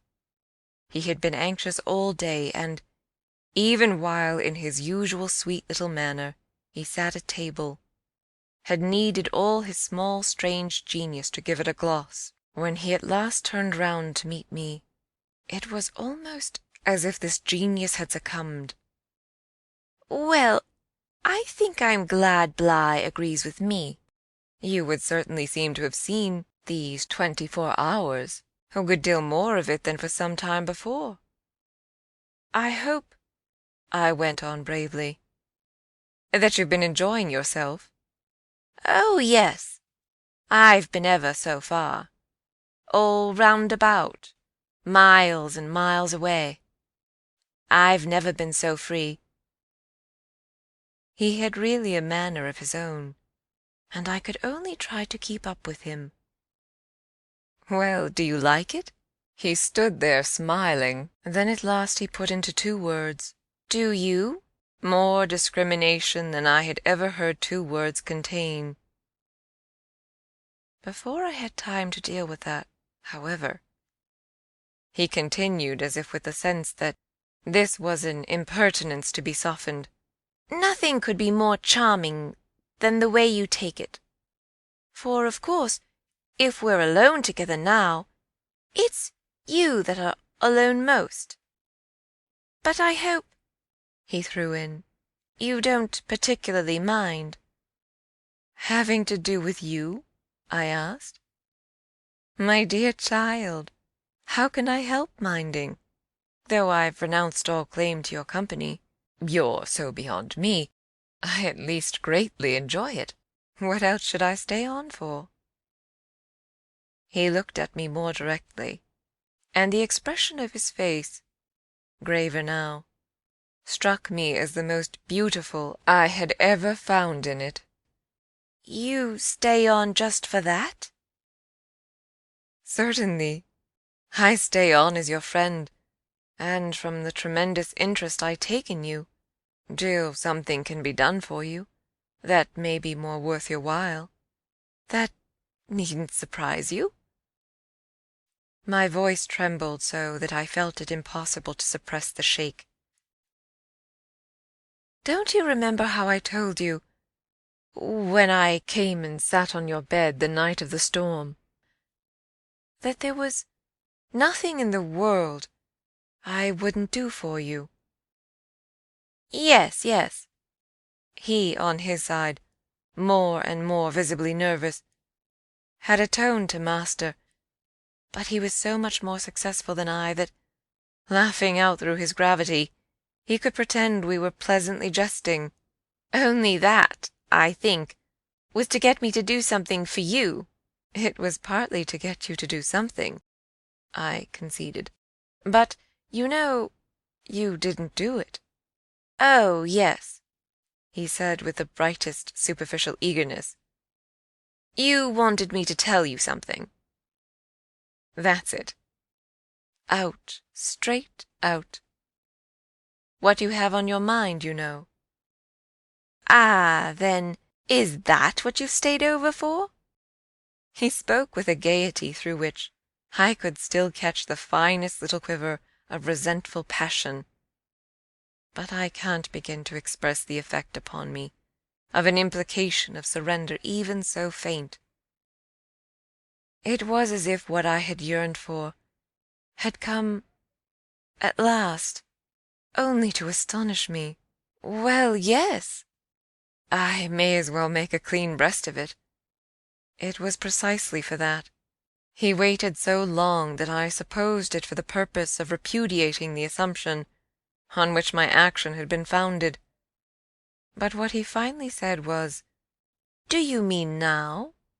Here?" "There couldn't be a better place or time." He looked round him uneasily, and I had the rare, oh, the queer, impression of the very first symptom I had seen in him of the approach of immediate fear. It was as if he were suddenly afraid of me, which struck me indeed as perhaps the best thing to make him. Yet in the very pang of the effort I felt it vain to try sternness, and I heard myself the next instant so gentle as to be almost grotesque. "You want so to go out again?" "Awfully." He smiled at me heroically, and the touching little bravery of it was enhanced by his actually flushing with pain. He had picked up his hat, which he had brought in, and stood twirling it in a way that gave me, even as I was just nearly reaching port, a perverse horror of what I was doing. To do it in any way was an act of violence. For what did it consist of but the obtrusion of the idea of grossness and guilt on a small, helpless creature who had been for me a revelation of the possibilities of beautiful intercourse? Wasn't it base to create for a being so exquisite a mere alien awkwardness? I suppose I now read into our situation a clearness it couldn't have had at the time, for I seemed to see our poor eyes already lighted with some spark of a prevision of the anguish that was to come. So we circled about, with terrors and scruples, like fighters not daring to close. But it was for each other we feared. That kept us a little longer suspended and unbruised. "I'll tell you everything," Miles said. I mean, I'll tell you anything you like. You'll stay on with me, and we shall both be all right. And I will tell you, I will. But not now. Why not now? My insistence turned him from me, and kept him once more at his window, in a silence during which, between us, you might have heard a pin drop. Then he was before me again with the air of a person for whom, outside, someone who had frankly to be reckoned with was waiting. I have to see Luke. I had not yet reduced him to quite so vulgar a lie, and I felt proportionately ashamed. But, horrible as it was, his lies made up my truth. I achieved thoughtfully a few loops of my knitting. Well then, go to Luke, and I'll wait for what you promise. Only, in return for that, satisfy, before you leave me, one very much smaller request. He looked as if he felt he had succeeded enough to be able still a little to bargain. Very much smaller? Yes, a mere fraction of the whole. Tell me. Oh, my work preoccupied me, and I was off-hand. If, yesterday afternoon, from the table in the hall, you took, you know, my letter. End of Chapter 23. Chapter 24. My sense of how he received this suffered for a minute from something that I can describe only as a fierce split of my attention, a stroke that at first, as I sprang straight up, reduced me to the mere blind movement of getting hold of him, drawing him close, and, while I just fell for support against the nearest piece of furniture, instinctively keeping him with his back to the window, the appearance was full upon us that I had already had to deal with here.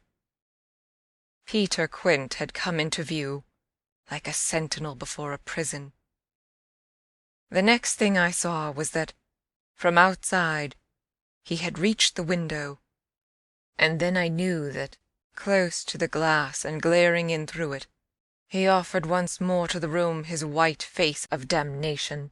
It represents but grossly what took place within me at the sight. To say that on the second my decision was made, yet I believe that no woman so overwhelmed, ever, in so short a time, recovered her grasp of the act. It came to me in the very horror of the immediate presence, that the whole act would be, seeing and facing what I saw and faced, to keep the boy himself unaware. The inspiration, I can call it by no other name, was that I felt how voluntarily, how transcendently, I might. It was like fighting with a demon for a human soul, and when I had fairly so appraised it, I saw how the human soul, held out in the tremor of my hands, at arm's length, had a perfect dew of sweat on a lovely childish forehead. The face that was close to mine was as white as the face against the glass, and out of it presently came a sound, not low nor weak, but as if from much further away, that I drank like a waft of fragrance. Yes, I took it. At this, with a moan of joy, I enfolded, I drew him close, and while I held him to my breast, where I could feel in the sudden fever of his little body the tremendous pulse of his little heart, I kept my eyes on the thing at the window, and saw it move and shift its posture. I have likened it to a sentinel, but its slow wheel, for a moment, was rather the prowl of a baffled beast. My present quickened courage, however, was such that, not too much to let it through. I had to shade, as it were, my flame. Meanwhile the glare of the face was again at the window. The scoundrel fixed as if to watch and wait. It was the very confidence that I might now defy him, as well as the positive certitude, by this time, of the child's unconsciousness, that made me go on. "What did you take it for?" "To see what you said about me." "You opened the letter?" "I opened it." My eyes were now, as I held him off a little again, on Miles's own face, in which the collapse of mockery showed me how complete was the ravage of uneasiness. What was prodigious was that at last, by my success, his sense was sealed and his communication stopped. He knew that he was in presence, but knew not of what, and knew still less that I also was, and that I did know. And what did this strain of trouble matter, when my eyes went back to the window, only to see that the air was clear again, and, by my personal triumph, the influence quenched? There was nothing there. I felt that the cause was mine, and that I should surely get all. "And you found nothing?" I let my elation out. He gave the most mournful, thoughtful little headshake. "Nothing, "Nothing, nothing!" I almost shouted in my joy. "Nothing, nothing," he sadly repeated. I kissed his forehead. It was drenched. "So what have you done with it?" "I've burned it." "Burned it?" It was now or never. "Is that what you did at school?" Oh, what this brought up! "At school?" "Did you take letters, or Other things?" "Other things?"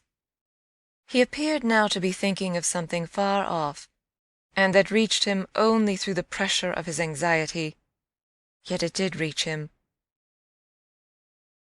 "Did I steal?" I felt myself redden to the roots of my hair, as well as wonder if it were more strange to put to a gentleman such a question, or to see him take it, without allowances, that gave the very distance of his fall in the world. Was it for that you mightn't go back? The only thing he felt was rather a dreary little surprise. "Did you know I mightn't go back?" "I know everything." He gave me at this the longest and strangest look. "Everything?" "Everything." "Therefore, did you?" But I couldn't say it again. Miles could, very simply. "No, I didn't steal." My face must have shown him I believed him utterly. Yet my hands, but it was for pure tenderness, shook him as if to ask him why, if it was all for nothing, he had condemned me to months of torment. "What then did you do?" He looked in vague pain all round the top of the room, and drew his breath 2 or 3 times over, as if with difficulty he might have been standing at the bottom of the sea, and raising his eyes to some faint green twilight. "Well, I said things." "Only that?" "They thought it was enough." "To turn you out for?" Never truly had a person turned out shown so little to explain it as this little person. He had appeared to weigh my question, but in a manner quite detached and almost helpless. "Well, I suppose I oughtn't." "But to whom did you say them?" He evidently tried to remember, but it dropped. He had lost it. "I don't know." He almost smiled at me in the desolation of his surrender, which was indeed practically by this time so complete that I ought to have left it there. But I was infatuated. I was blind with victory, though even then the very effect that was to have brought him so much nearer was already that of added separation. "Was it to every one?" I asked. "No, it was only to—" But he gave a sick little headshake. "I don't remember their names." "Were they then so many?" "No, only a few. Those I liked." Those he liked! I seemed to float not into clearness, but into a darker obscure, and within a minute there had come to me, out of my very pity, the appalling alarm of his being perhaps innocent. It was for the instant confounding and bottomless, for if he were innocent, what then on earth was I? Paralyzed while it lasted by the mere brush of the question, I let him go a little, so that, with a deep-drawn sigh, he turned away from me again, which, as he faced toward the clear window, I suffered, feeling that I had nothing now there to keep him from. "And did they repeat what you said?" I went on after a moment. He was at some distance from me, still breathing hard and again with the air, though now without anger for it, of being confined against his will. Once more, as he had done before, he looked up at the dim day, as if, of what had hitherto sustained him, nothing was left but an unspeakable anxiety. "Oh, yes," he nevertheless replied. "They must have repeated them. To those they liked," he added. There was, somehow, less of it than I had expected, but I turned it over. "And these things came round?" "To the masters? Oh, yes," he answered very simply. "But I didn't know they'd tell." "The masters? They didn't. They've never told. That's why I ask you." He turned to me again his little beautiful fevered face. "Yes, it was too bad." "Too bad?" "What I suppose I sometimes said. To write home." I can't name the exquisite pathos of the contradiction given to such a speech by such a speaker. I only know that the next instant I heard myself throw off with homely force, "Stuff and nonsense!" but the next after that I must have sounded stern enough. What were these things? My sternness was all for his judge, his executioner. Yet it made him avert himself again, and that moment made me, with a single bound and an irrepressible cry, spring straight upon him, for there again, against the glass, as if to blight his confession and stay his answer, was the hideous author of our woe, the white face of damnation. I felt a sick swim at the drop of my victory, and all the return of my battle, so that the wildness of my veritable leap only served as a great betrayal. I saw him, from the midst of my act, meet it with a divination, and on the perception that even now he only guessed, and that the window was still to his own eyes free, I let the impulse flame up to convert the climax of his dismay into the very proof of his liberation. "No more! No more! No more!" I shrieked, as I tried to press him against me to my visitant. "Is she here?" Miles panted as he caught with his sealed eyes the direction of my words. Then, as his strange she staggered me, and with a gasp I echoed it. "Miss Jessel? Miss Jessel?" He, with a sudden fury, gave me back.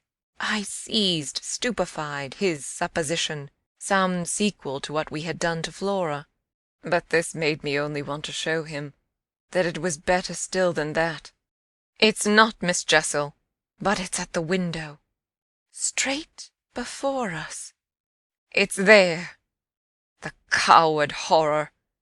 There for the last time!"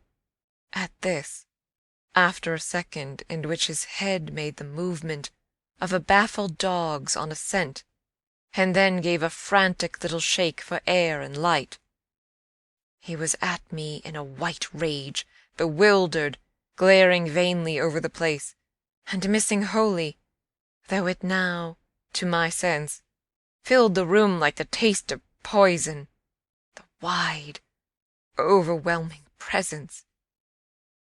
"It's he!" I was so determined to have all my proof that I flashed into ice to challenge him. "Whom do you mean by he?" "Peter Quint, you devil!" His face gave again, round the room, its convulsed supplication. "Where?" They are in my ears still.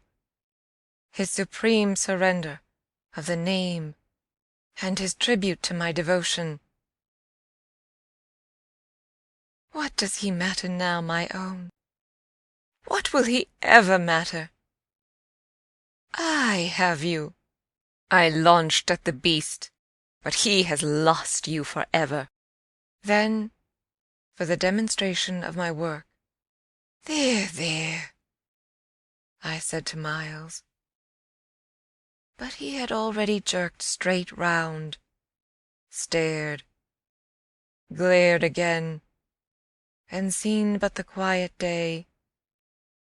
With the stroke of the loss I was so proud of, he uttered the cry of a creature hurled over an abyss, and the grasp with which I recovered him might have been that of catching him in his fall. I caught him. Yes, I held him. It may be imagined with what a passion. But at the end of a minute I began to feel what it truly was that I held. We were alone with the quiet day, and his little heart, dispossessed, had stopped. End of Chapter 24. End of The Turn of the Screw by Henry James.